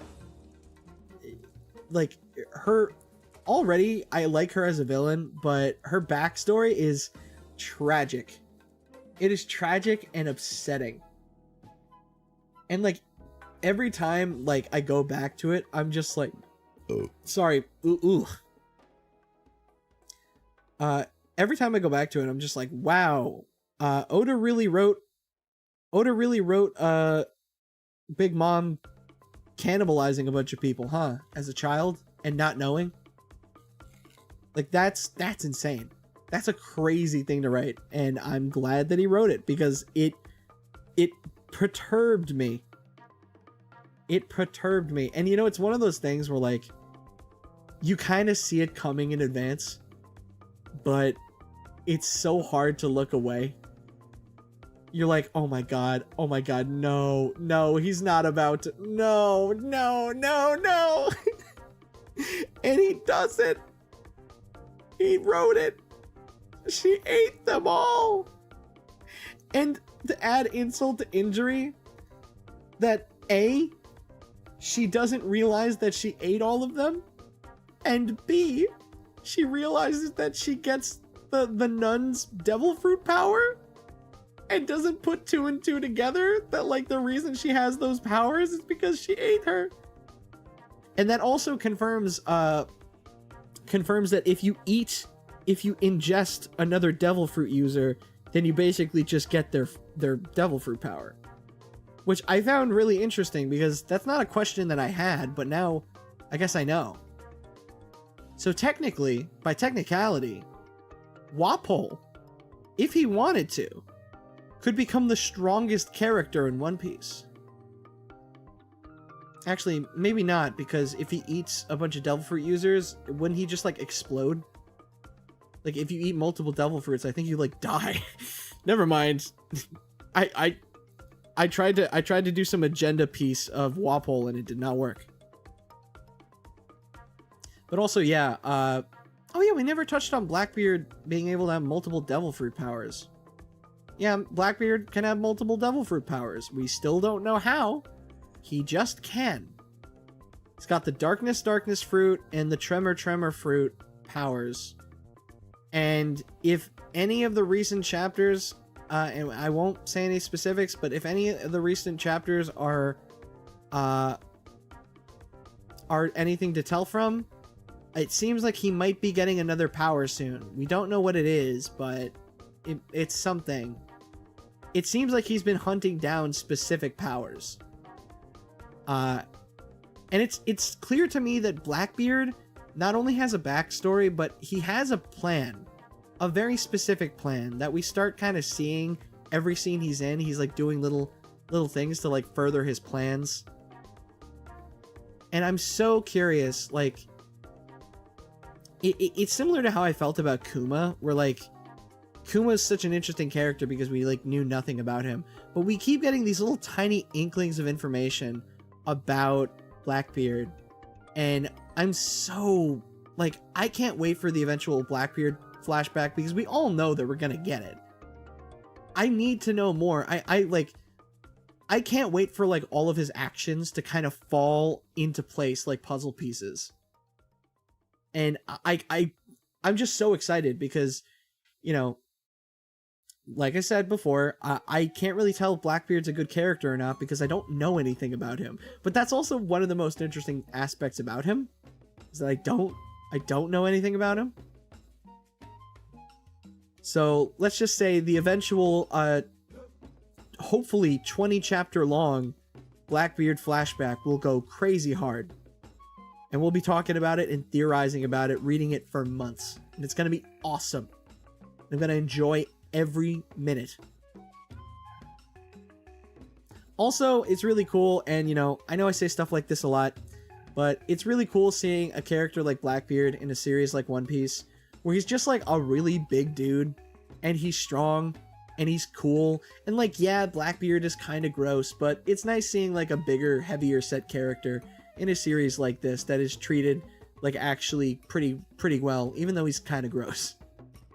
Even though he doesn't look like he has ever showered, like ever.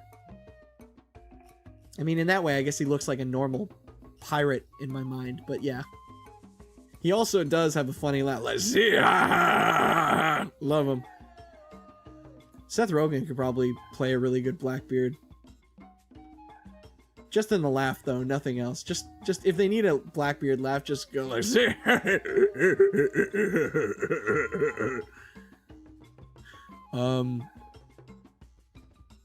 that's the thing, though, too. I don't know, like, I feel like it's set up for Blackbeard to be, like, the big final bad that they have to fight, but I'm not 100% on that, because there's other really big bad characters that would make sense to also be the big bad, like Emu. We haven't even touched on Emu yet.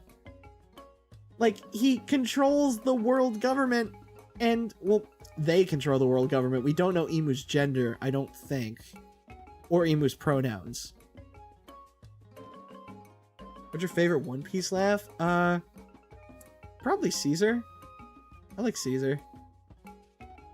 Caesar's laugh. Actually, no. Brooke. Yo! Yeah, I love Brooke. Brooks is like the best. It's the most like piratey type laugh, I think, in the cast. And it's my I think it's my favorite, yeah. How do they deal with the anime? What do you mean? Like, with Emu's voice? That's a good question. I think in the anime, I don't think that Emu has a voice in the anime. I think it's just, like, text. And it's like the narrator reading the text. If I'm remembering correctly. I could be wrong. I think Emu might have a voice actor already. But if they do, then I have no idea what they are. Emu is a she, I think. Well, that's just a theory. A game theory! Thanks for watching! But yeah, no, Emu speaks, actually? Eventually? Perona Laugh S tier. Yeah, no, Perona Laugh is also S tier. Ooh, Foxy's Straw Hat. Like, yes, that is also S tier. But yeah, Emu's probably gonna have to talk sooner or later because we're getting really close to the end of One Piece. I know that Oda has said this a lot, but it's feeling like we're really close. But yeah, Whole Cake Island, really good arc. I like what it does with Sanji's character. It's really cool that even this late in the series, we're still getting information on our main crew of Straw Hats that we didn't know about before. It feels like it wasn't a surprise that there's more to Sanji. Like, it was shocking, but like, it's not that it wasn't like hinted at. Like, technically, we didn't know anything about Sanji's like parents or anything. We just knew that he was on the Baratier in that flashback. We don't know where he came from. But getting to see this extra depth and having a whole arc to like explore Sanji, how he feels, how he fell in love with cooking, and also that moment, oh my god, it's heartbreaking, when Luffy refuses to eat until Sanji cooks for him. And then Sanji finally makes a meal for him, and it gets destroyed in the rain, and Luffy eats the meal, and he says it's some of the best tasting things he's ever had, and it reminds Sanji of his mom who passed away. Oh my god, it's so good. I've actually seen the anime scene for that too, and it's also like insanely good. Oh my god. It's peak. It's definitely like, I think Whole Cake for me is actually above Water 7. I don't think it gets quite into S, but it's really high. Like, it's a great arc. And also the set pieces are really good. Like, the villains, great. The set pieces, like, Whole Cake Island design-wise, like, the Alice in Wonderland inspiration is also fantastic. Like, what a great idea for a place. I hope that in the live action they go full musical with it and they have like multiple musical numbers. I would die for that. I would die for that shit. It's Sanji's biggest glow up. Yeah, it really is. Him loving pudding stuff. Oh my god, no! I love that too. When Sanji, like, when this entire time, oh my god, there's so many good moments in this arc. When this entire time, Pudding thinks that she's a monster because she's been gaslit by her mom and her family that she looks ugly, and that's why she's like, nobody will love me, so I'll be evil. And then she reveals her third eye to Sanji right before shooting him, and Sanji looks at it and says, "You look so beautiful." Like, he's not horrified or like scared or freaked out. His response being like, "Wow, you look so pretty." Oh my god. It's peak Sanji. It is peak Sanji. Like, I can't believe Oda actually cooked with Sanji for once. The one character that's good at cooking, he constantly does dirty, but he cooked. He cooked with Whole Cake. And we're just gonna kind of ignore the fact that Pudding is underage for some reason. It doesn't add to the plot that she's underage. I don't know what Oda was thinking with that one, but like, we'll just put that to the side. Because God knows if they eventually get to the One Piece live action, they're not gonna make Pudding underage. They're just not gonna do that. Because it's weird. It's a weird addition. I don't know what people that work at Shonen Jump, I just gotta say real quick, people that make manga for Shonen Jump, for the love of fucking Christ, stop making characters that look like adults and make them like, oh, also canonically they're 13. Like, fucking, are you fucking with me? The Jotaro Kujo from part 3 is 17? Shut up. What are you talking about, Araki? Jotaro Kujo, the man that's built like a brick shithouse, is 17? Jesus Christ. Like, I know that they do it so that, like, you know, it can relate more to the audience who is a bit younger, you know what I mean? Like, they want their audience to feel seen, like, oh, I'm a younger person, and I'm pretty close in age with Jotaro Kujo. I could be like Jotaro, or I could be like Luffy. But it's like, why? Why do they make these weird decisions to make characters underage and then, like, sexualize them and stuff like that? Like, you are in control of the numbers, sir. You made them underaged, and then you did a Peach episode. What is wrong with you?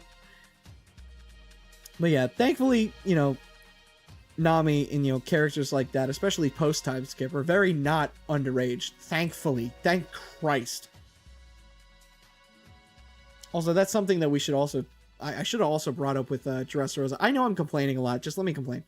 I love One Piece. And Giorno being 15, I refuse. Dude, Giorno does not look 15. That is not a 15-year-old. That is like a 18-year-old. There's no way that dude is fucking 15. What are you talking about, Araki? But anyway, like, you know, it's just fucking weird. It's so... I just don't get it. I don't get why manga could do this. Beyond, like, relating to the audience, it serves no purpose. Because then they just go ahead and they sexualize them anyway. So it's like, what is the point? Why did you make them underage to just sexualize them anyway? It's like, I don't know. Fuck. Anyway, yeah, sorry for complaining. One last complaint, though. Rebecca's outfit in Dressrosa. Dude. Like, I hate that shit. Ew. That is the worst, some of the worst Oda designs ever. Is when he gives into, like, his horny alter ego. And he's just like, I'm gonna make this girl character in full chainmail. Except it's not gonna be defensive at all. She's gonna be half naked the entire time. Also, I'm gonna make the character underaged. Just for good measure. Just so that you know. Just so you know that it's fucking weird. The anime makes it worse. Yeah, I trust me, I've seen the anime a bit for Dressrosa. I've seen clips. And I'm like, what the hell is this man doing? Like, not only did Oda do that dirty, but then Toei is like, wait, hold on, we can make it worse. We can make it worse. We can make her even worse.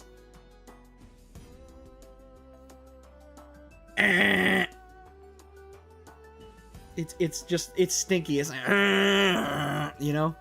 No, thank you. And then, you know, there's always that, like, Coomer on Twitter that'll be like, actually, it's a really good design. Anyway, I'm just gonna go to my goon cave and jack off for 5 hours. Yeah, well, oh my god, I love anime porn. Yeah. Well, get out of here. But anyway, yeah. We can move on. I am done complaining about the character designs, okay? Just letting you guys know. I'm done. Because I don't... Well, actually, hold on. Some of the costumes in Wano and Egghead, like I said, not a big fan of, but I won't dwell on that. I'll focus more on storytelling. Reverie. Okay, so people built up Reverie for me, like, pretty early on. They were saying, like, Reverie's really cool. It's a really cool break thing. Reverie should not be considered an arc. It is like 3 chapters max. That's not an arc. That's not anything. I think that's shorter than Romance Dawn. I don't know what people are talking about when they're like, yeah, Reverie's an arc. I don't even think Shonen Jump classifies it as an arc. I think it classifies it as a part of Whole Cake at the end. What do you mean they built this arc up? Oh, no. So I have friends that are fans of One Piece. And, you know, I also have, you know, people who sub to me and comment and talk to me on Twitter about One Piece. And when I said that I was, like, approaching this arc, Reverie, I was finishing up Whole Cake, a couple of people built it up for me. They were like, Reverie's really cool, dude. It's like, it's such a cool arc. And I was expecting it to be more than 3 chapters. It's not. Oh, wait. Oh, I can't believe okay. Okay, before we get back to Reverie, I'm an idiot.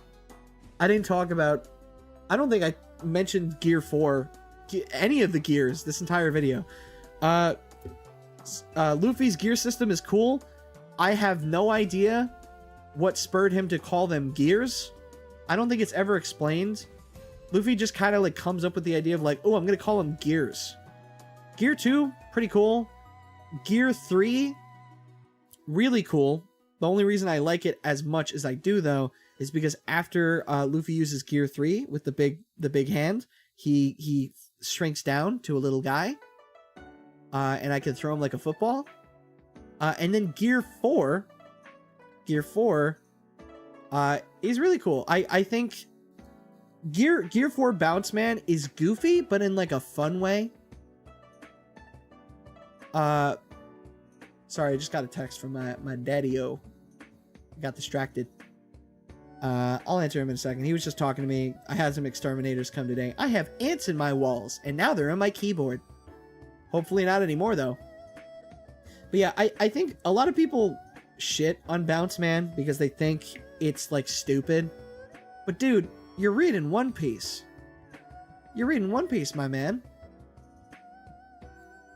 And, you know, it kind of makes me sad that Oda... I feel like Oda kind of wanted to go back, and, like, that's why Snake Man exists. Snake Man, like, looks generically, like, a lot cooler than Bounce Man. And that's fine. I don't get me wrong, I think Snake Man's a really cool design. But, like, I feel like Oda kind of caved and was like, okay, fine, I'll make him look cool. You know?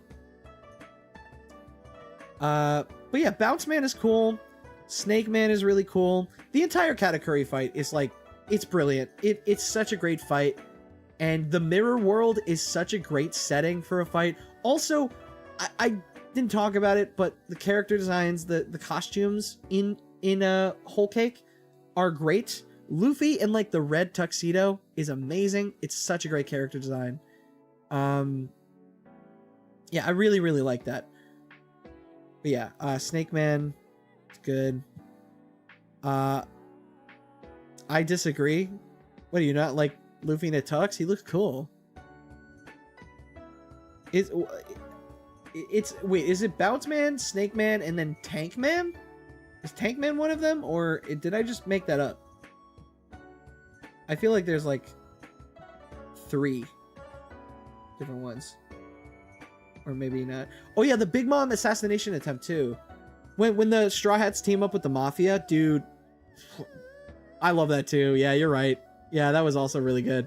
Sorry, dude. I'm sorry I keep glossing over some details. It's just One Piece is so long. One Piece is crazy long. And there's no, you know, Tank Man was a one fight and then forgotten. Okay, that makes sense. That's probably why I forgot about it. Yeah, Beji in the assassination attempt was really fun. The fact that, like, in Fishman Island, we learned that little box has an explosive device in it. The little box that Luffy gives to, like, Big Mom.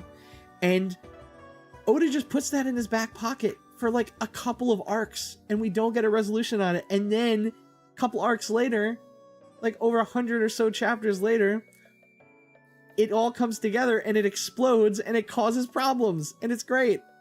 The foresight is great. The restraint is amazing. They could have just as easily, like, what I thought was going to happen is that Big Mom was going to get the box, open it up, it was going to explode in her face and make her really pissed and want to kill Luffy. But no, didn't go for the normal route that I thought that he was going to go for. He showed restraint. We also get introduced to one of my favorite characters in Whole Cake Island, Big News Morgan. I don't know if that's actually his introduction, but I remember him being, like, introduced, I think, around that time. Big News Morgan. We love a propaganda queen. King, queen. Quang. He's a quang. It's like king and queen together. A quang. Honestly, Quang sounds fucking cool. I'm a Quang now. Call me Quang. Sorry, it sounds like Kang the Conqueror. Never mind. It sounds less cool now. But Yeah, dude is like a Quang. Love that dude. I can't believe Oda was influenced by the Ronald Reagan assassination attempt. Oh yeah. Yeah, Morgans is he's such an asshole, but like I love him. Big Bird, but actually Kino. Non-fake news king. Dude, what are you talking about? Like he actually adds to the fake news sometimes. Like he's not always based. If I'm remembering correctly, like he like ran stories that like actively just like lied about pirates. But anyway, yeah, Reverie, it's a really short arc and we don't get any clear resolutions. We get some cool stuff with like Kuma, and you know, they save Kuma, and I think Bonnie is there too. That, or like it's not in the Reverie arc, but like it's somewhere soon. Is the Reverie arc, or is it in between Wano when like Sabo tries to save the king and then loses?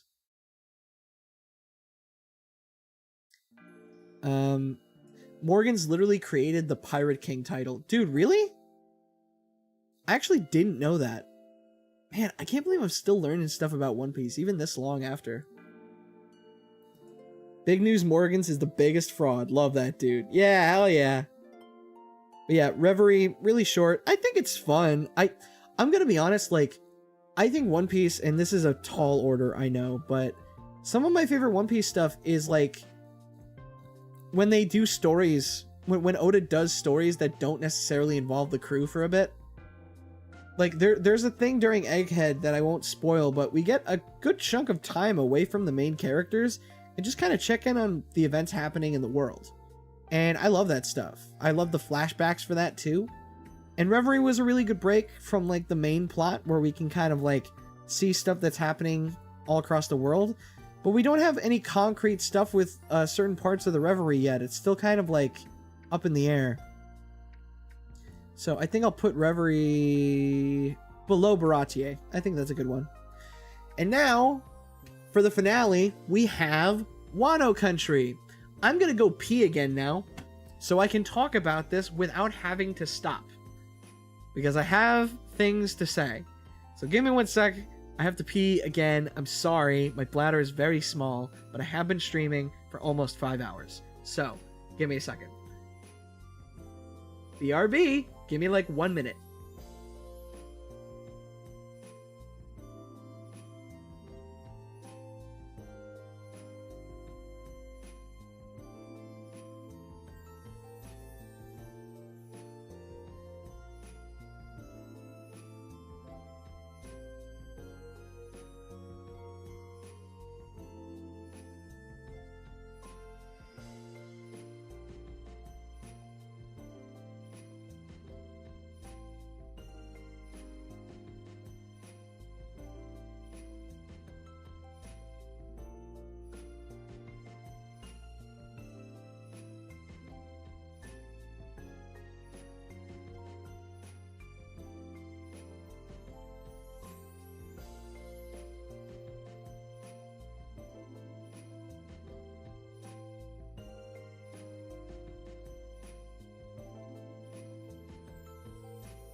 All right, I am back. Okay, so Wano Country, we're finally here. Insert image of Luffy saying, "Meet me at Wano. Meet us at Wano." That image that everybody would spam with like new readers as being like, "Meet us at Wano." But now it's like, "Meet us at Egghead," which doesn't sound as cool. So Wano, I feel really complicated about, because for Wano, it's the longest arc in the entire series, and it has some of the highest highs and I think the lowest lows of the entire story. And when I say lows, I'm talking about purely the fact that like this shit is too damn long. This is like Wano Country is the length of like it's its own manga. It could be its own manga in length. Like that is where we're at. I'm so conflicted because on one hand we got stuff like Gear 5, which that entire sequence was credible both in the manga and in the anime. But we also got, you know, the third act of Wano dragged on way too long. Like it felt like props to Oda for taking his time. Like, don't get me wrong, I think that was great that he did that and he told the story that he wanted to tell. But man, I had to take several, like I talked about how in Dressrosa I had to take several breaks. In Wano, dude, it was difficult. It was difficult to keep binge reading. The only reason I finished Wano in the time span that I did is because I was going on a vacation and I was going to be stuck on a plane and in a car for a long period. So I had nothing else to do. So like, I was like, okay, I'll just read Wano because I only have so much space on my computer and stuff like that. I might as well download these chapters from the app. So I'll read them. I'll read as many as I can. That being said though, even though it was a lot, I do quite like Wano. And I also like how fucking long Oda, not Oda, fuck. Oh my gosh. Born to Boil, Odin. Sorry. I have like brain rot because I've been doing this for like 5 hours. That's why I keep forgetting names. I'm sorry. Odin's flashback was genuinely, I can say this with utmost certainty, I did cry. I cried at the end of the flashback. Like I up to this point I've said that, like, you know, I've cried at certain points, but I mostly just teared up. Wano got me crying. The Odin flashback by its end got me crying because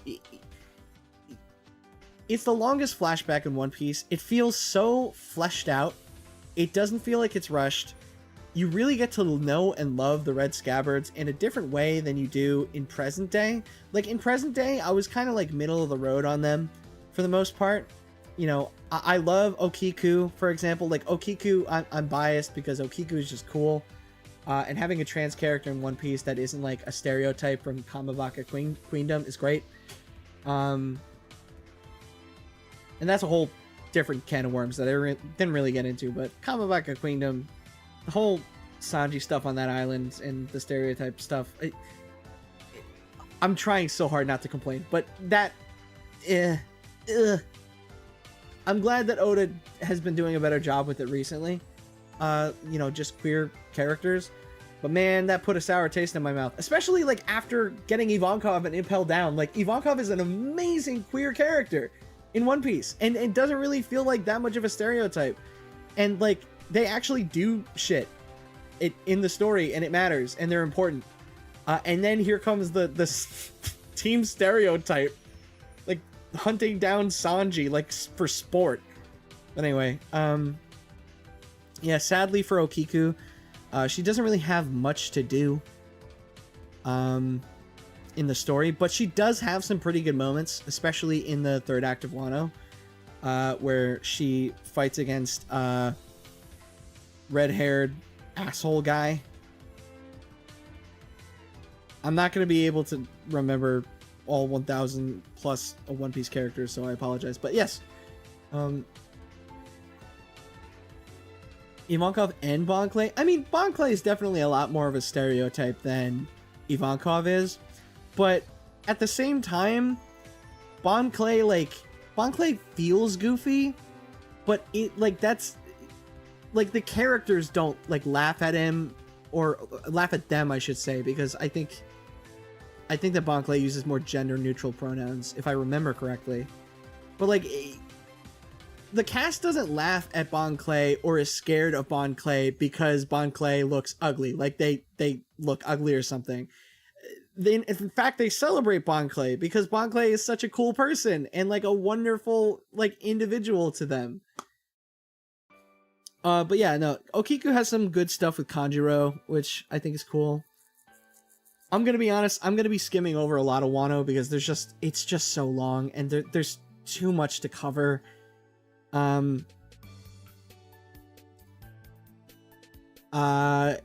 Potentially, you know, the Sanji bath scene, this is potentially my last complaint. I didn't like it. Obviously, I wasn't a fan. Once again, I was like, okay, so we're back to Sanji being like the worst. All right. Sadly, people told me, you know, wait till Whole Cake, he gets better. And he did. And then Wano happened, and I was like, okay, so he's just back to being a prick. Okay. But yeah, let's see. I think it was cool that Oda did the thing where he separated the crew again, and Luffy met up with them individually as he went, and I think that was a really good decision, because Wano is such a long arc that separating the cast actually did pretty good at, like, kind of, you know, giving focus to characters a little bit more. And it's also the reason why the third act of Wano is probably so long, because, you know, they're all together now, and they all have to shine individually to the best of his ability. Oda worked with what he could, but, you know, you can only do so much with so much time. And yeah, I like the cast of Wano a lot. They grew on me more and more over time. And I really think that the additions to Ace's backstory were great. Let me see. What other characters were... Yamato. So I really, like... And this was another thing where people were really hyping up Yamato to me. On Twitter and in my friend group. And I was very excited because I was like, oh, fuck yeah. Like, another queer character in One Piece that is, like, not a massive stereotype. Let's go. And he actually is, like, cool and does cool things. Like, that's awesome.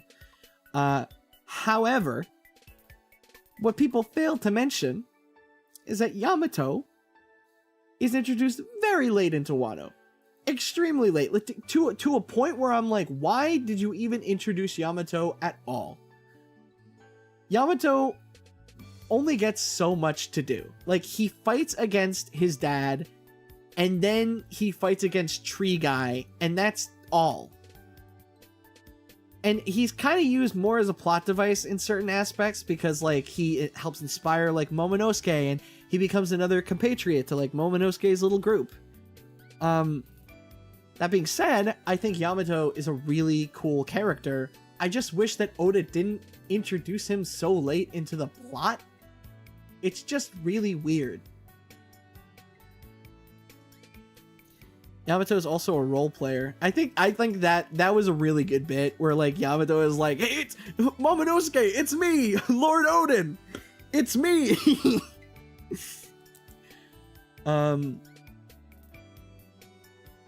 Why is Thriller Bark A? That's a C? No, it's not. You're forgetting the ending of Thriller Bark. You're forgetting the ending of Thriller Bark where nothing happens. Where Zoro does his thing, and also Brook tells his backstory, and there's the big song sequence where all of his friends are dying. You're forgetting about that.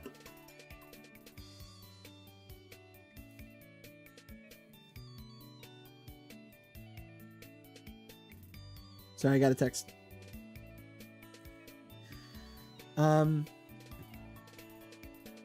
The best Have You Heard About series. Yeah, no, imagine Gerber and Pasty were here. Pasty's never watched or read One Piece and would just be completely out of the loop. I think Yamato is definitely coming back later on. Okay, like Jinbei. Okay, so that plays into the theory that I'm going to talk about once I rank Wano. But yeah, what else happened in Wano? Zoro gets a lot of cool upgrades in Wano. He gets Odin's Black Blade, which is cool.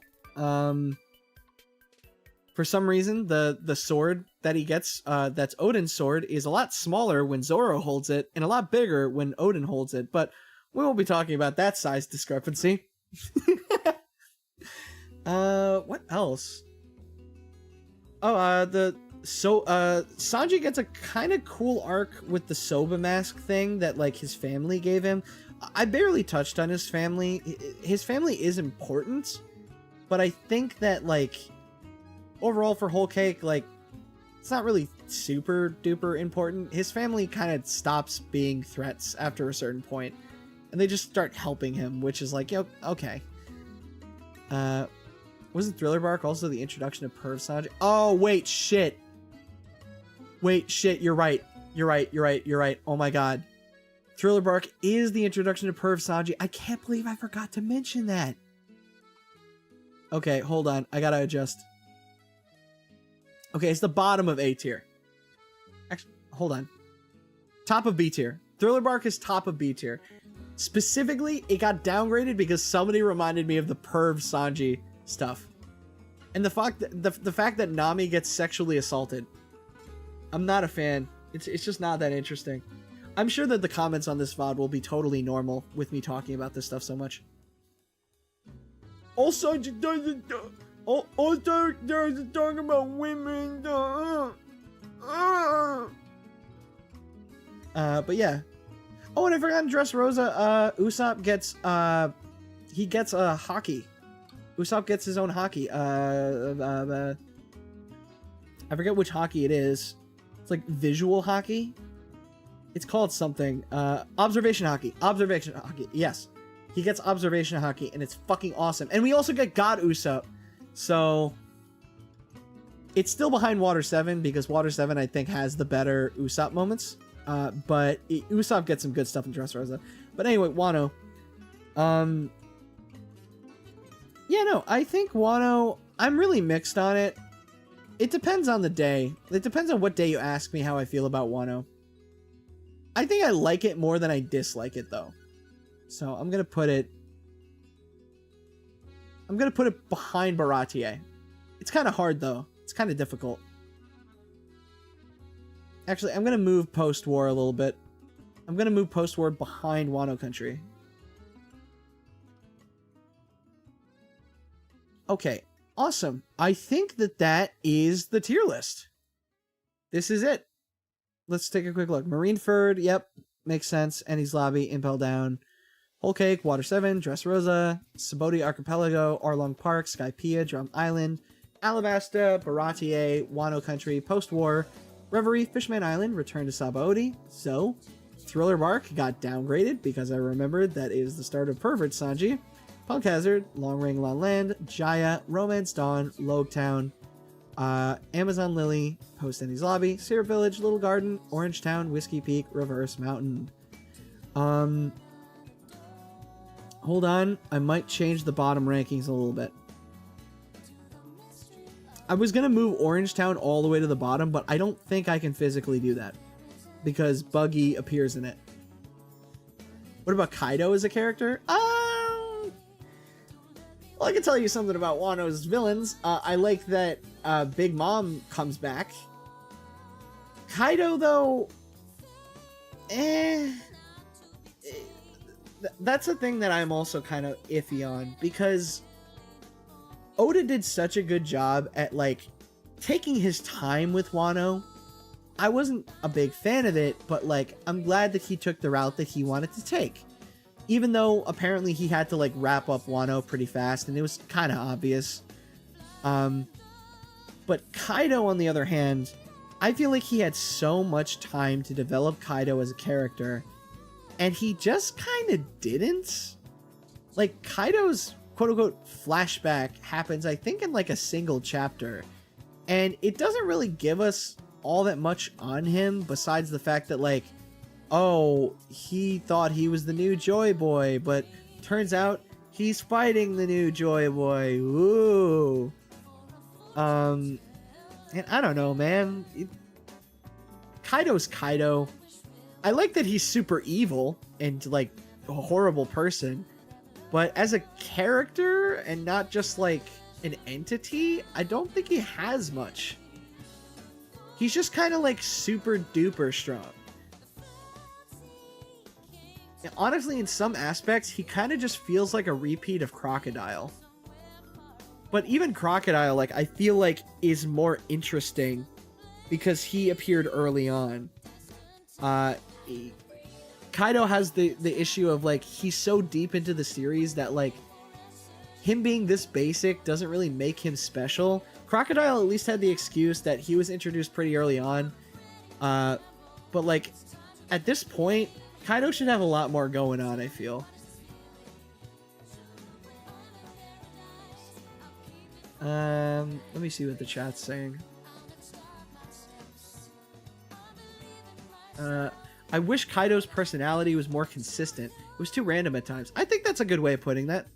It kind of felt a little bit sporadic, because sometimes he was like, "Thank you for giving me a good challenge," and then the other times he was like, "I poisoned the watering hole. Why? Because I'm an asshole."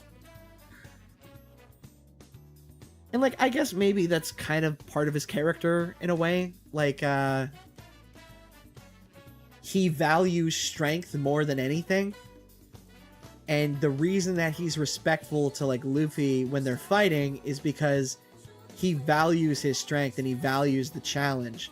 Because he was scared that nobody could ever, like, stack up to him again.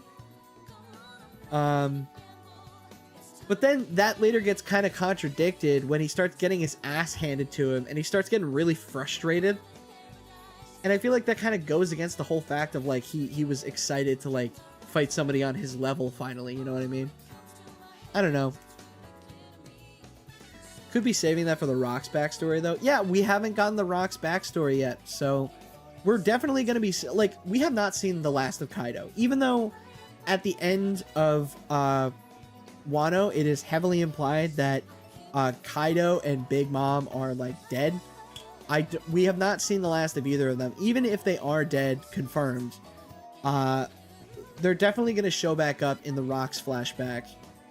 And can't wait to see, you know, what that's all about. Before we get into manga spoilers, I do want to talk about my theory based off of, you know, what's already been covered. So it's kind of clear so far that a lot of One Piece is kind of, certain arcs are reflections of previous arcs, or like expansions of previous ideas. For example, Arlong Park, Fishman Island, very similar arcs. They both deal with fishmen. They both deal with stuff relating to Nami. They both deal with stuff. Arlong is like a villain. Horty was also a villain that was inspired by the likes of Arlong. Fishman Island expands upon and subverts a lot of expectations in comparison to Arlong Park. Then you have something like Alabasta compared to Dressrosa. For Alabasta, Crocodile was in the middle of taking over Alabasta when the Straw Hats got there. For Dressrosa, Doflamingo wasn't taking over the country, he had already taken it over. So we're seeing very similar ideas presented in different ways. And that's true for a couple of other ones as well. But, you know, you get the point of what I'm saying. My theory comes into place is the thing that I think is going to happen is eventually, as one of the grand finale arcs of the entire series, I think we are getting another Marineford. Something very similar. It's been very obvious, even Oda has hinted at this in some of his letters that he has written to, like, the fans. Either his, like, yearly, like, Jump Festa letter where he's like, hey guys, here's an update on One Piece. He's mentioned a couple of times that everything is coming to a head and it's going to be an all-out war. And it's going to be kind of like a battle royale, I think is the wording that he said. And the closest thing that we've ever gotten to a battle royale of that caliber, or a quote-unquote war, an all-out war, is Marineford. So my theory is that we are going to get another Marineford type event, but instead of, like, how in Marineford, we saw a couple of characters that we knew and a bunch of new characters that we were just meeting for the first time. Like I said earlier, Marineford is like the climax to a story that we never saw. But this new version of Marineford, this reflection, is the climax to the story that's been building to this entire time. And instead of Ace being on the chopping block for execution, I think either Sabo is going to be on the chopping block for execution, or more likely, and I don't know if this is more likely, but I would love to see this if they could somehow pull it off. Luffy is going to be the one in the execution chair. And that'll also parallel not only Marineford, but it'll also parallel Logtown, where he was about to be executed by Buggy in the same place that the Pirate King was once executed. Am I cooking or what? Am I cooking with this? Am I cooking with this theory right now? And, you know, I'm not super involved in the One Piece, like, fandom. Somebody might have, like, made this sort of theory before. But this is just what I came up with just based off of my own surface level observations. And the reason that I'm saying that it might be Luffy as opposed to someone like Sabo is Sabo's an important character. Luffy would not leave him hanging.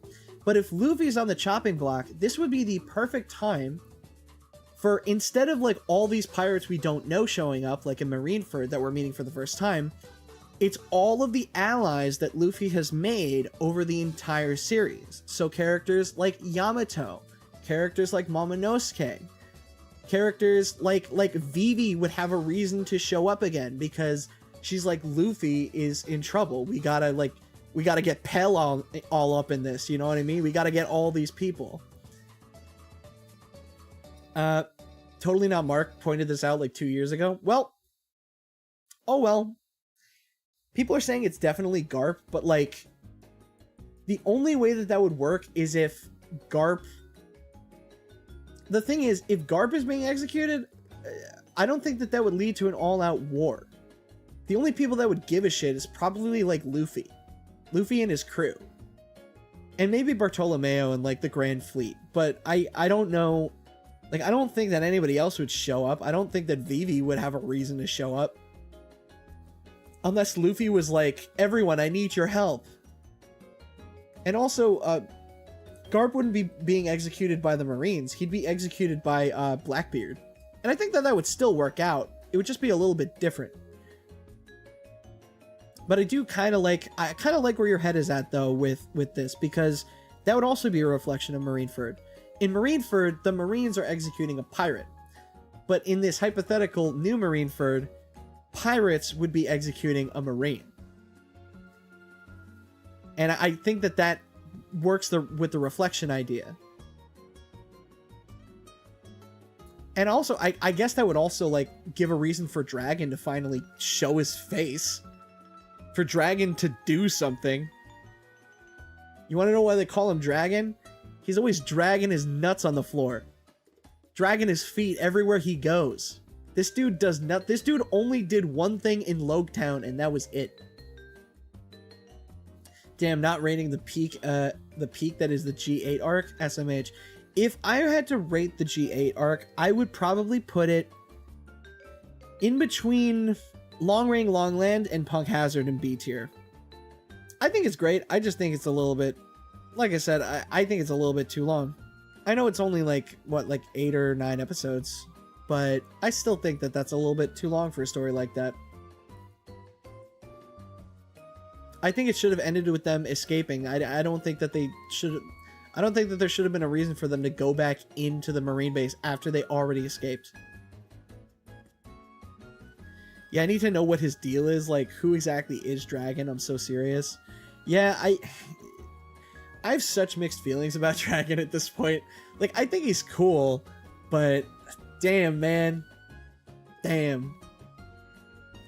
So when's the One Piece movie tier list? Well, maybe when I watch the rest of the movies, because I've only watched the earliest movie I watched is Baron Matsuri, and the latest movie I watched is Film Red. Film Red is definitely like S tier for me. I really like Film Red. And also Baron Matsuri I think is also S tier. I think Baron Matsuri specifically, it is slept on super hard. And what's great, you know, I kind of want to like compile together like a One Piece read / watch list. Like if you want to read the manga, but also like watch like cool stuff like the movies, I would love to compile that for people based off of my own experience, because the concept of hockey is actually hinted at in the Baron Matsuri movie. And Baron Matsuri works really, really well as a companion piece to Water 7 and Enies Lobby. Watching Baron Matsuri before you read Water 7 and Enies Lobby, I think enhances it, because with Long Ring Long Land, we get a very short glimpse of Luffy losing to Kizaru and potentially like losing his whole crew. We get a glimpse at it, but in Baron Matsuri, it's pretty flat out that like all of his friends start dying before his eyes. And we get to see what that does to Luffy and how much he values his family, his Nakama up until that point, you know? Where do you watch it? I don't know. I don't know where to watch it. I don't think it's available officially in English. I guess you might have to locate it by some sort of means.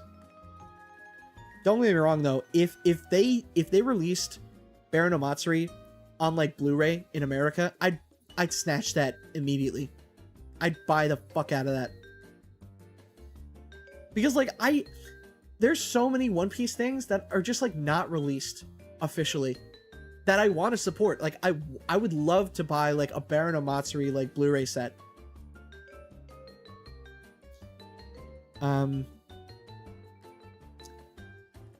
I don't care. Shut up. Put Cell Saga on S tier. Yeah, you got it, buddy. Cell Saga S tier. Please license Omatsuri, you cowards. Dude, even if there wasn't a dub for Baron Omatsuri, I would buy the Blu-ray. If it was just subbed and there was like barely any bonus features or extra content, I'd still buy it. It's a great movie. If you've never seen Baron Matsuri before and you are a fan of One Piece, do yourself a favor, check it out. It's a great film. It's not necessarily a good One Piece movie, but it's a good movie. You know what I mean? You catch my drift? Like, it doesn't like... It's a One Piece movie that doesn't try to be a One Piece movie. It tries to be something a little bit more artsy, and I love it for that. It's very different, but fun. Yeah. Cell Saga above or below Impel Down? Ooh! That's actually a really good question. Nah, man, I'm not even gonna try to debate this. I think it would be below. I think One Piece is better than Dragon Ball. I might need to reread Dragon Ball because it's been a while since I've watched or read Dragon Ball, so I can't really, make that determination off the top of my head. But I think One Piece, in my mind at least, is better than Dragon Ball. We are not kidding here. It's a good movie that you don't have to know anything about One Piece to enjoy. Yeah, no, that's true. You can really go into Baron Matsuri with pretty surface level knowledge of what One Piece is. But yeah, no. Baron Matsuri works as a perfect companion piece to Water 7 and Enies Lobby. Watching that beforehand, not only do you get some really good fleshed out good characterization of Luffy and how he feels, but you also get some really cool hinting at hockey that is very similar to Skypiea. It feels like they took some aspect of Skypiea. Like, one of the characters has this thing where like I can still hear their voices inside of the giant worm, and it's heavily implied that she's using hockey, even though it hasn't really been like explained yet.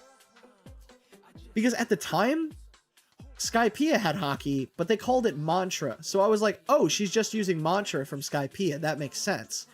But then later, when I learned that on the planet below, that it's called hockey, that completely recontextualizes this non-canon movie that like I didn't realize had such a bearing on, my feelings on this series. So I thought that was really cool. Can somebody rewrite the title so I can watch it tonight? Sounds awesome. Here, I'll type it for you. Baron Omatsuri. Actually, I'm gonna look up the exact name for you. I think it's called Baron Omatsuri in the Secret Island.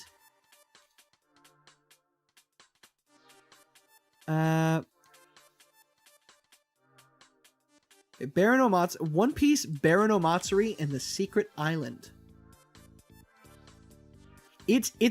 I'm just gonna warn you right off the bat. It's a little bit of a slow burn, but it's worth it. It has some amazing animation and character acting, and you will enjoy it. I promise. Yeah, Baron Omatsuri is the best to watch blind. Try not to be spoiled on it. Oh, and speaking of good movies, One Piece Film Gold, I also really like. I feel like I don't hear that talked about a lot, but I really like Film Gold as well. Like I said, I'm not going to rank them right now, but One Piece Film Gold, I think one of my favorite parts about it is that despite the fact that it's so short, they gave Grand Tesoro an actually good backstory that ties into the lore of the world really easily and good. Salty, I found a cool Ace statue. Do you want to have a look? Is it? Okay. I'm just going to come out and say it. Is it the one where he is generating fire from his cock and he's like naked and he's using the fire as like this like whip? Because if so, I've seen it. I'm not impressed. I bet that that's what it is. I bet that that's what you were about to send to me. There's no way it's not. I love how after I said that, the comments, the chat went cold. The chat went completely dead silent. Oh, there it is. What? In all caps. Is it a secret island or an island of secrets? The latter makes more sense to me. It's up to you. There's more naked Ace figures? Yeah, dude. I was in Discord with a couple of friends, and one of them posted that one, and I was like, no. Is it weird that I'm more attracted to Ace when he has clothes on? But not a shirt. But not a shirt. I'm not gonna show it because it's porn. You want me to show a pornographic figure on a YouTube stream and get my ass banned? No thanks. I need you to show... What? Guys, you're asking me to show porn. I can't do that. You can look it up. But don't look it up if you're under 18, please. Come on. Nah, naked bodies are lame. No, naked bodies are kind of epic, but like when Ace is naked, no thanks. I'm good. Just put those cargo shorts back on, dude. Put on the cowboy hat. I think it's the I think it might be the cowboy hat. It might be the cowboy hat that completes it for me. Like after a certain point, dude, put your clothes back on. Speaking of hot, what are your opinion on Hot Vegapunk and Egghead? Okay, I guess we can talk about Egghead now. If you're not caught up on the manga and you don't want spoilers, I'm going to give you a second to leave. But if you've made it this far, thanks for hanging out with us. I love doing this. This is a really fun little experience. And I hope to do more fun tier lists in the future. If you guys have any ideas, you know, drop them in the comments below. I could talk about JoJo too, you know. But yeah, so if you don't want to be spoiled on Egghead, I'm going to be discussing it a bit. So yeah, thanks so much to those who are leaving because of spoilers. If you're still here, hi, welcome. We're talking about Egghead now. And I'm going to try to decide on a ranking, even though it's not on this list. So Egghead is freaking amazing, dude. Egghead is incredible so far. Like, I think it had a little bit of a slow start, but it is in the midst of some crazy freaking revolutions. Like, you know, when Oda said that he wanted to take the next like 5 years to end One Piece, a lot of people were like, oh, he says this every time. Like, he always says this and then he backtracks on it and he makes One Piece even longer. But like, some of the revelations we're getting in Egghead right now, this feels like some end game stuff. Like, For the first time ever, we are seeing one of the Gorosei unblurred fighting with his devil fruit. Like one of the Saturn, the member of the Gorosei named Saturn is at Egghead, is fighting Luffy and the gang, and we're seeing his power like uncensored, like unblurred, undarkened, unsilhouetted. It's just there. And not only that, but we're getting oh my god, what's the name of the laser guy? The laser guy from the Marines? I always forget the names of the Marines. Kuzan? Kuzan? I think it's Kuzan. Yeah, Kuzan is oh no, Kizaru, not Kuzan. Kuzan's the other guy. Kizaru is fucking cool in this arc, dude. He is such like, I thought that it was crazy when Kizaru showed up and we were finally getting Luffy versus Kizaru. I thought that was going to be like the peak of this arc. But then Saturn shows up and he starts wrecking house. And what was I don't know if it's been fully showcased yet, but it seems like Saturn has the ability to make people like explode if they look at him or something like that, or like what happens. There's like one Marine that like looks at Saturn and like dies. I forget what happens that causes him to die, like if he explodes or like his neck gets snapped or something like that. Yeah, and also Saturn appears from like a pentagram. Dude, it goes so crazy. And I'm also very happy that Luffy, like Chad is saying, Luffy got his get back on Kizaru and he wrecked house, and it was great. It was awesome. Yeah, Garcia just glances at them and like, oh, he blows up the Marines. Oh my god, yeah. Okay, so it's heavily implied that Saturn can make people's heads explode if they look at him. I'm assuming that the only reason that none of the Straw Hats' heads have exploded yet is that they're like stronger willed than these Marine characters. It might work on like will or like a hockey type system where like it can protect you. That, or he's allowing them to live, which would be way cooler, but would not make any sense. So, you know, take that as you will. Hey, is Saturn one of the 5 elders? Yes, he is. Also, I'm sorry if you're still here and I'm spoiling this aspect for you. I'll try to not talk about it too long, but I highly suggest catching up on the manga yourself. It's insane. This arc has been crazy. And the fact that Oda has talked about how he wants to wrap it up in the next year and go on to Elbath, the island that we have been waiting for them to visit for so long. Oh my god. And also we got the Kuma flashback, where people are saying that the Kuma flashback just ended, but technically it's still going. We haven't seen the end of the Kuma flashback yet. And the only reason I know this is because at Jump Festa, a preview page was shared from Oda showing that they're still in the Kuma flashback. We're still in the Kuma flashback for this next chapter.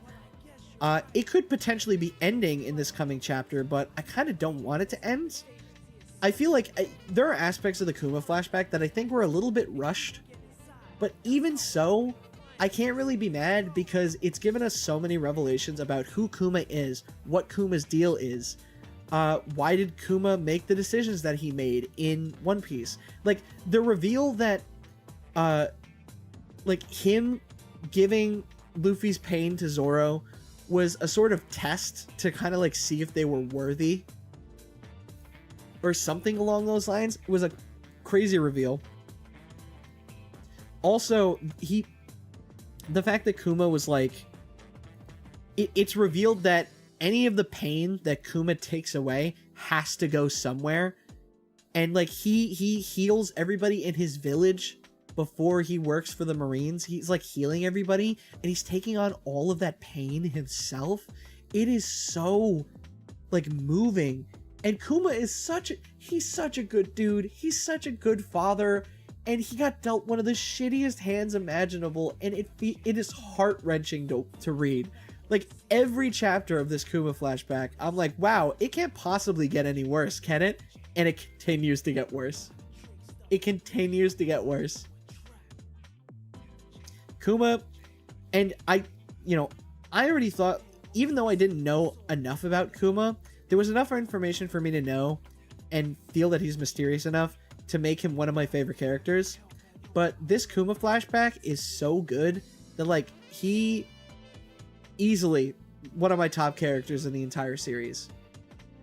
And big shout out to Oda for hanging on to this for so long.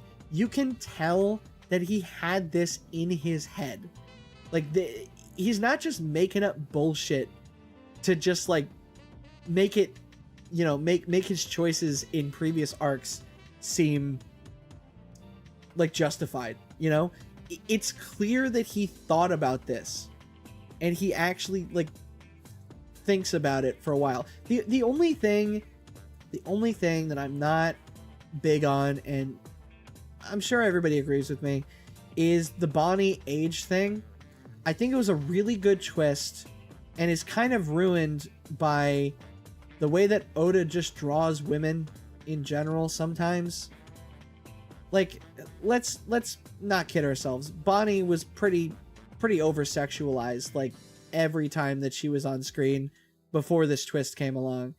And it's kind of awkward going back to certain panels and chapters knowing what we know now.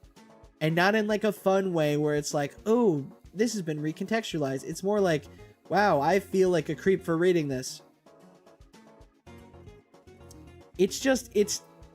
I don't know about that. I think the twist in and of itself is a good twist, don't get me wrong. It's just, you know, it makes some of the art that Oda has done kind of questionable. I don't know what he was cooking, but, like, in theory, on paper, it was good. Just in practice, it was just, you know, at the same time, you know, it makes a lot of Bonnie's actions and the way that she talks about stuff makes sense. Like, for example, in early Egghead, a lot of people found her kind of annoying because when one of the pacifistas was shooting a laser at, like, Luffy and the gang and they were about to, like, fight the pacifista, she kind of had a mental breakdown saying, oh, that's my father, don't hurt him. And I saw plenty of people get really mad at that. But knowing that she's the age that she is, I'm sure that, like, not only is she severely traumatized, but she's also a kid who just really misses her father and probably cannot fully comprehend the pacifistas as a concept. Like, that it's not, like, that pacifista's not her father. You know what I mean? Like, I'm sure that she understands, like, oh, it's just like a robotic clone of your dad. But when you're a kid, you can only comprehend that so far. You don't want to, like, you know what I mean? Like, you don't want to see any imagery of your dad being, like, destroyed or murdered. Especially when you don't know how the whole pacifista thing works. Like, what if they're all, like, linked to Kuma's psyche in some way, and, like, killing a pacifista is actually hurting him somehow? We don't know. And yeah, Bonnie's, like, 12 years old. It's so depressing. And not only was she born with a terminal illness, but her father, like, was one of the most important people in her life. And, you know, the whole backstory is just so, it's so sad on multiple levels. Also, Bonnie being one of the most dangerous pirates while being 12 is, like, crazy. Yeah, true, but Kuma's her dad, so. Also, in retrospect, it makes that one scene with Blackbeard, like, really gross. Like, even more gross than he normally is. Like, Blackbeard being like, why don't you be one of my women? And she's like, I'm 12. I saw a comic where it was that exact scene, but Blackbeard's like, wait a second, you're underage? And then it's like Akainu, like, putting him into a cop car. Like, putting him in jail. I only watched Netflix One Piece. Oh, okay. So this is spoiling stuff from past chapter 1000. So if you don't care, that's fine. But you know, I'm just talking about it. But yeah, if I were to rank, like I said, Egghead is really, really good so far, and genuinely, I don't know how Oda can fuck this up for me. I'm sure other people have different opinions on this, but I think Egghead is like peak. It's one of my favorite arcs of One Piece right now. I would definitely put it in S. I would put it in S, maybe above Impel Down, actually. Y'all think Kuma's gonna make it? Well, that's a really good question. I think that Kuma... If I'm talking about Oda, if I didn't know that the manga was ending soon, I think that Oda would somehow find a way to like redeem him and bring him back to his senses, because he's obsessed with not killing off characters. However, recently that's been less and less of the case. He's made it clear he wants to start winding down the series. And he killed Vivi's dad. Vivi's dad's fucking dead. He got like murdered by like Emu and all those freaks. And I wasn't expecting that at all. I was expecting Sabo to like save him like instantly. Where Bob at? Oh, wait, hold on. Hey, it's me, Bob Burger. Why didn't you have my burger? What? Hey, it's me, One Piece. I really hate how easily I could dip into that. I feel psychotic for being able to just dip in and out of that so fast. But yeah, I'm thinking that now, since One Piece is starting to wind down, I don't think that Kuma's gonna make it. Which is sad, because Oda has done a great job of endearing pretty much everybody to Kuma.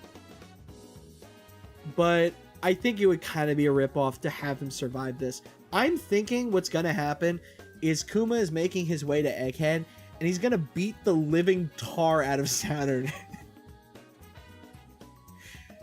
He's going to start... I think what's going to happen is he's going to start fighting Saturn after he climbs over the red line. He's going to start fighting Saturn, and he's not going to win. He's not going to win. He's gonna get a good leg on Saturn. He's gonna distract Saturn, and we're gonna get a Cell Games moment where it's like Android 16 and he has his head on the ground. We see Kuma's head like on the ground, his robotic corpse, after Saturn like beat the shit out of him, and he's gonna be like,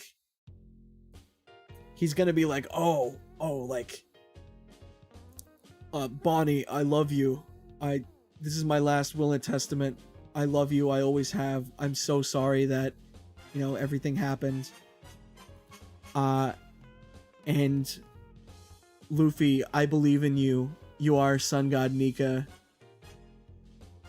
And then, after that, Saturn's gonna destroy the rest of his body, and he's gonna step on his head and kill him. And that'll give Luffy just enough time to recharge so he can start up Gear 5 again, and then destroy Saturn. Also, another prediction that I have, I think that Saturn is Bonnie's true father. I feel like thematically it would make the most sense and it also would make more sense that Saturn is sparing Bonnie specifically and allowing Bonnie to stab him. And I think it's gonna be revealed. And another reason I think it's gonna be revealed is thematically it makes sense with One Piece's general mantra around family and how blood does not make you family. And I think that this would be a really good example of, blood not making you family. And that, like, Kuma is her father. Like, Kuma is her dad. Kuma is her father. Saturn is not her father. They may be related by blood, but that doesn't mean that, that doesn't mean that they're family. That doesn't mean anything. I did not think of it like that. I mean, I'm cooking, right? I'm kind of cooking. I know a lot of people say like, thank God this guy doesn't write One Piece, but I'm kind of cooking here. I'm cooking something. But Saturn's trying to kill Bonnie. Reread the chapters. Reread the chapters. Yes, Saturn is trying to kill Bonnie, but he could have killed her way earlier. All I'm trying to say is he could have killed her way earlier. Instead, he made a specific thing. He literally said, I'm allowing you to stab me right now. I could kill you. I could kill you right now, but I'm allowing you to stab me. Why would he do that if he didn't have a reason? Why would he allow Bonnie to attack him without instantly killing her if he didn't have a reason? I could be formulating some stupid shit in my brain, but that's just where I'm at, you know? But anyway, yeah, that is my One Piece tier list. I'm gonna start winding down now. And I wait, sorry, this comment's great. Yes, Saturn is trying to kill Bonnie, but Luffy's mom stabbed him in the chest and threw him into quicksand. It's a show of love in One Piece. Croco Mom agenda continues. I haven't read the last 20 chapters. Oh, oops. Oopsie boopsie. Well, you're missing out on a really good flashback. You need to catch up. Kuma's flashback goes nuts. I barely covered a lot of that stuff. Also, before I leave, does anybody else think that it's kind of freaking weird that Bonnie got her devil fruit off screen? I feel like we're gonna come back to that at some point, because that's just, there's no way she would get that off screen, right? Like, there's just no way. I feel like there's something more there that like is missing, and we'll get that information soon ish. But anyway, yeah. Hope you guys enjoyed. I really love chilling out, talking One Piece. I would love to do more of this stuff in the future. Like I said earlier, if you have any series that you know that I am into and you want me to talk about or make a tier list of, like a JoJo tier list, I would love to do that. I'm pretty much caught up with JoJo. I need to catch up on a couple of chapters of Part 9, but I'm more or less caught up. TBH, I think he was really rushing the arc. Yeah, there are aspects of Egghead that I think are a bit rushed. Unless, you know, he follows up on them later, which I'm hoping that he does. Because Kuma's flashback, as much as I love it, there are aspects of it that feel kind of rushed. That being said, though, I don't really mind, because it feels like we're getting so much information every chapter. Like, it kind of feels like, okay, you know, he's rushing. I get it. But anyway, yeah, I really appreciate you guys sticking around and hanging out with me. I know that this was like a 5.5 hour stream, kind of impromptu, but I really appreciate y'all. Thank you so much. We're going to be having another stream tomorrow of Lethal Company with Mikey, Binjo Monkey, Pasty, and Forrest. So check that out. We're going to be raising money for Pasty's GoFundMe. Pasty and Forrest's GoFundMe. To help them move over to America to hang out with us and be cool and get married. So yeah, have a good one, guys. Love y'all. Make sure to take your medication. Make sure to drink water. Go outside. Maybe take a walk. Sit on the curb and just feel the nice cold air hit you. Really good for calming down if you're having any anxiety. I highly suggest cracking a window or going outside and sitting down on your front porch. It's done me wonders. So yeah, have a good one, everybody. Bye.